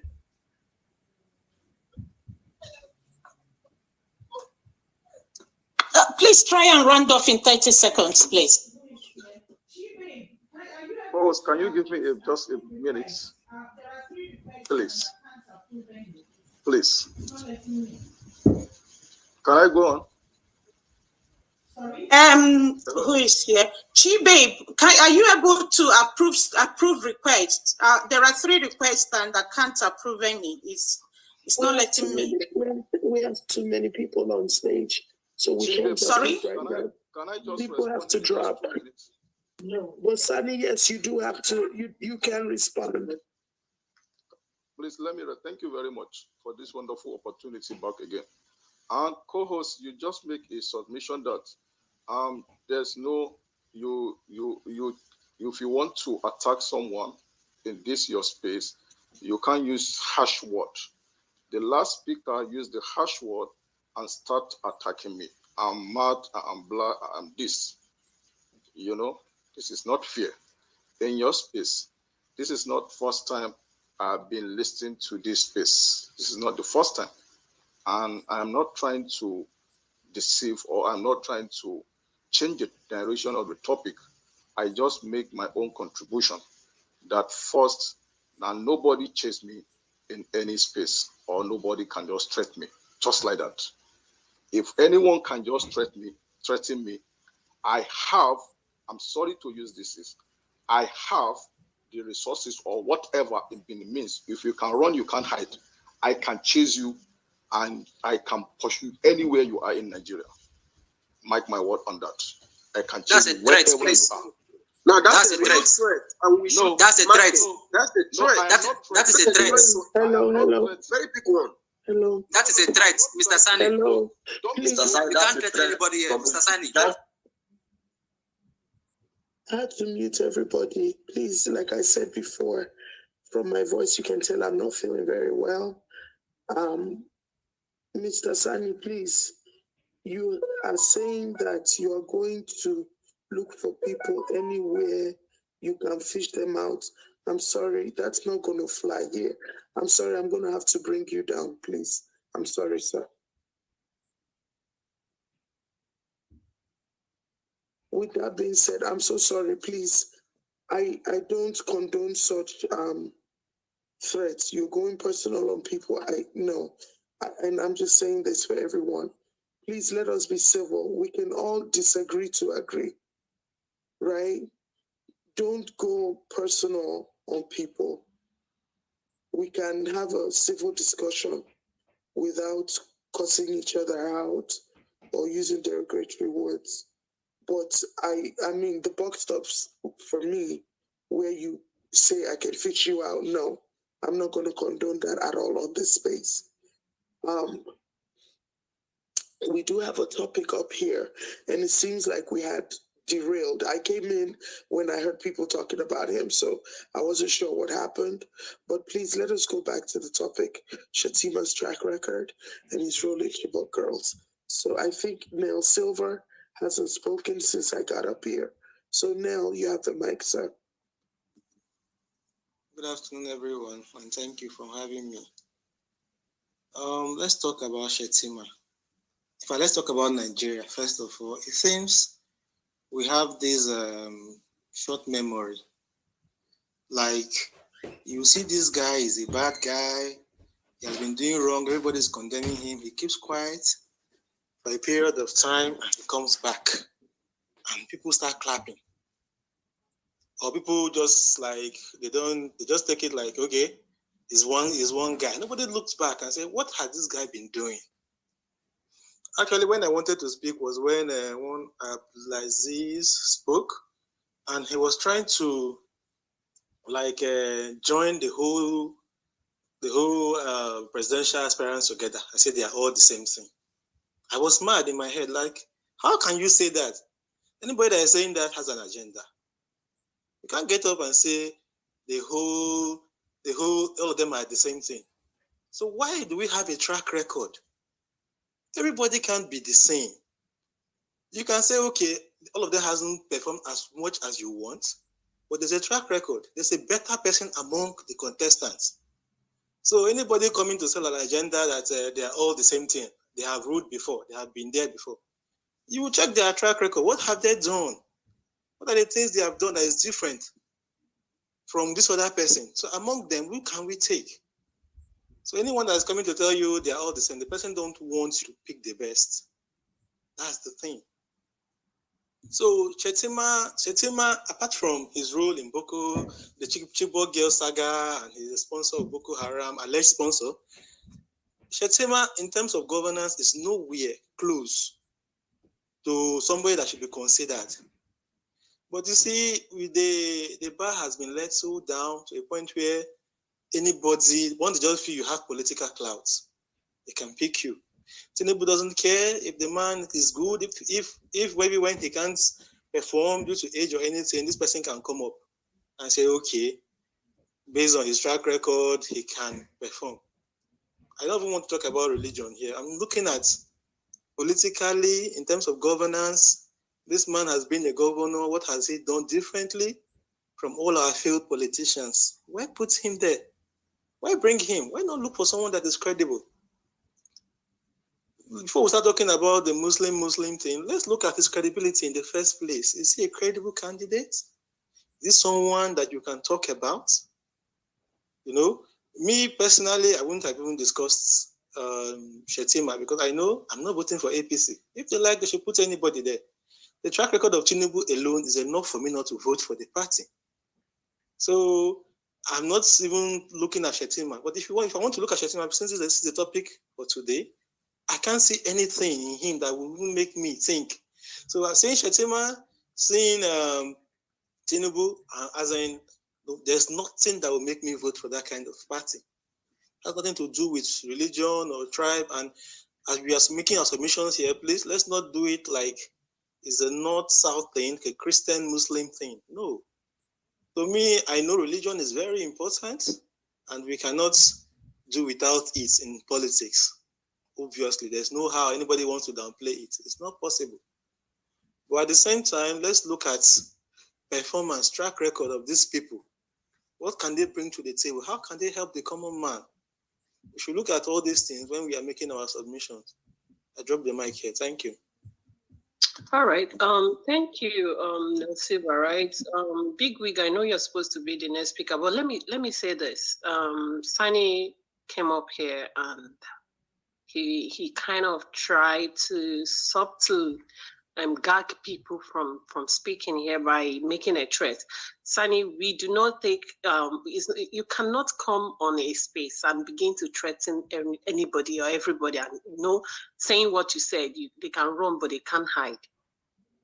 This is actually why when they said you are being kicked out or you are being pursued from other spaces, you came up here and you displayed the same thing.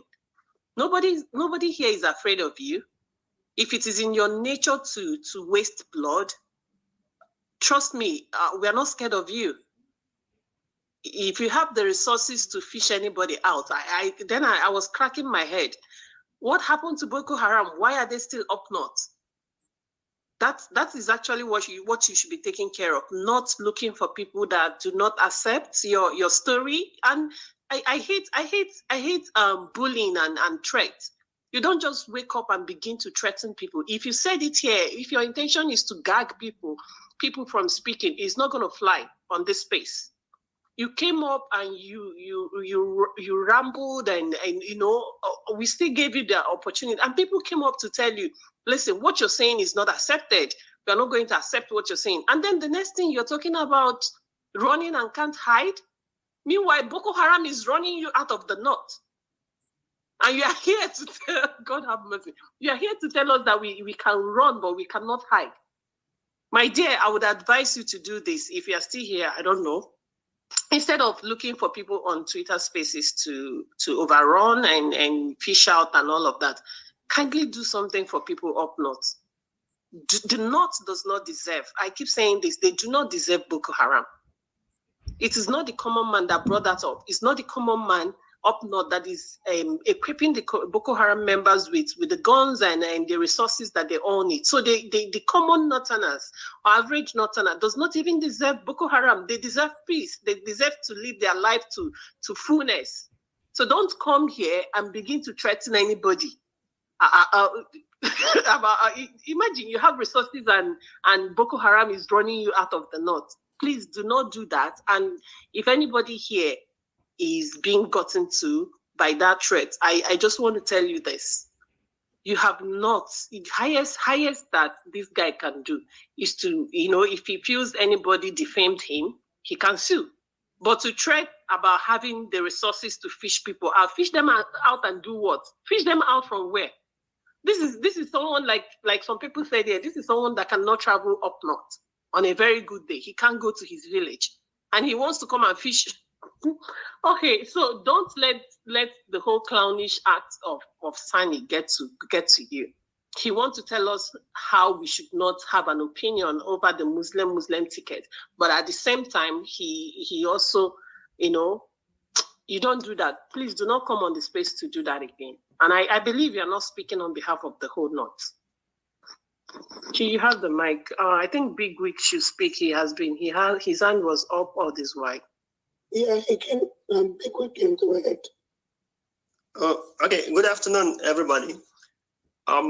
In all the while we had Sani in space, it's been about back and forth, and I am not happy because people that sent him threats may have done that out of their suffering from the past 7 years. So if he got such, it can't be a source of my misfortune in the past 7 years, and you expect me to embrace you when you do that kind of thing. So for those people that sent him threats, it's really not good. But I think that's the reason why they may have done it. And most likely, it could have been anyone else other than P2B supporters. People are doing all these things to just give another narrative about the whole thing. All right, but what I want to say right now is, sorry, I wouldn't want us to keep going back on that, because with Sani and with what Sani just did on the space, I can comfortably tell you that nobody threatened him. Nobody sent any threat. Yeah, of course. Message to Sani on his inbox. I told him to publish it. If anybody threatens me and the message is there, I would publish it. Right? So we are not going to treat that. We are not going to speak on that anymore because he's lying. Nobody threatened him. Sani that is threatening everybody here with every resources anybody can think of on planet Earth is crying that people are. Do you really think anybody threatened him? I don't think so. I don't. Okay. All right. Back to what I wanted to say. I was going to talk about the campaign strategies P2B supporters should have been laying out there, not this issue of fighting who really is going to be Christian or Muslim. If everyone else wants to be truthful to themselves, Shettima shouldn't have been an option. And I believe they know that he has track record that has a lineage with Boko Haram issue. So, but my idea here is we should now leave this APC issue and focus on how we are going to strengthen the areas where P2B can harvest votes from. I just want to make it as a suggestion before I leave. The areas where we have people who are really not in tune with this Muslim ticket, because truth be told, people are hot. People are really feeling neglected. People feel unimportant. And because of the polarization of Nigeria in the past 7 years, this idea should not even be considered at all. Never. But I believe APC has mapped out their strategy very well to the point that they already see a common Nigeria as as not important to their strategy. All right. So, but we really want to be holding on to the new electoral law as our first defense line in terms of this election. Be out there, vote, mobilize massively. That should be where we should be focusing on. Looking at what they have done, they've done it, they are not going to undo it. So our own aspect now is to make sure that whatever we can do to stop that, we should do it. All right. So that's the little thing I wanted to add before the Sunny saga now came on. All right. Thank you. I yield the mic now. Host, please, I need to leave. I need to take a quick leave and attend to some emergency. Please, I beg to leave. Okay. Okpoko, okay, you can go, please, sir. Thank you so much for... Okpoko, you're the one that said you want to leave Okpokama, right? Okay, thank you. Thank you for your input and thank you for your time, just like every other person here. Thank you so much for your time. We've been on the space now for almost 6 hours, and we really do appreciate everyone, for those of us that have been there here from the beginning with us till now, and the people that are just joining us. Thank you for joining the space. So we are talking we talked about Atiku's VP. We talked about P2B's VP. Right? And let me say this again. I do not want us to assume that every person here is a supporter of P2B. I wouldn't want us to assume that. I believe there are people here that are supporters of Atiku or even Tinibu. So Shettima has been picked as Atiku's running mate. One is a Muslim ticket. It's not supposed to fly. Two, we are trying to talk about his track record and the role he played in Chibok girls saga. And there was a guy here, Abdulaziz. He was here earlier on and he was trying to, yes, he tried to kind of mop all the politicians together in one box. But he said something that stood out to me. He said, why Shettima was the governor of Borno State, that he did nothing for them. He did. I think the guy is from Borno. He said he actually did nothing for them. So yes, we will talk about his role in the Chibok girls. There has been a lot of fingering. Like, this man has been fingered in any way you can ever imagine. You know, it depends on how your imagination runs. In every way you can imagine of having ties with Boko Haram. There are pictures. There are videos. There are links. There are, you know, so many things. And Tinibu is picking him up. That is actually where I'm looking at his track record. I'm kind of checking in that aspect. And Abdulaziz was here and he said that he didn't do anything for them in Borno as a Borno state governor. I am not from Borno. If you are from Borno state and you think what Abdulaziz said earlier on was not right, it's okay to come up here to kind of give us more information on that. And if you also think that the roles we believe and we have heard, they are there on Google, that he played in the Chibok girls saga wasn't even the reality. Please, you can also request for the mic and then come up and speak to us. And then let's do this again. When you finish speaking, we'll take you down as to listening, not because we do not want you to be up here, but because we have a lot of requests and we can only accommodate a certain number of people as speakers. So when you're done speaking, we'll take you down. And then if you want to say something, like someone says something and you're listening and you want to say something, kindly request for the mic. We'll bring you up again. Chi, you have the mic. I think it's okay if we start with fresh speakers. We have Eunice, we have Quality, we have Motala. But before Eunice, we have Motala. Motala has been here. No. Alfred has been here, actually. Oh, okay. No, Motala was here before Alfred. Motala came up when Sani came up. I'm not seeing that person. Oh, okay, I see. All right, Motala, you have the mic. What do I do? It just the ice man 1, 2, 3 arts.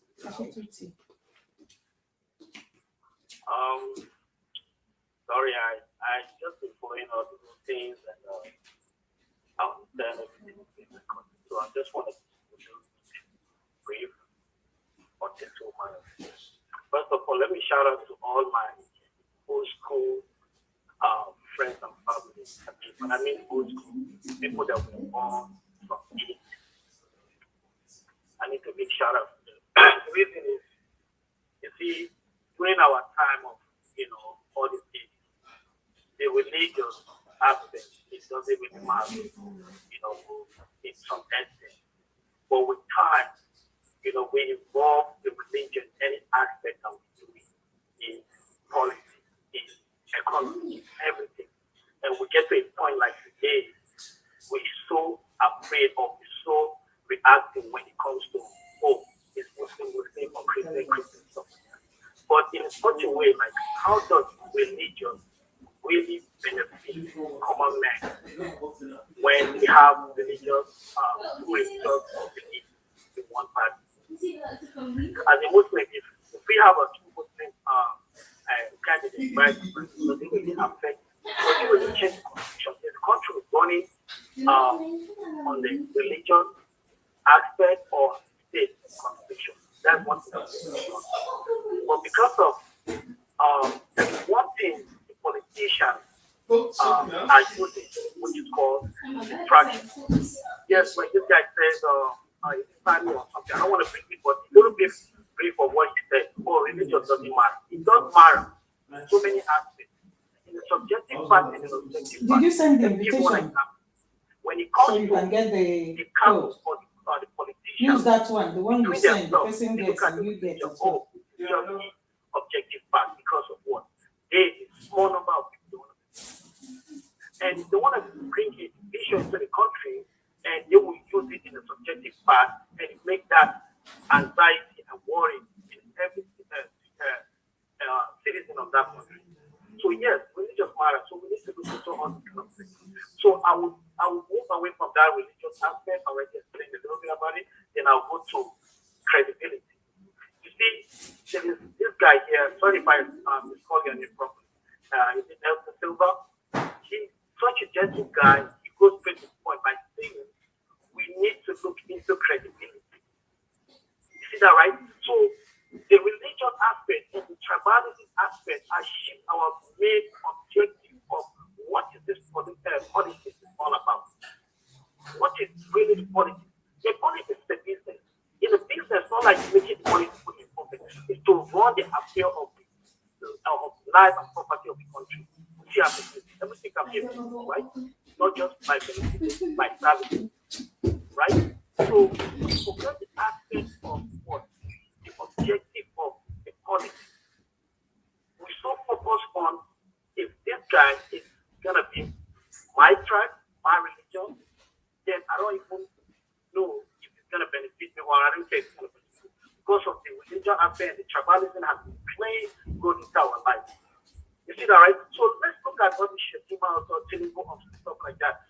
Can Tinibu in the first place? Why do we choose Tinibu? Why do we choose Shettima? To me, Tinibu and Shettima is such a kind of reputation of what is going on in that country. Honestly, it's such a way like everything we just like we on top of a roller coaster, we still going on the same surface because there is nothing special, there is nothing different you're gonna input into that country. Because of what? Things have changed fast with anything that would take place. I don't want to go too much criticism about all this. So we as a common concept, we can see what is good for us and what is not good for us. We can see it. Shettima is the same thing too. So to me, I just think Shettima is just like how they call it. It's a used tool that is maybe preparing itself to become a president, that which is very, very, I would say impossible, but it's gonna be hard because of what is going on in your own state. Look, you can only trust somebody that has that place that really contributes to his own people before he's thinking of the whole nation. You trust this person.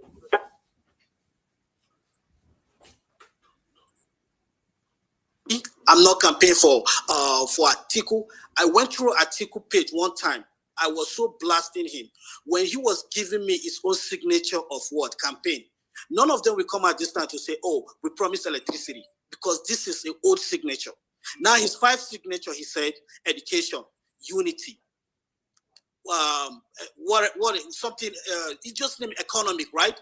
And something like that. I can't really recall the two aspects of his signature. So now tell me, I say, sir, you don't have to become a president to provide all those kind of basic things to your citizen. When you're a vice president and you retire after you finish your vice president, show us one book that you publish, like, hey, this is my book, and show me one organization. You might have an organization like a foundation or something. If yes, you have it, good for you. Why don't you use your foundation to able to supply or to help the people that in need in that country? No, you don't have to become a president. I said that in the speech, right? So the same thing goes to Tinibu. The same thing goes to what they call it. I don't know too much about the vice president, but guys, this is one thing that we need to understand. The person that formed this group now and the people that are speaking out their grievances and their understanding, it needs to continue, because we need to make people understand. Like, look, you just want a Muslim man to be there. Can you just tell me, if a Muslim man become a president, what's going to benefit you in the first place as a common man in the street? Tell me one thing that's going to benefit. Are you going to get a free Hajj, or are you going to be getting extra holiday on the Salah, or anyone, like you want to create a new holiday, or anybody stopping you from practicing your religion? Then that's the one question. If you say you want a Christian, then ask yourself, what is going to benefit you? Because it's not the government, just government, president deciding for the government. We have the speakers, we have the rep. Everything has to pass according to the 3 tiers of government. So we need to keep away all those sentiment, all those religion, all those things. They're important, but we need to focus on credibility. You see that, right? So I'm not saying Obi is not going to win, but this is the kind of people that want to be seen for the new generation to come out, to refuse to be given what they call it. Always they give us an excuse of what? Experience, inexperience. No, to refuse to accept that inexperience, claim that, oh, this person has no inexperience. When Barack Obama came as a president from a senator, he said, I don't have that experience, but I will govern myself with experienced people that will make this government work. And that is exactly what he did. And he learned along the way. So we as a youth, or as a citizen of that country, we should stay away from all this kind of religion. It matters, but in the aspect that it shouldn't cause a distraction. You see that, right? So the politicians, they could use it. Okay, it's now time to use it as a distraction. Oh, they keep it. That's what I say in the subjective part. It's common between themselves. Like I was listening to one senator. It's so embarrassing when he was saying something in a VOA. I listened to that. I even called my friend. I sent him the video. I called my wife. How will you categorize a citizen between 2 classes? Okay, everyone knows we have the rich and we have the poor. In the national voice radio, you will say we the rich and the poor. We the rich, we don't fight ourselves, but the poor should stop fighting. So just imagine, in America, we don't call people poor. We don't call people that. We say the less privileged or just the citizen. But he just make it like, oh, it's so arrogant to even be calling. He was calling the citizen of that country, or the poor people. This is what the poor people are doing, or the poor people can stop us from doing this, but we don't fight ourselves. So we should take out our emotion, take out our kind of, don't be trapped with all those things that they said. Oh, the rich people don't fight, all this thing. No, we should take that away from our belief. We should focus on what we need. If we keep distracting ourselves with all those things, the religion, the tribe, this is what the politicians, they're always using it. Now Shettima, they pick him. One thing that I believe they pick Shettima, they will push Shettima maybe to become the president, maybe. And when he's coming for the president, this is another thing they're going to use now. Oh, it's from northeast, north-south, and northwest, they've been ruling. So now it's north-south. You see that, right? Oh, it's now the turn of north-south. And that is what exactly when Atiku came in as as a what? As a candidate for PDP. Or when Atiku came as a candidate, everyone forgot this man is a Fulani man. Oh, this man is a Muslim man. You see that, right? And we just focus as it's a PDP man. You see that, right? So in this way, in this aspect, the tribe, the zone, it doesn't really matter. Now is the party.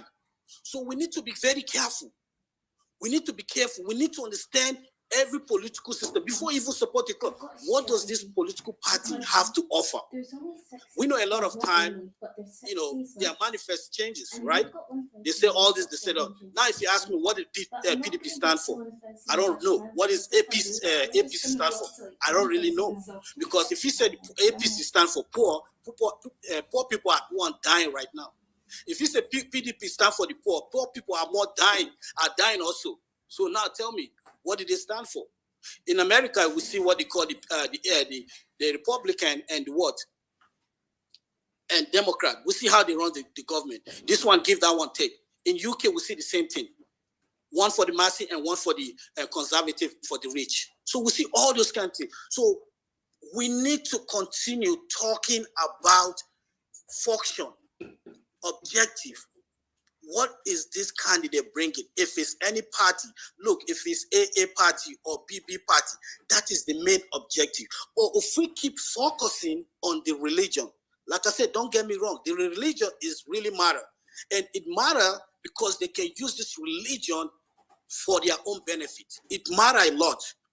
But it's so ashamed that country like Africa, country like Nigeria, as a big African country, we're still using the religion aspect. Religion completely has to stay out of politics. Since we getting the system of America, a system of what? Government, right? So the religion, we need to separate between the state and what? And the church and the mosque. Because the Constitution is not written in religion. It's constituted by what? The Federal Republic. So that is what the Constitution needs to rule for. But guess what? This is the same thing. They keep using it. So if we focus on the tribe who is coming, then we keep changing it. Now it's going to be zone. The next thing is going to be religion. Someone was saying, how come they can't take Christian from that? Next time it's going to be like that. Oh, you know what? Let's change another, what do you call it? Campaign strategy. Now let's get somebody from middle belt.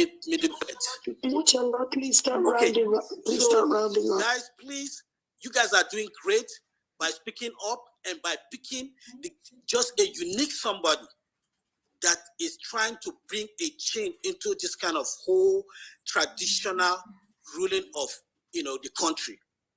If not, if we continue like this, if people are not coming up, are afraid of like, hey, I don't have experience, or I don't have any godfather that will bring me up, then we continue being on the same situation. I hope every one of you will have a blessed day, and we pray for Nigeria to be a better country. I see a lot of people from UK, from every part of the world, they feel like, Nigeria is a home for them. They want to come back. So we hope to see Nigeria works in the sense that the tribalism, the religion doesn't really affect us in such a way that it's going to give us a nightmare. Thank you. God bless you all. Thank you, Moritala. Eunice, you have the mic. Thank you very much for having me. Good morning, good afternoon, good evening, wherever you are on this space. Concerning this Shettima of a man, this is what you call a bad dream. That guy is a bad dream. Somebody who wants to rule but lacks the emotional intelligence in leadership.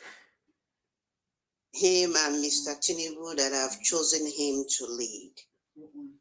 Coming out to lead Nigeria in this particular situation, there have been agony for the past 7 years. There have been lots of bloodshed for the past 7 years. People that are supposed to be existing today are just taken out of planet Earth because of religion, because of intimidation, because of lack of leadership, because of poor accountability. It's time for Nigerians to start accounting for their leaders. Nigeria have elites. Nigeria have elites to lead them. Religion should be factored in politics. It is, because of how dicey Nigeria is. Islam have ruled Nigeria for how long? How many Christians picks up the gun and go into the mosque to start killing people who are, Islamic?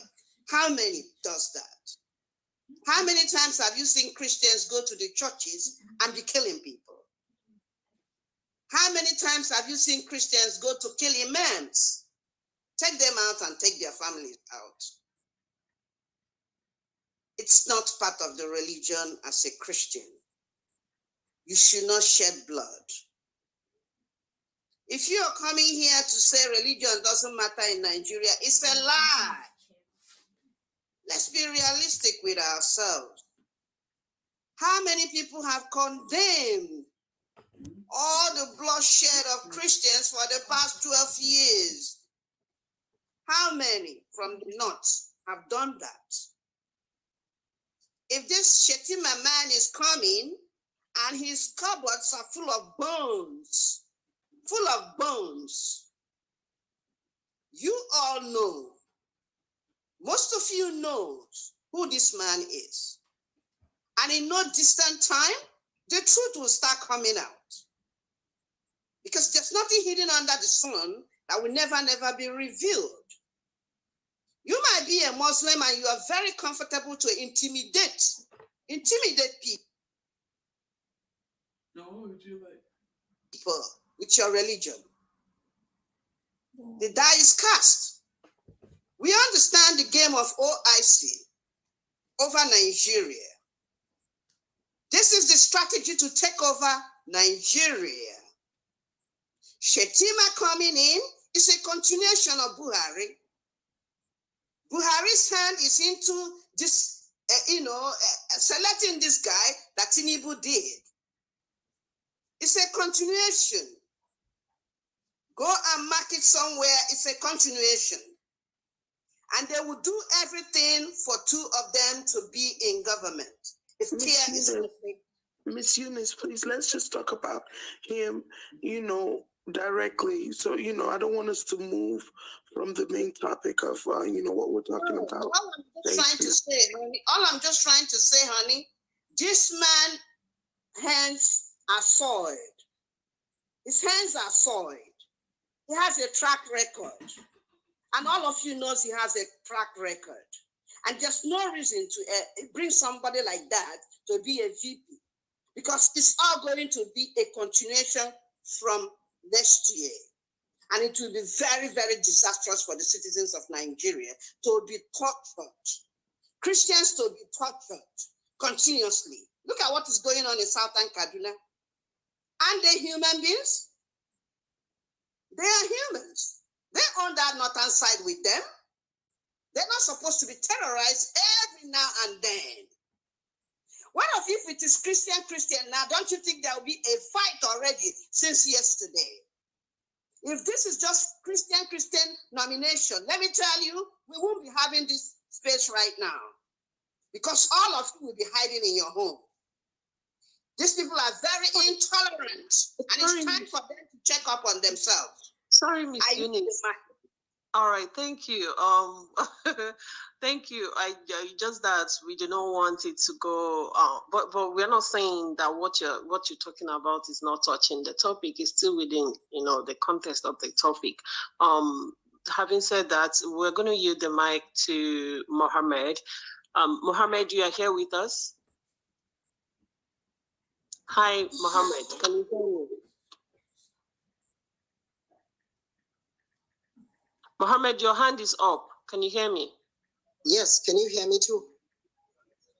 Yes, sir. You have the mic. All right, thank you. Good evening, everyone listening here.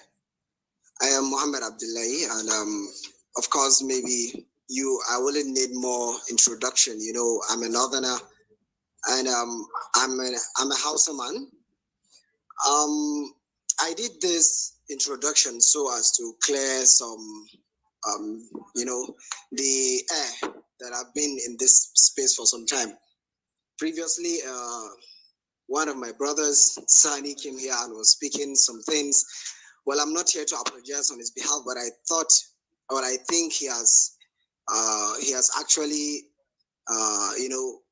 he has really fucked up actually, because that isn't what someone that, as a full Nigerian should have been saying or anything. There's no need for any threaten or anything like that. About Shettima's track record, to be very sincere, as a typical Nigerian, in my own personal belief, I think religion should even come. Yes, that is my own belief. That's the way I see things. Because what I believe is that every government, when we say a government is not all about a single person. A government is a conglomerate of a lot of people from different backgrounds and different, expertise and things like that.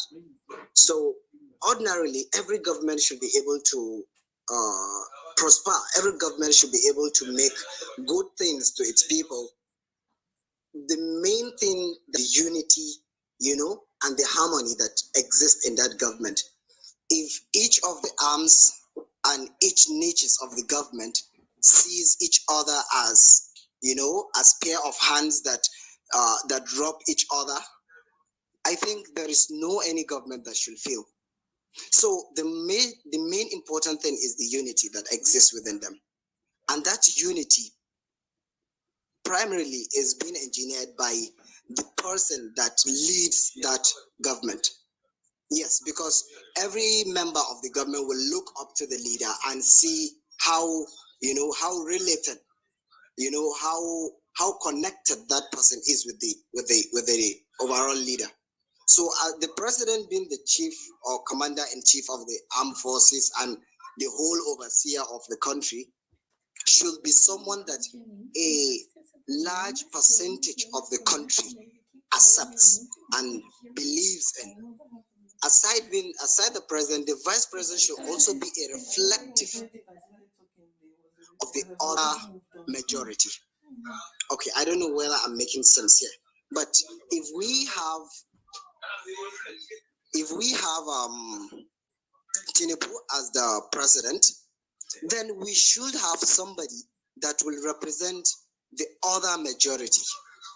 And now religion has nothing. Religion has everything to play here. If Tinibu is a Muslim if Tinibu is a Muslim, I think he will be accepted, or let me say the northerners, whom are the majority Muslims, will be represented, will feel represented, even though he isn't a Yoruba man. You have to play the two cards simultaneously. But the religion card is the most important here. As Tinibu is a Muslim, he will be generally accepted by the northerners. Let's say the Muslim northerners, whom are the majority in the north. But talking about the minority Christians in the north and then the majority Christians in the south, there need to be a representative. We don't need to be playing any competency card because there must be a Christian that is competent in the north. If at all, the vice president must come from the north, then there must be a competent Christian that will be, that is qualified to be the vice president in north. We don't have to neglect that. So doing that, to me, it's I've lost every trust about APC government, and I don't think this is the same game they played during 2015. Tinibu wanted to be the vice president, but he could not, because of this same factor that there can't be a Muslim ticket. Then that 2015, the problem, let me say, the situation of Nigeria is even better than it is now. If as at 2015, that ticket was not marketable, what made it to be marketable all of a sudden at this point is something I am very confused of, and any APC member should be ready to tell me. In conclusion, I think the major people that support this Muslim ticket are not more than three in categories. The first one, they are the religious bigots. I am a Muslim, I know what I'm seeing. There are some people that don't see anything, over more important than religion. But if we want to be honest with ourselves, we are all Nigerians. If we must remain with the name Nigeria, then every religion and every culture should matter.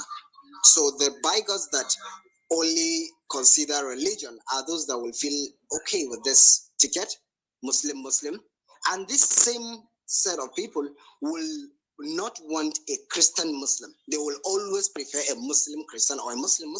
So that is a very mighty. That's what I call political glaucoma. They don't really see. They only go for what they feel is right religiously. That is one. Secondly, there are those partisans of APC, those that see nothing beyond party. They only believe in their party, and they don't think other people have a say or other people have the right to be right. You understand? They only think APC and nothing else is the right thing. So the decision of APC is what they support. And then let's say the last set or the last category of people that will support this Muslim ticket is those that directly have a way or something to benefit from it. Someone that's related to maybe Kanuri tribe or Borno or something, or someone that is close to Shettima, or someone that is close to Tinibu and don't want to go against him. But every well-meaning Nigerian that prioritize the unity and the development of this country will always fight this Muslim ticket. I don't want to say much. I think this is all I wanted to say all through, and I wish us all the best. I pray this ticket doesn't win. I deeply pray it doesn't. I know they all have a lot of ways to maneuver the whole thing, but I pray will not live to see this Nigeria that is so divided along religion, and one religion is prioritized over the other in the future. Thank you very much. I drop the mic here. Thank you so much, Mr. Mohammed. Thank you for clearing some things as regards to Mr. Sani. I don't know if I'm clear enough as regards to Mr. Sani when he spoke. I really appreciate that. Martins, I see your hand. Just hold on. We're going to yield the mic to Alfred, number one, Quality number two, and then we go to Martins number three. Let's do that, and let's stick to 3 minutes each. Alfred, it's still okay if you feel 3 minutes. 3 minutes is too much. You can still give us back 2 minutes and use 1 minute. Alfred, are you here? Yes, I'm here. Thanks. I'll use 30 seconds. No. For me, I think that my major problem is not even primarily with Shettima. It's number one with Tinibu that had the audacity to nominate him as his vice, and make the statement that he made, which is a big insult to Nigerians. I also blame, the Nigerians that played the role, during the Chibok girls. I think the outcome of what they did is the reason why a Shettima would be nominated as a vice today. That's to show that the things that we do have an effect on us later. That's number 2. Number 3 is the fact that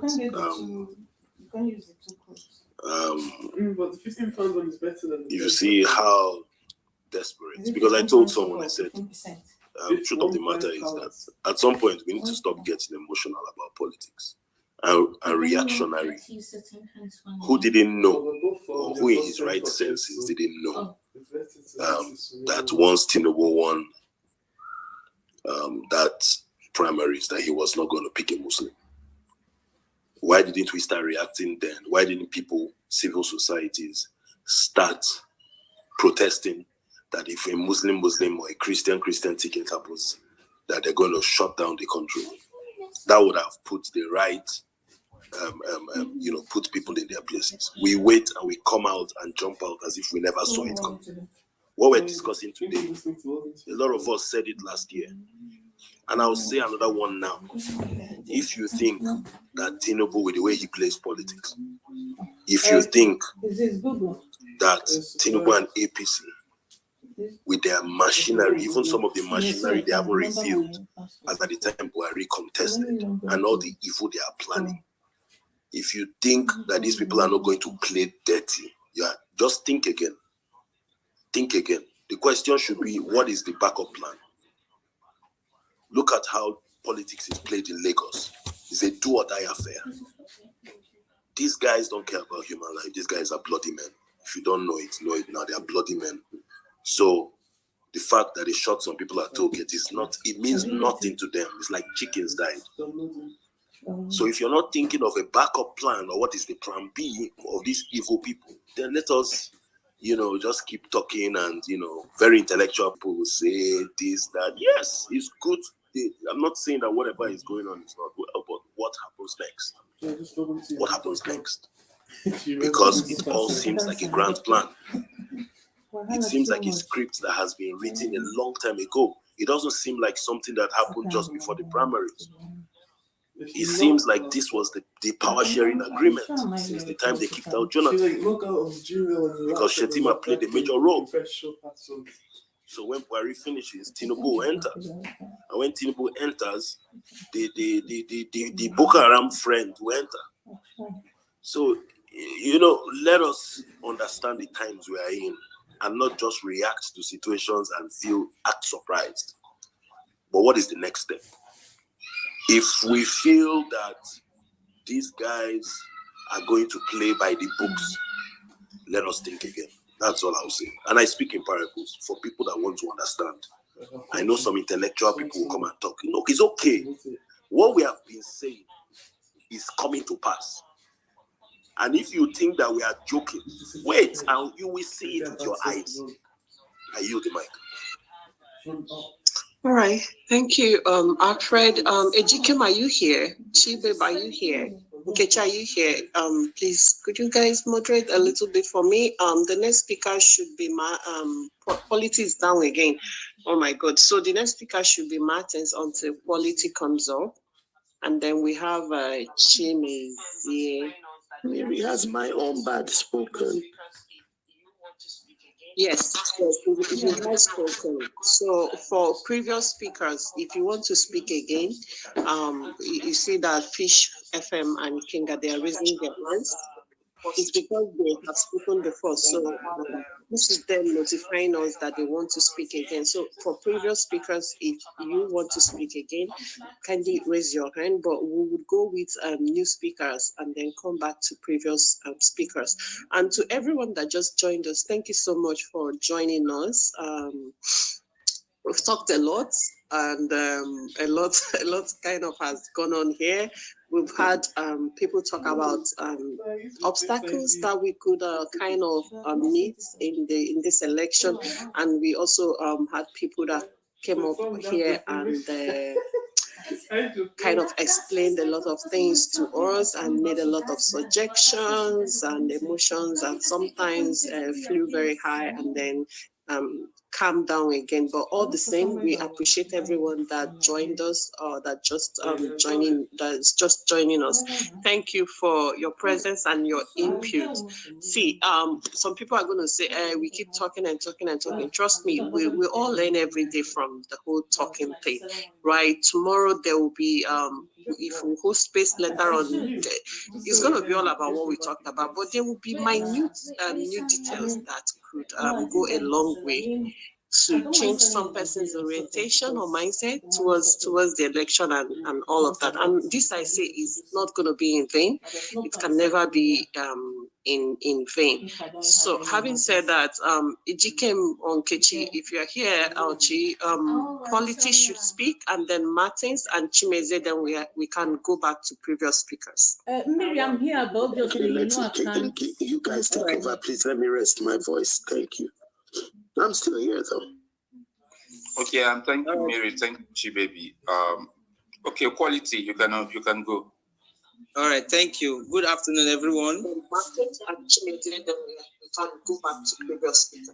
Miriam here, but obviously, I can't coordinate. All right, good afternoon, everyone. Can you hear me? Yes, sir, we can. Yes, sir. All right. Firstly, I want to appreciate you for giving me the opportunity to voice on this space. It's a privilege, and I'm very honored. I'm not a politician, and I don't like politics. Neither am I a political analyst. I'm just a quality assurance analyst. And a Nigerian who, over time, have had cause to really look into what is happening in the country. How long are we going to suffer as Nigerians? How long are we going to continue to pray for a Messiah for Nigeria? Are we expecting Jesus Christ to come down and rule us? I hear people always saying, Obi supporters, Obi supporters. Are you trying to say you are for somebody else? They say Obi supporters like, is Obi a club? Are we being segregated? This is not all about Obi. This is not all about the parties involved. This is Nigeria we are talking about. Our future. Our future. For some reasons, we have who we have today. Obi, Tinibu, and Atiku. Let's even assume an average Nigeria does not know these three people. You've never heard of them before. And suddenly, they are running for president. What is the first thing you do? Is it not to check the track record of these people coming out to rule you? What have they done? Who are they? Where have they been? Where they are coming from? What have they done? Can anyone verify what these people have done so far? What have they achieved?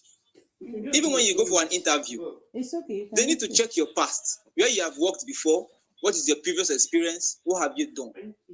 Now, when we look at these three people without any bias, should we still be having cases of whom to lead us? Should we still be having difficulties of choosing whom to lead us? If we had other competent people, it would have been a fair game. But we have people who we know deep down that these people are no longer capable of ruling us. Let us try something new. For the first time since I put my mind into what's happening in the country, I see a presidential candidate coming out to speak in facts and figures. You see, election is taking a new turn in Nigeria. Somebody came on this space to say, Obi, Tinibu, and Shettima were once governors. They are all the same thing. What have they done? How can you make such comparison?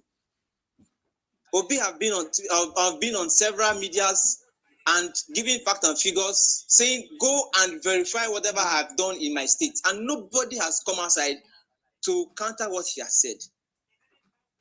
Shettima in question, when he was governor, I was a student of University of Maiduguri. And I knew what I went through. I knew it's not my effort, I didn't do anything particular, but it was God's grace that I went to that school and came out alive. He didn't do anything for the state, which is very obvious to everybody. Tinibu picking him as a running mate, Muslim to Muslim ticket, I don't have a problem with that. My problem is, even Tinibu himself, what has he done with all the godfatherism he thinks he has for Nigeria? For him to even come out and boldly say he puts Buhari there. Emiloko. So what do we expect? 50 million Nigerians into the military. They eat cassava, they eat gari, and we still have the infantry to be vying for him. Don't we want to move forward? How much are they going to give you as an individual to buy your conscience that will survive you and your family for the rest of your lives? We don't know what Obi can do. We don't know what he will do until he gets there. But to an extent, we know and we have seen what these other people have done before. We have also seen what Obi has done in his little space previously. So putting him there does not mean Nigeria will become America overnight. No. But we need to try something new. That is the point. I have friends who will say they cannot waste their vote on Obi. Tinubu is a strategist. So therefore, they are going to vote for Tinubu and Atiku because they feel they are more in politics than Obi. It's just like tomorrow, my younger brother wants to run for governor now against Wizkid, for example. I will not say, because Wizkid is very popular, I can't waste my vote on my younger brother. Are we not supposed to vote on competence, with our true conscience? I will not say, okay, because Tinubu is a Jagaban, he has been in the game for so many years, he will definitely win. Therefore, let us vote for him. Do you know if it's that your single vote that can make the other person that you think is capable win? Because people say Obi is capable, he's capable, but he cannot win. Why? Somebody also came here to say Obi supporters should mobilize, we get drones, wait there during voting, count the voting, verify this, verify that. Is it the duty of people who goes to vote? It's because of how bad Nigeria is now. We are supposed to vote and go to our homes and wait for results. But now you expect Obi supporters to go there and vote and stand, risking their lives, waiting for vote to be counted.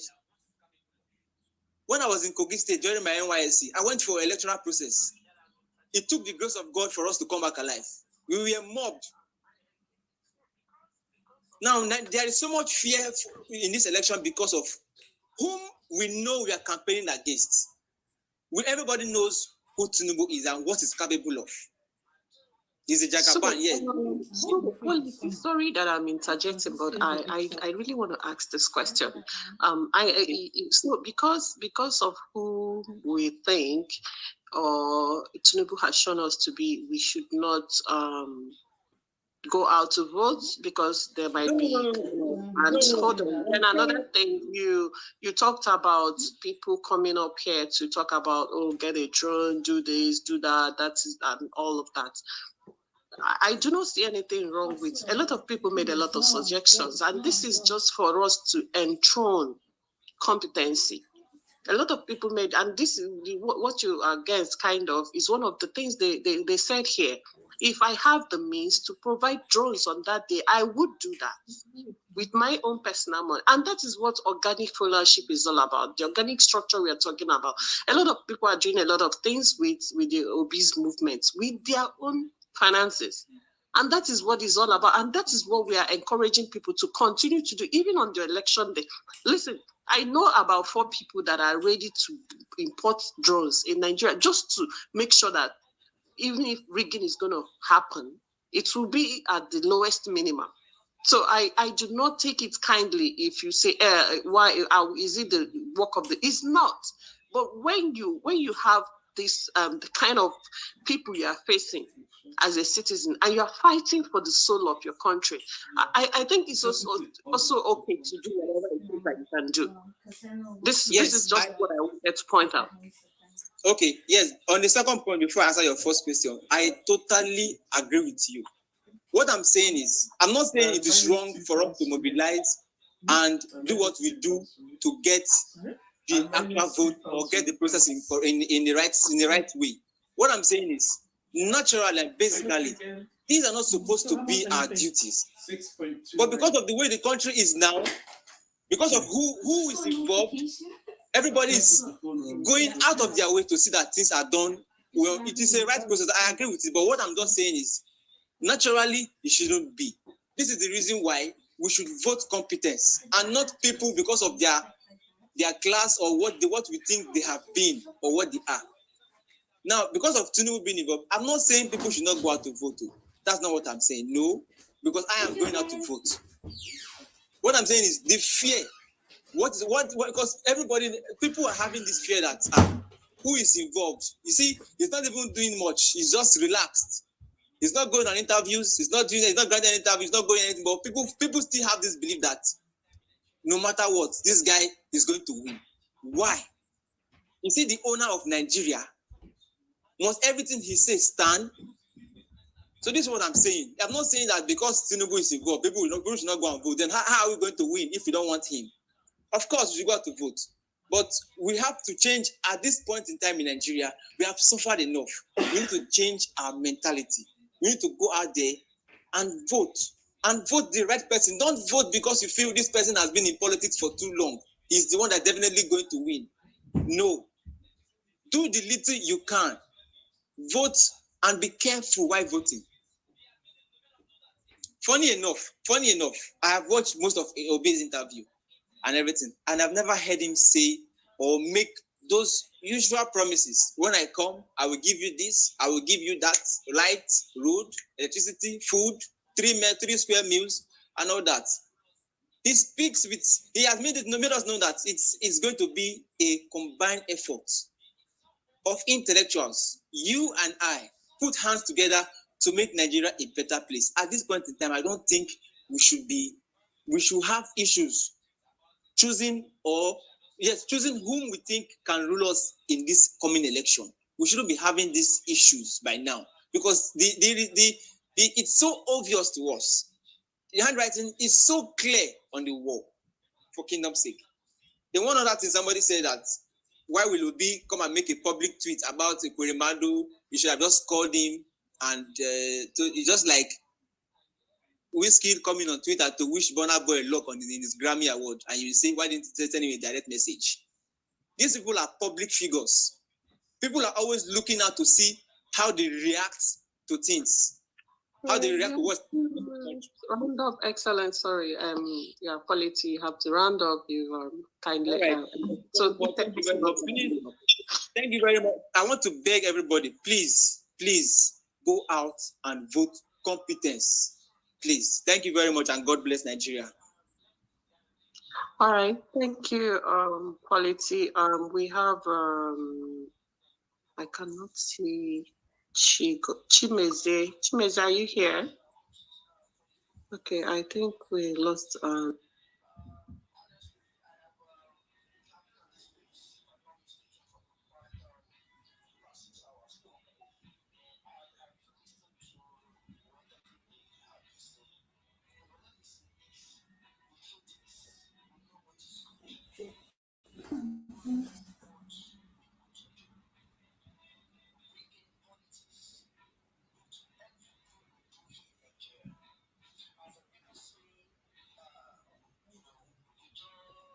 Chimeze.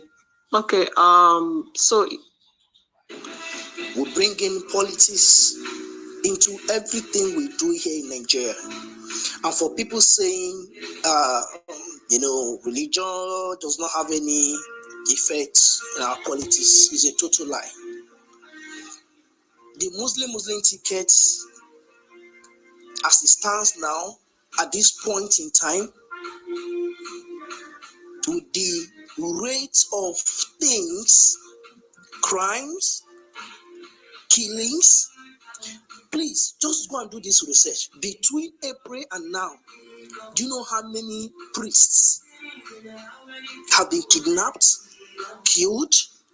Do you know how many churches? Do you know how many people? Yet, the people defending the Muslim ticket knows that we have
people are expecting Tinubu is going to perform magic.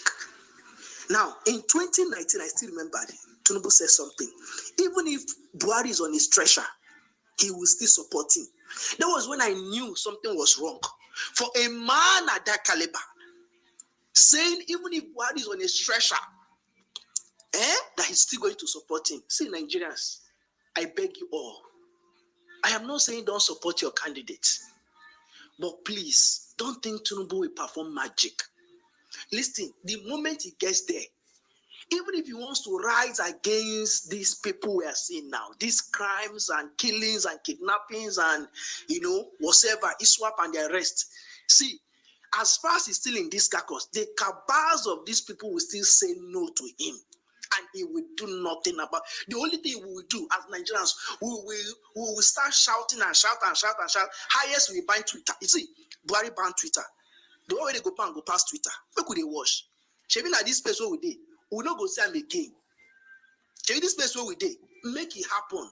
I know they say, and I say, one day fear. He said this place where we did. We not go see him. Because when that time reach, he knows that this place we use fight time. He go make sure say get back to the youth. Look at the Lekki. Look at what he said. Oh, that the protesters should also be arrested, should also be queried and be questioned. Why were that? Why are they there? What were they doing there? What did they see? You can imagine at that big time. You are not even doing something to you. Are just saying, oh, they should also be arrested and be questioned. I don't understand. And we are in this country, and some people are coming out to say, oh, Muslim ticket. See, there's no way we will take all this matter. It's no good at all. Oh, Muslim ticket is a no. Whether we like them or not, for inside this country where we did Nigeria, religion has a role to play in our politics. And the moment you start saying the truth, the moment we begin to allow we will talk about social. Now the level we did now. Who want you make it here? Who don't want you make it no here? Thank you. God bless you now. All right. Can you mute, sir? Okay. Thank you, Fish FM. So I'm going to yield the mic to Ikenga. And Ikenga, please, would you be able to stick to the time so that we'll bring up new speakers? We have people waiting to speak. Ikenga, are you here? Yes. Thank you. Yes, thank you for the opportunity. I'll try. I agree with Fish FM with everything he said. And I also want to thank Muhammad that spoke earlier because of the demographic that he represents and he's being able to still speak objectively. You see, there are two. I resist every attempt, every temptation to comment about Bola Ahmed Tinibu or even the APC in general, because for me it's a total waste of time and Nigerians should not be talking about these people. However, because the topic is on Shettima's record, I want to talk about the Muslim ticket and why it's actually an aberration to the minorities, it's an aberration to the issue of diversity and the general sensibilities of the Nigerian people.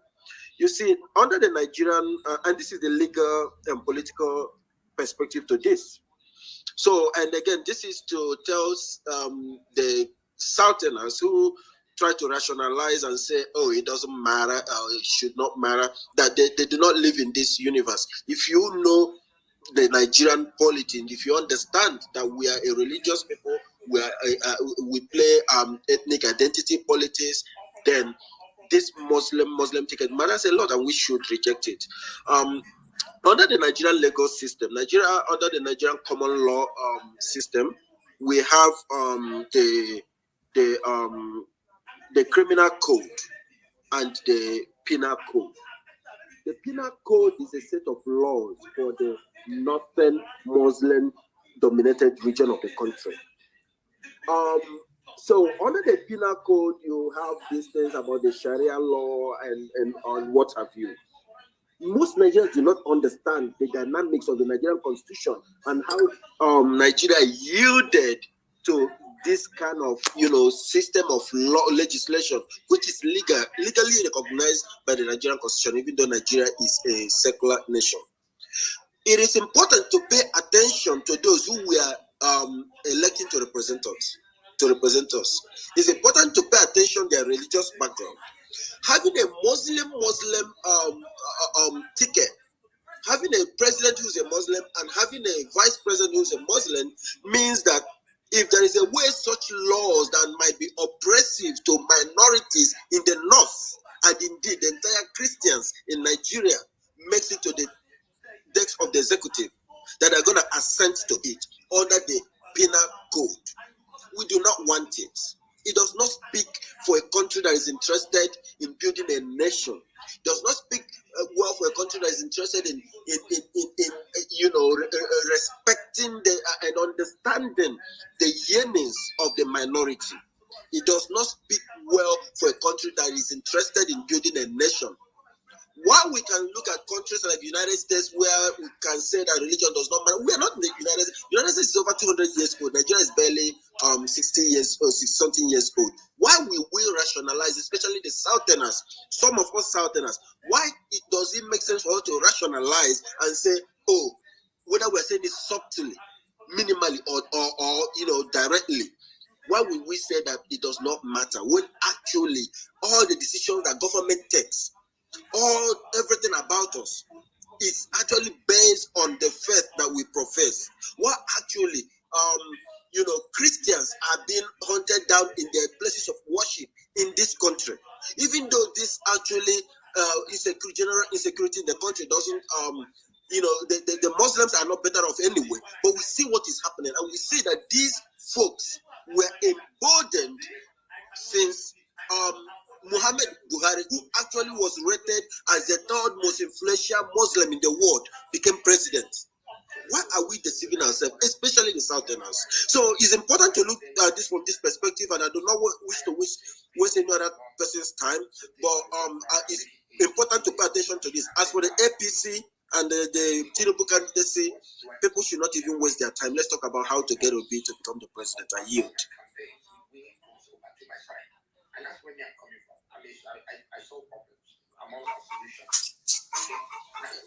All right. Thank you.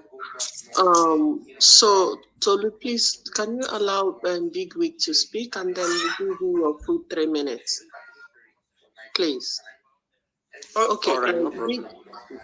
Big Wig, your hand is up, and you have a minute, sir. Please, let's stick to the 1 minute. Okay. What I wanted to add into our conversation so far is about the strategies in play for APC. They know the mood of this country based on their tickets. So one of the strategies they are going to deploy right now is this fear. Quality was talking about things APC were going to do, who Tinibu is and his antecedents during elections, and all of that. So what I pick from what he is saying is how fear controls people, and APC knows these things, and they are going to redeploy them during election time. So them picking Shettima for VP was part of their agreement right from the time they removed Jonathan, how they were going to do it. Because if you look at the situation, people that were in the front runner in terms of this VP stuff were Ganduje and what is it called, Erufai. But because their roles was not as important as what Shettima played during the 2015 ousting of Jonathan, he has to be given his own due. He has to be given his flowers for performance. Okay, so we are going to be very objective here. Let everybody know that our lives are threatened.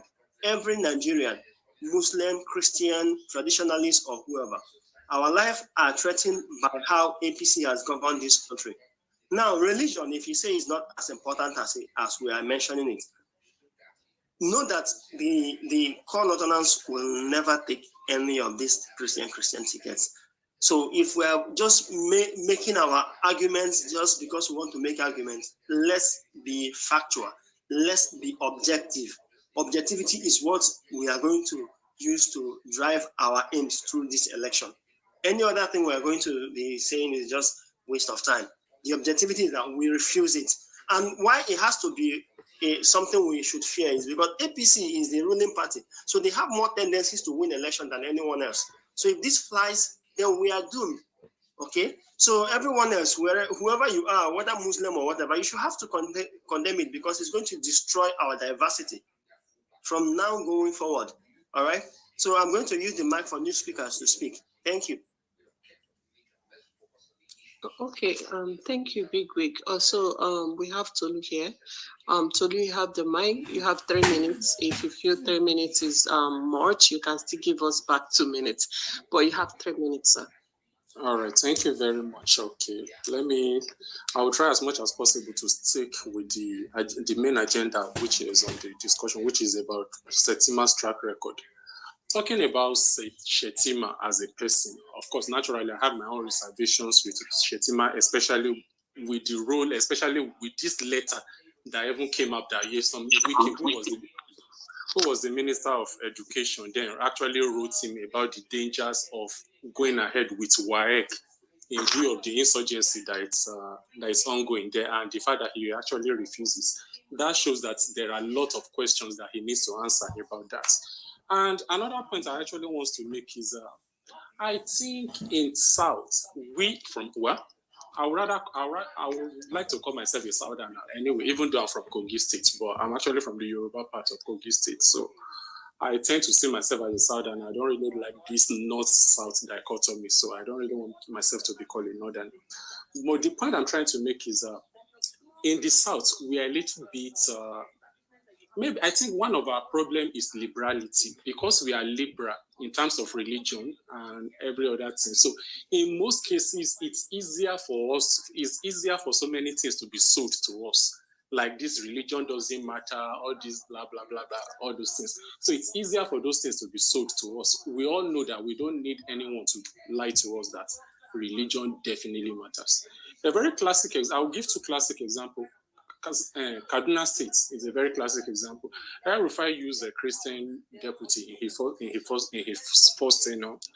Well, the level of insurgency there, it was there anyway, but at least to a minimal level. But the second year, and the second tenure, he had a Muslim ticket.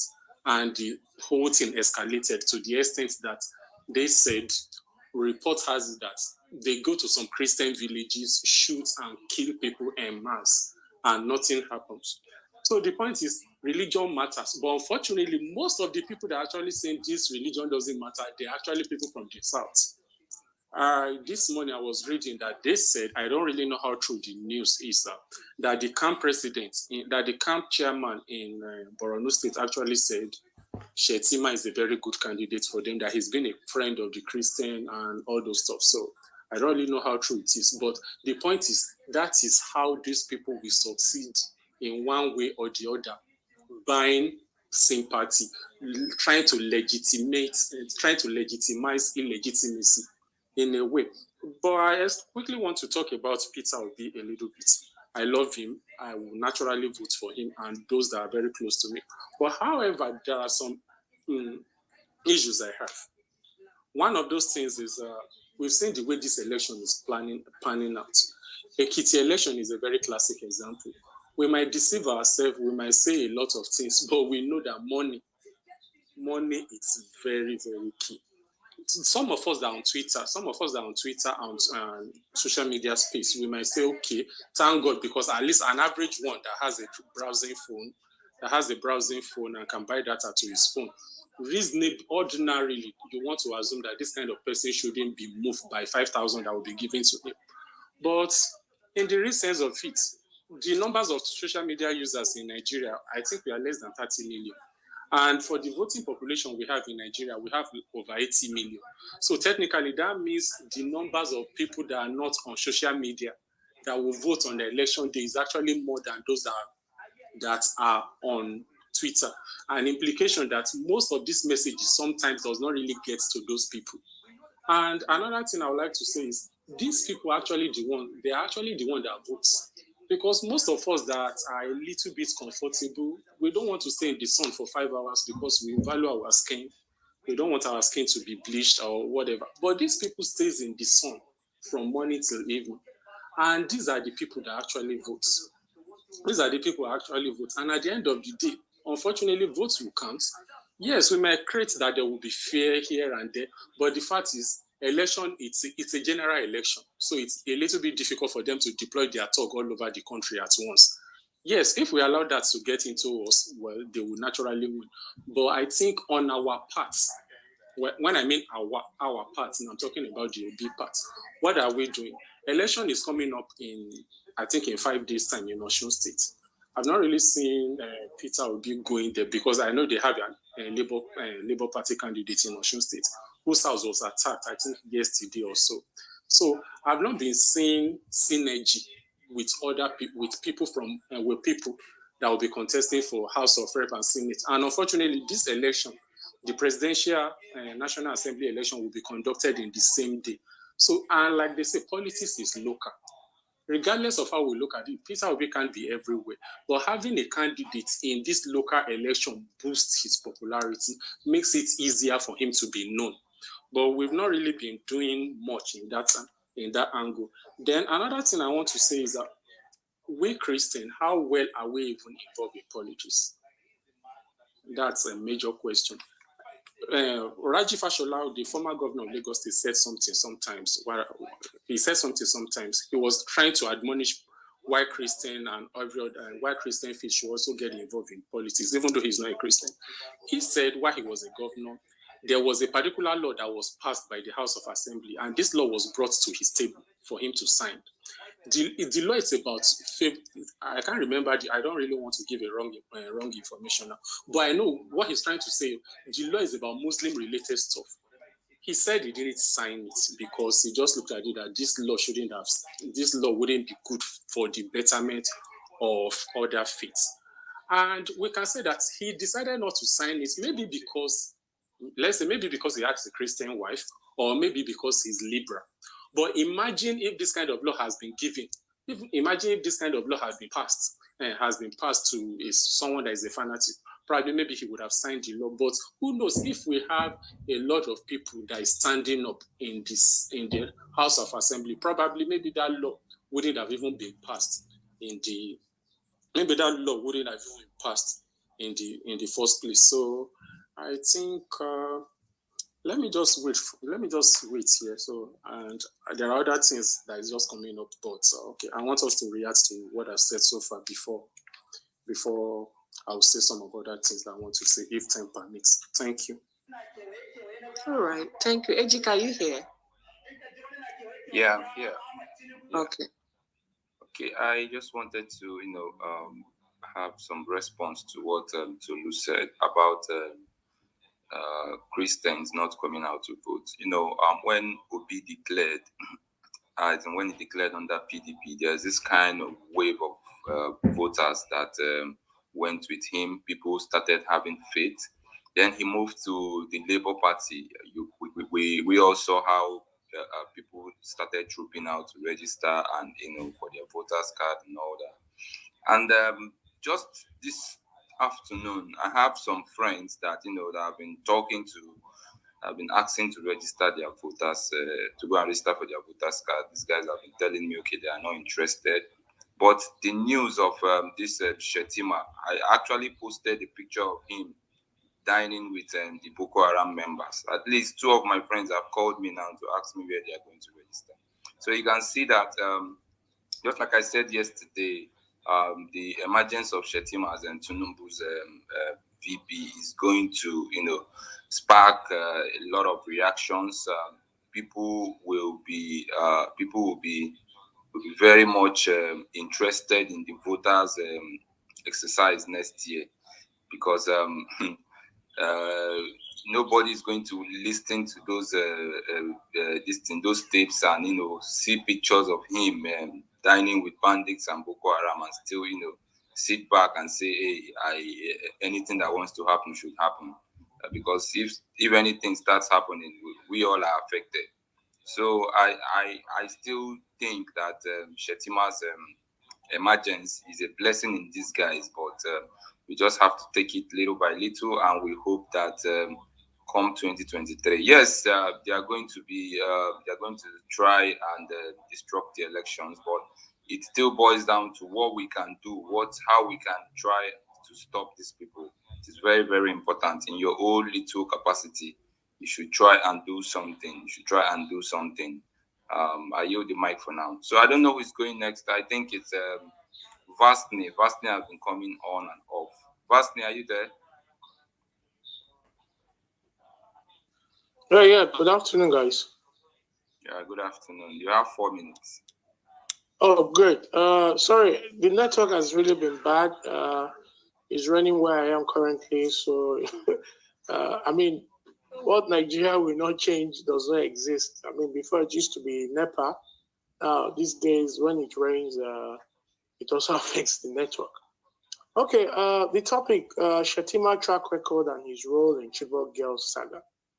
A lot of people don't know that the now very famous speech by the then First Lady, Patient Goodluck Jonathan, was being delivered to principals and people from principals and staff from Borno State, where during the heydays of the Chibok girls, and what happened then was this guy Shettima frustrated every effort by Jonathan to get to a solution during the Chibok crisis. Shettima funded most of all those unnecessary scandal back then. He was so uncooperative. For what reason? Tell me. I mean, Jonathan was trying to do his best as the president. And as a governor, there was no basis why he was doing what he did then.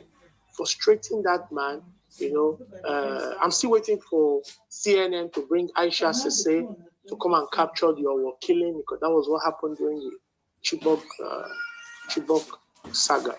So Shettima, in my view, his track record does not tell me that this is competence. His track record does not tell me that this is just for. It sounds like it's seeming more like an agenda, a grand plan.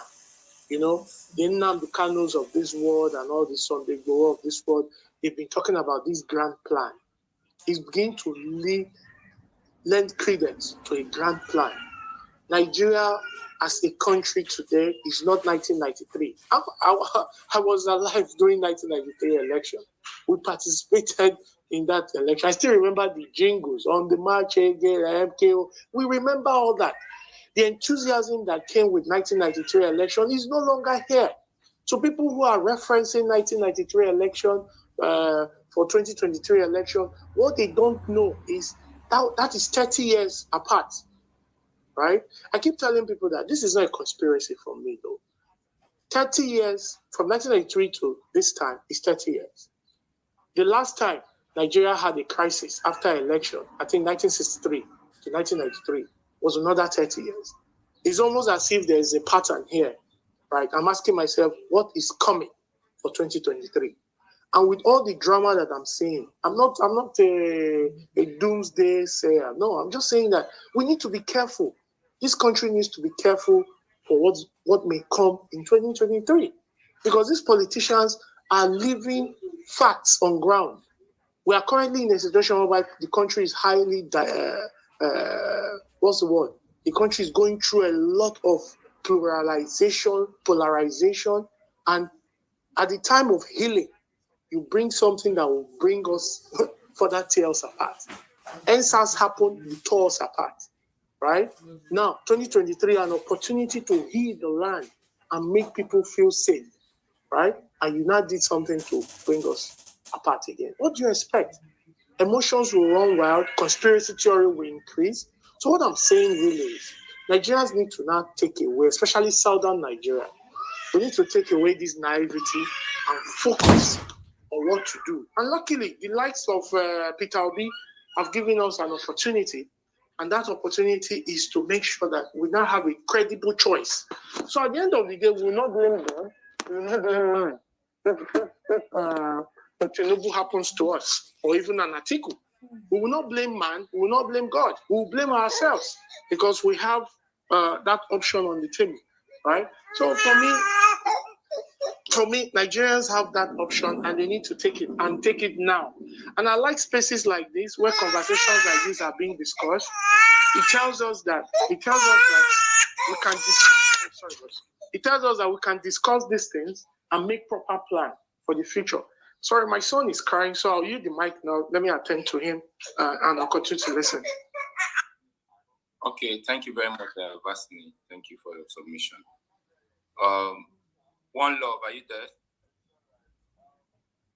Yes, I'm there. Good afternoon, everyone. Okay, I hope your son won't interrupt you too. No. I'm not there yet. Okay. It's all right. I welcome everyone here and I greet all of you. The Miri, Mara, the host, and Ejikeme, the co-host, and Chibeb, the another co-host. This is a very interesting topic. I did not know much about this Shettima. I came across one audio that there's a leak. That was several weeks ago, even before the thought of bringing him in as a VP. And then I wonder if this kind of person ever held a public office, because I did not know much about it. Because from the conversation, from his voice and all of that, I began to wonder, this kind of person, has he been in public office before? This kind of person, can we allow him to come into the public space?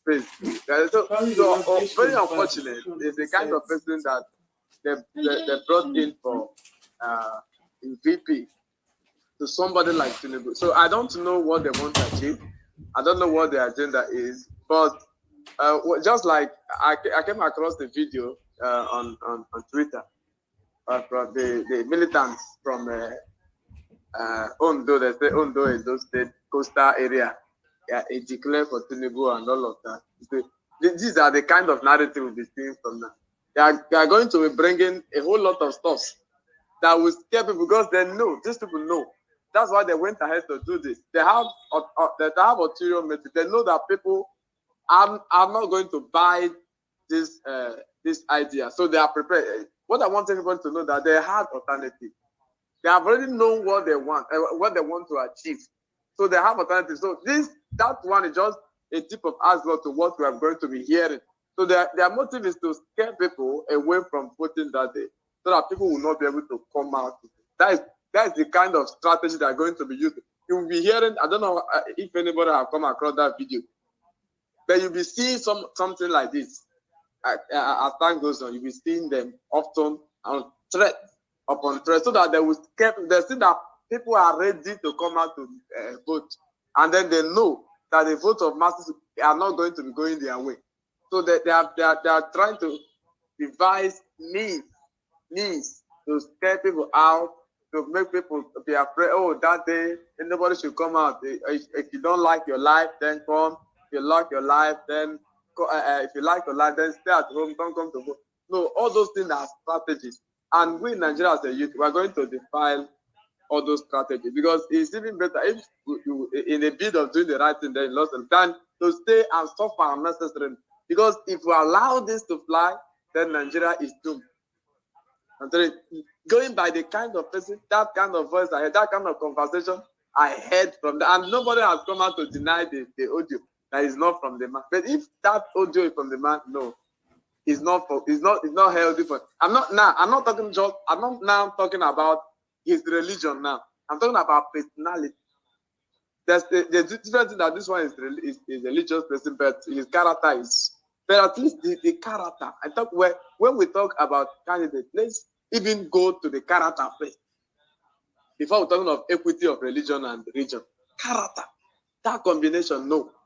We Nigeria must say no to it. And then I think I have come across so many people declaring that because of this, then I'm no longer supporting it. I'm moving to the other side. So it's a plus to some of us that are supporting the Labour Party.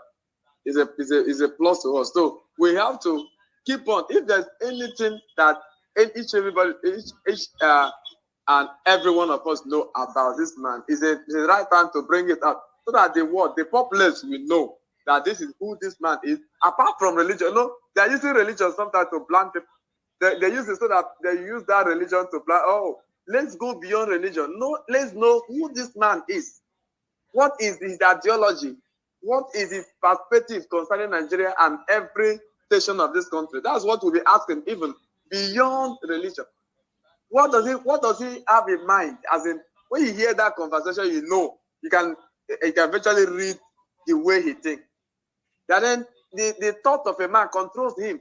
And then the book I believe in, the book of the Bible says, the out of the abundance of the heart, a man speaks.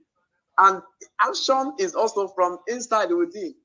So if this man can be saying all of this, and then from what I have heard and read concerning his administration as the governor of Borno State, his relation with the insurgents and all of that, I don't think he's the right person to be the VP of Nigeria. And if that happens, I'm telling you, it will not go well with the nation. Thank you. I think I have to submit the mic here.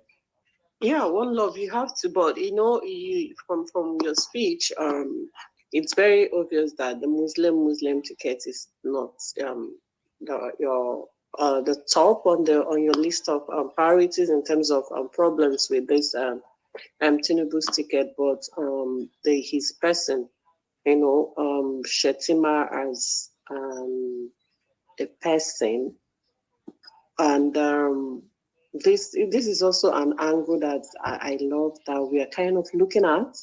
I know we have a lot of the issues with the Muslim ticket, and you having said this, Tinubu has actually made some remarks on that, and you said his reason for choosing Shettima and running with the Muslim ticket is on competency and not even about religion. And here you are, seems a lot of people do not have much positive things to say about this man.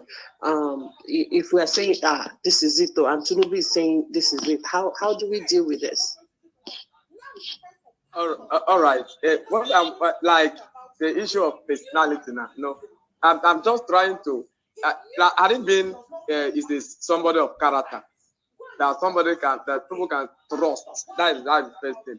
If someone of character, then we hold on his character, then we discuss religion.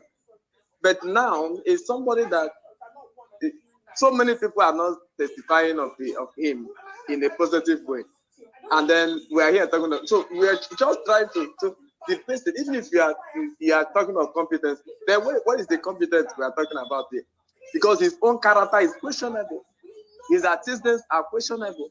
So we are not even talking about competence here. That means that just boil down to the first remark I made, that there's an ulterior motive. There's a plan, just like every other person has said. Because nobody is seeing the character, the competence they are talking about. We are not seeing it. All we see is questionable character. That's all we see. I can give it vividly. I downloaded the video from WhatsApp or Facebook. That audio that came out. And it was if you watch it, you will understand the kind of thinking that he has. It is everywhere on the media. It's everywhere. Everywhere. So where is the competence? And nobody has come out to deny that this audio did not come from. So where is the competence? What is the patriotism as a Nigerian? So does he qualify even to vie for the office of a councillor in his local government? So what are we talking about there? Which competence? So what my own point is, let us even hold something tangible from him, then we discuss religion. But here we don't have anything to hold of this man talking of virtue or good character. So the religion is even a second subject to discuss. That is my own point. Thank you. Right, thank you. Ejika, are you here? Yeah, thank you very much, One Love. Thank you for your submission. I think we're supposed to have evolution. Evolution, are you there? Okay, yeah. Thank you so much. I would want to start from narratives that we've been hearing before now. Daniel, please, can you mute?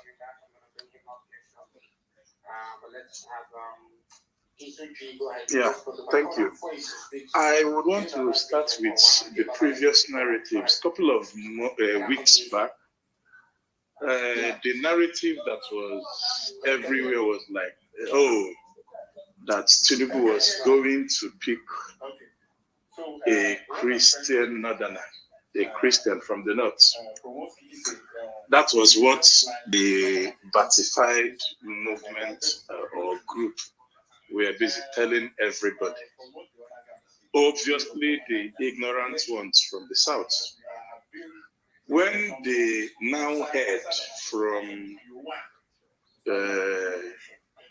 Bola Ahmed Tinibu people from the north that it must not be done, that if they pick a Christian from the north, that the election will be over in favor of Atiku Abubakar before 12 p.m. on that day.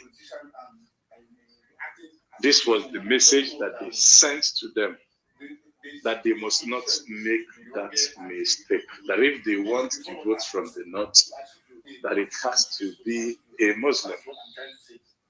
They changed it. They came back to us to say that, oh, why should you focus on religion? That religion is not important, that it is about the candidates and the person that has the capacity to lead, to do this one. In fact, don't be a religious bigot. The reason I am highlighting this is that, I noticed that there are a lot of obedience here. So I want to prepare us for the narratives that will flood the space in the next coming days and weeks and months. They will try to tag you as an Islamophobe when you highlight the fact that their candidates, their party has presented Nigeria with a Muslim candidates. They will try to make you feel that, oh, you are backward for thinking in that manner. That should not be your focus. Meanwhile, the only reason they have done this is because they feel erroneously, in my own personal opinion, because it is an insult to a group of people to imagine or to say that the only way they can vote for anybody is if the running mate is equally a Muslim. I don't think that is true, but that is their own narrative. So they used, because of this particular reason, to pick a Muslim from the north, and they will come back to tell you that religion does not matter, that you should not listen to anybody that is telling you about the thing. Let us not even go to how despicable the candidates. Sorry, please, can you mute? Yeah, let us not even go to how despicable the so-called VP is in terms of his record. Can you mute your mic, please? In terms of his records, the mods, please, can you mute him, please? Okay, I'm sorry. Yeah, let us not even go to he. God damn, please mute your mic. Sorry, please, if you're not the one speaking and your mic is on, please, can you mute for us, because they will be having interference. Can you mute, please, whoever that left the mic on?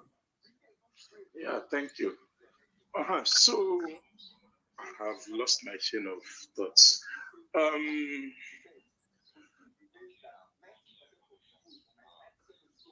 Constant interruptions has derailed me. Let some other person have it. I would come back. Okay, thank you.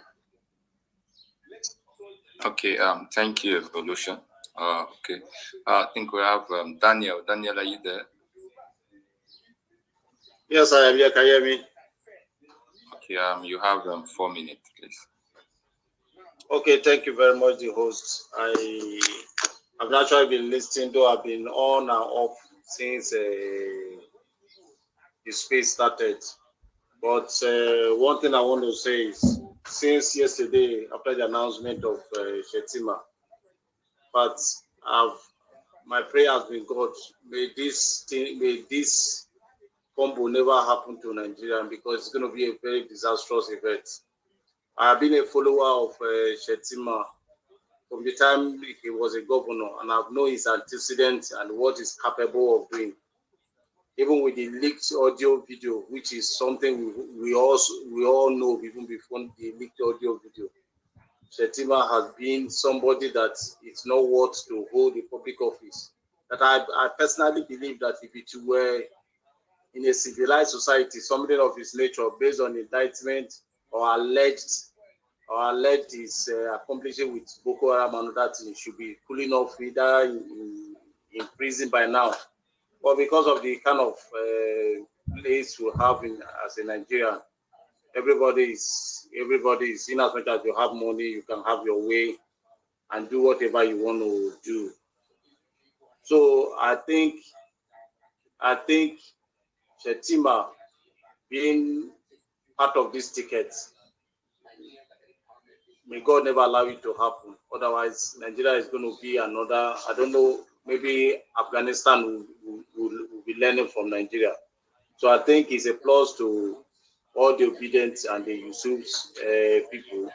The only thing I know that we needed to do is to see how far we can, whatever we can do to make sure that we enlighten people more on what I always stand with my colleagues and with my fellow movement here, what I call obedient evangelism. We can actually go ahead and, but I think his emergency should be a plus to us, because his antecedent is not anything to write home about. I'm with my mic. And my reason for saying so is, number one, the candidate he chose, I don't think he's much so appreciated. Can anyone hear me? If he had gone for someone like Kwankwaso, then maybe we would have another. Yes, I can hear you. Yes, we can. Okay. Perry, are you there? Oh, thank you, Daniel. Perry, are you Yes, there? I'm there. You can hear me? Because I thought, yes, I'm here. Okay. Mr. Williams, are you there? Hello, can you hear me? Yes, I'm here, brother. I can hear you loud and clear. All right. Can you make your submission? Okay. So in summary, what I just want to say is his track record does not Mr. say, Williams. and his track record. Yes, I can hear you. I said you can unmute and make a submission. Oh, somebody was speaking though. That was why I was waiting.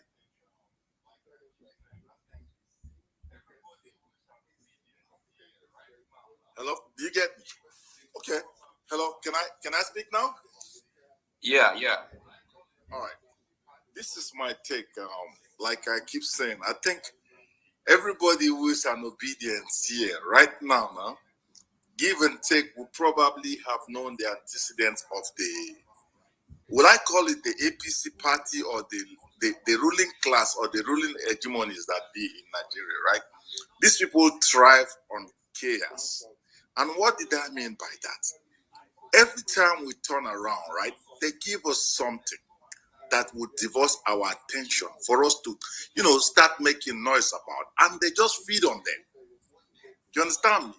So we should please, I urge all my obedience out there. I'm not in Nigeria, but let's go and start doing our groundwork. How do we take over this power from these people? Because all this they're doing is just because this guy, Jega, for all we know, antecedent, his ties to Boko Haram or whatever you call it, man, it's nothing to write home about. In every other society, this kind of person will not be put on ticket for people to either contemplate on. But however, these guys, like I said, they thrive on attention. Be it the blasphemy of this girl, be it the train attacks on Kaduna Rail, they just thrive on giving us things for us to talk about. And before you know it, they take it out of the space. They put on something else. Like, this is what they're good at. They feed on our energy. So what I applaud you guys that are obedience like me, please, let's channel this energy into going to do our grass work on how we make sure we take this power. Because like I said, Power is not given. Power is taken. We should go and start channeling every village, in our villages, in our home. Go to the grassroots. Make sure you get 10 people that are going to vote to convert 10. And we do that. And make sure come 2023, we make sure that these people doesn't see that as a wrong. That is the only thing we can do to stop this nonsense, because they try on it and they feel that we are naive, we are gullible.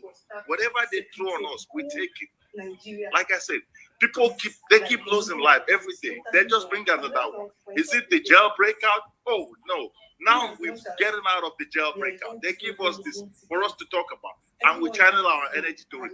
Please, let's stop it. Let's channel on our energy on how do we win this presidency and stop these idiots. Retire all of these old politicians.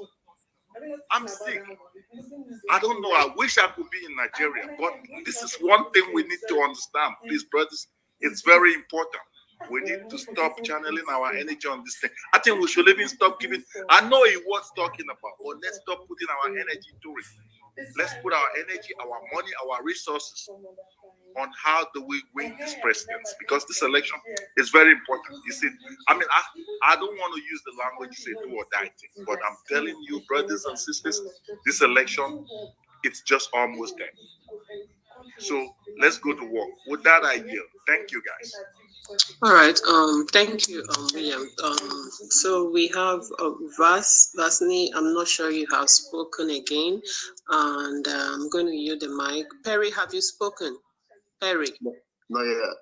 Okay, so I'm going to yield the mic to Vasni, and then after Vasni, Perry, and after Perry, we'll be closing down the space. We've been here for 8 hours, and I think it's time for us to do that. But we'll allow Vasni and Perry to speak. Vasni, you have the mic. Okay, guys. Sorry, I'm back. I had to quickly take care of my boy that was crying. Okay, what I was trying to say actually is we're heading in times where even our resolve will be questioned, right? Our conviction will be questioned. And the conviction here is very simple. Our conviction is we want a better country that works for everybody. If you ask me, Nigeria has crossed all the lines. We've had a civil war, we've had ethnic clashes, Kano riots, this riot, killings here and there. So I'm beginning to think in my mind that I don't think Nigeria is heading in the direction of end. Nigeria is heading in the direction of fix it. That's it. Well, people are thinking, oh, this is the end. No, I think we've really crossed that bridge. We're heading in the direction of we must fix this country. There are a lot of structural issues. There are a lot of political issues, but all those things can be fixed. And this is the journey we've started. So the idea of even undermining our diversity is the essence of a cosmopolitan society like ours. Multi-ethnic, multi-tribal, multi-religious. Diversity is of the essence. And what drives diversity is merit, whereby an Igbo man, a Yoruba man, an Edo man sits in an exam room, and everybody wakes up and says, no, we are choosing this man who is a Nigerian as our best in this room to lead us. That is how a country like us should function. So nobody really cares about your tribe or your religion. It's what you bring to the table. And that is how Nigeria will be fixed. And in my view, that is what Obi and Dati represent, right? So for APC to go this far, to undermine this diversity, a very fragile diversity, a diversity that has been under attack, a diversity that has been challenged, a diversity that has been questioned. Just imagine, let me, using the logic that some people are bringing. I was in a space yesterday, and this guy from the northern part of the country kept using the word competence. Competence in this sense is being abused. This is not competence. This is an abuse of diversity. There are people up north, Christians up north, who feels, I was reading a book by Saldana. Saldana North is different from this North. The north that Saldana created, from Kogi down, that whole enclave was supposed to be one homogeneous north. As long as you are from that enclave, you are a northerner. Nobody asks for your religion or your... No. As long as you are from that geographical area called Arewa, you will be treated equally. How that has been destroyed now in this today's north, I don't know. Who is orchestrating it? I don't know. Just imagine what happened in Kaduna. Kaduna was a fragile society. Look at what Erifai has done to that community. You know, trying to enthrone one tribe against the other, one religion against the other. Now people no longer see themselves as brothers. They now see themselves as foes. Is that what we're going to be dealing with at national scale? Because one man in Lagos feels that it's his turn to become president? Truly, I really do not feel bad for Tinubu's feel any ill feelings towards Tinubu's presidency. It's fine. I mean, we'll meet on the field. But this move that he's done now, just because he wants to become president, I am worried. Because every leader must look at the situation in the country and play politics along the line. When Obama came up to become president, the first black president in America, people woke up in America. Ted Kennedy, one of the strong men in American politics, said, this is the time. It's time. And if America had missed it that time, that would have been it. Today, a lot of black Americans feel, that inclusion is there. Today, we have the first black woman in the Supreme Court in America. That is how you build bridges. When they say people are unifiers, that is how you build unity. That's how you unify people. It's not a word. It's an action. To unify people is an action.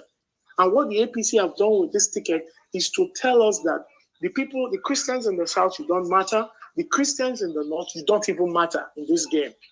It's all about the Muslims in the North. And with that kind of a mindset, you can't build bridges. With that kind of a mindset, you can't build a country. If you look at how other countries have done, they've done it before. From Singapore, they've done it before. Singapore was once like this. You have the ethnic minority, you have the Chinese majority, you have the Malay people in Singapore. But at the end of the day, Lee Kuan Yew was able to build an identity called Singaporeans. So you that is a Chinese, you that is a Malaysian, you didn't feel the need to hold on to the apron of your Chinese or the apron of your Malaysian heritage. You saw a new identity of being a Singaporean. And what is that identity? Education, upwardly mobile, rich, educated. Those are the units that built that country. So I'm asking, are we heading in that direction? Are we moving backwards? I'll use the mic now, and I hope my message will help every one of us as the day goes, because there's going to be propaganda, there's going to be lies, there's going to be so much thing coming up as we approach the 2023 election. Thank you guys for having me on this platform. Thank you. All right, thank you. Thank you so much, Vasni, for your input. Perry, you are here?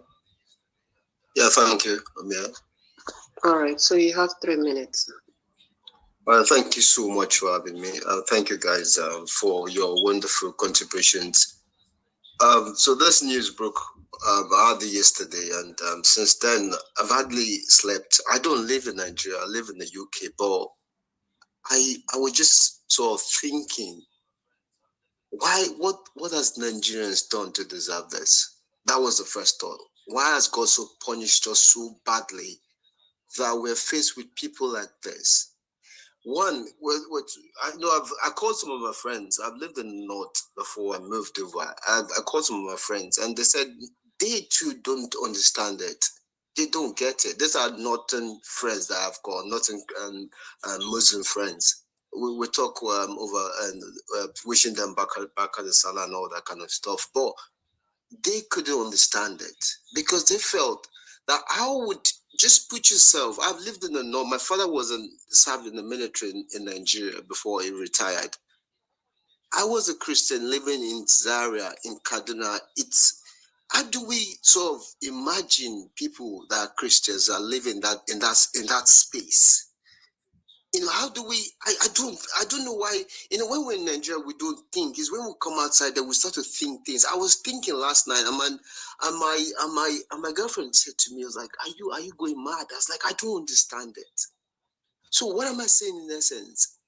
Why would Tinibu do this? Why would he do it? Because he wants to win an election. And the questions I need to ask everybody is Tinibu worth the gamble? Can we gamble with Tinibu being the fact that he's done something so wonderful that is the savior of Nigeria? So if we take this gamble, Nigeria is going to be the best that we want it to be. Can we take that gamble as Nigerians? Personally, I can't. We cannot. There's nothing that can show me that okay, I can turn a blind eye and say let us go Muslim ticket. I don't mind it, but is it a gamble that we want to take? Is it something that we want to do? So for me, I said it yesterday, and I spoke to my dad this morning. I said, listen, it is a call to action. If you know anybody, I know my Yoruba friends told me, it's like, Baba, forget that thing. He's our brother. I was like, listen, the implication of this is bigger than this. You're setting a precedent. Once it starts, you can't stop it. It's like when you are moving in this direction. 2 seconds, Lord, I'll come.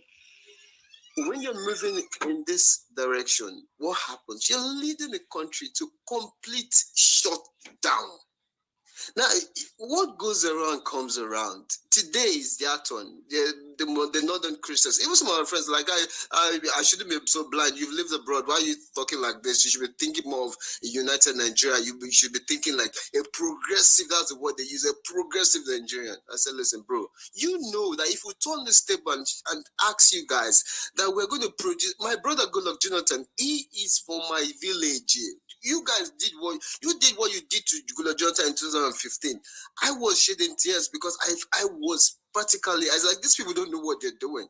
I know Goodluck was innocent. I know he made massive mistake, and we were shouting, but he wouldn't listen. But where did that lead us today? So what I'm saying, I could go on and on and on, but I wouldn't keep us so much longer. I just want us to go with this mindset.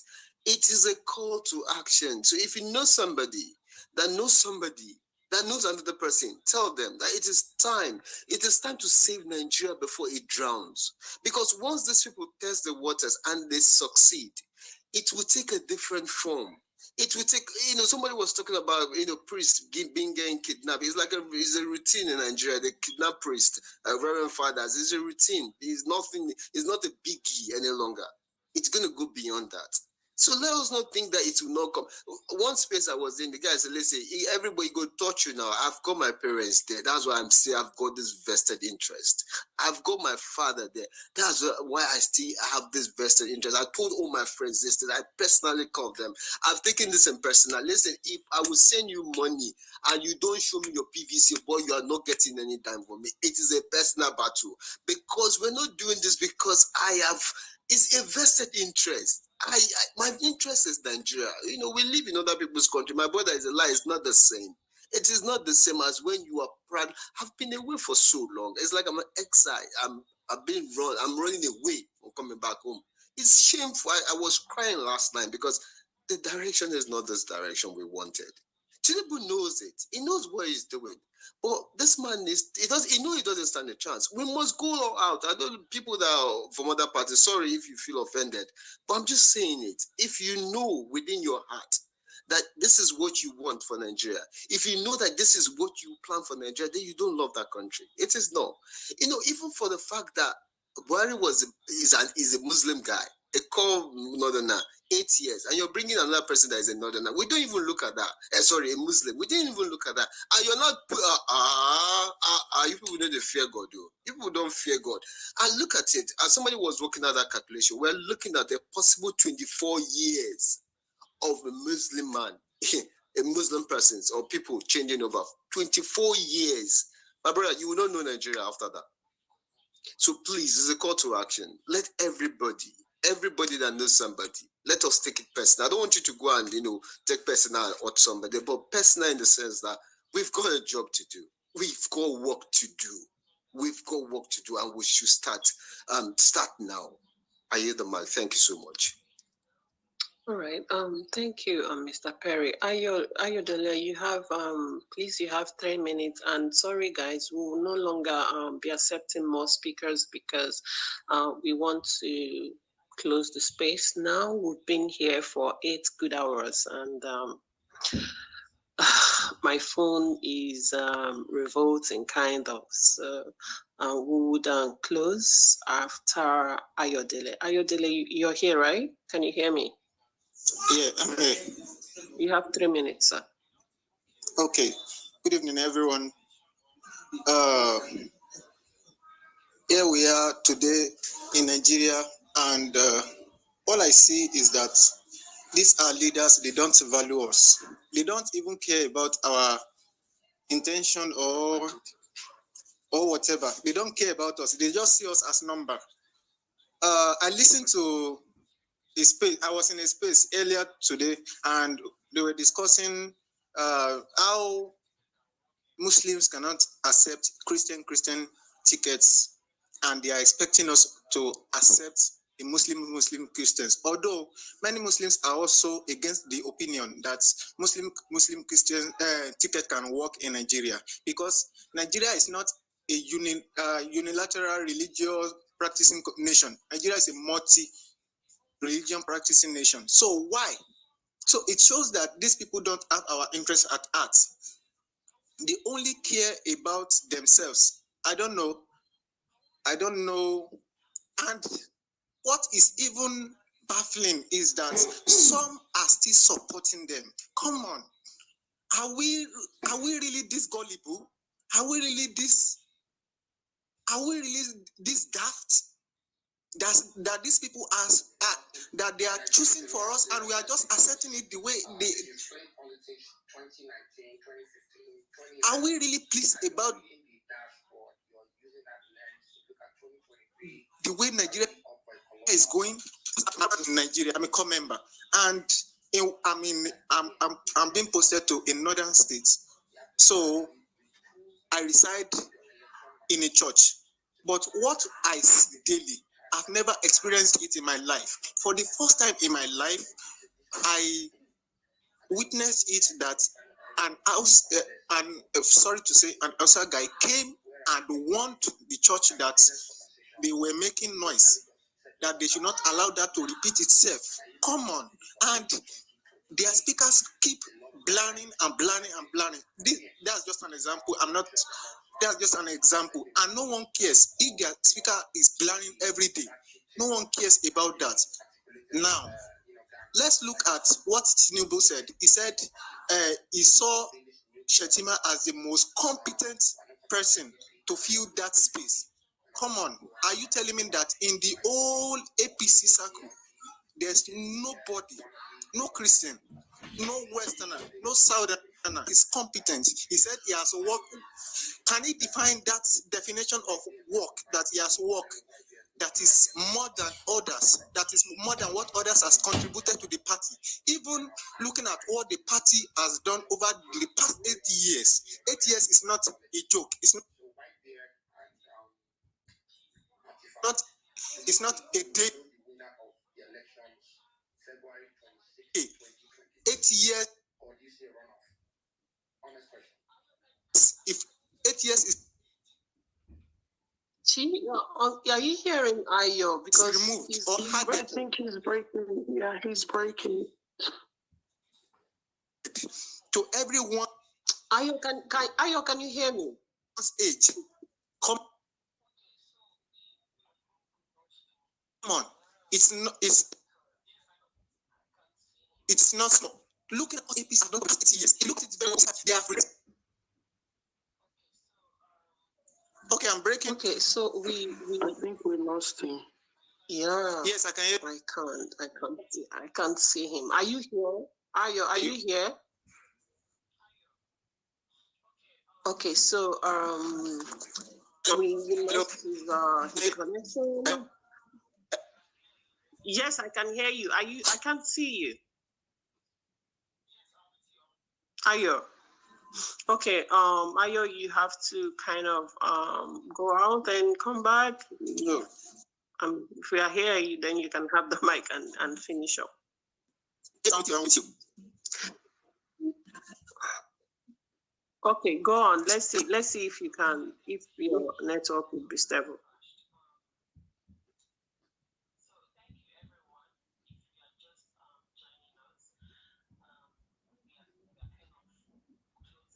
Okay, so I think the network has crashed. So thank you everyone. If you are just joining us, we are kind of closing the space now. We've been here for the past 8 hours. Okay, Chi, you have the mic.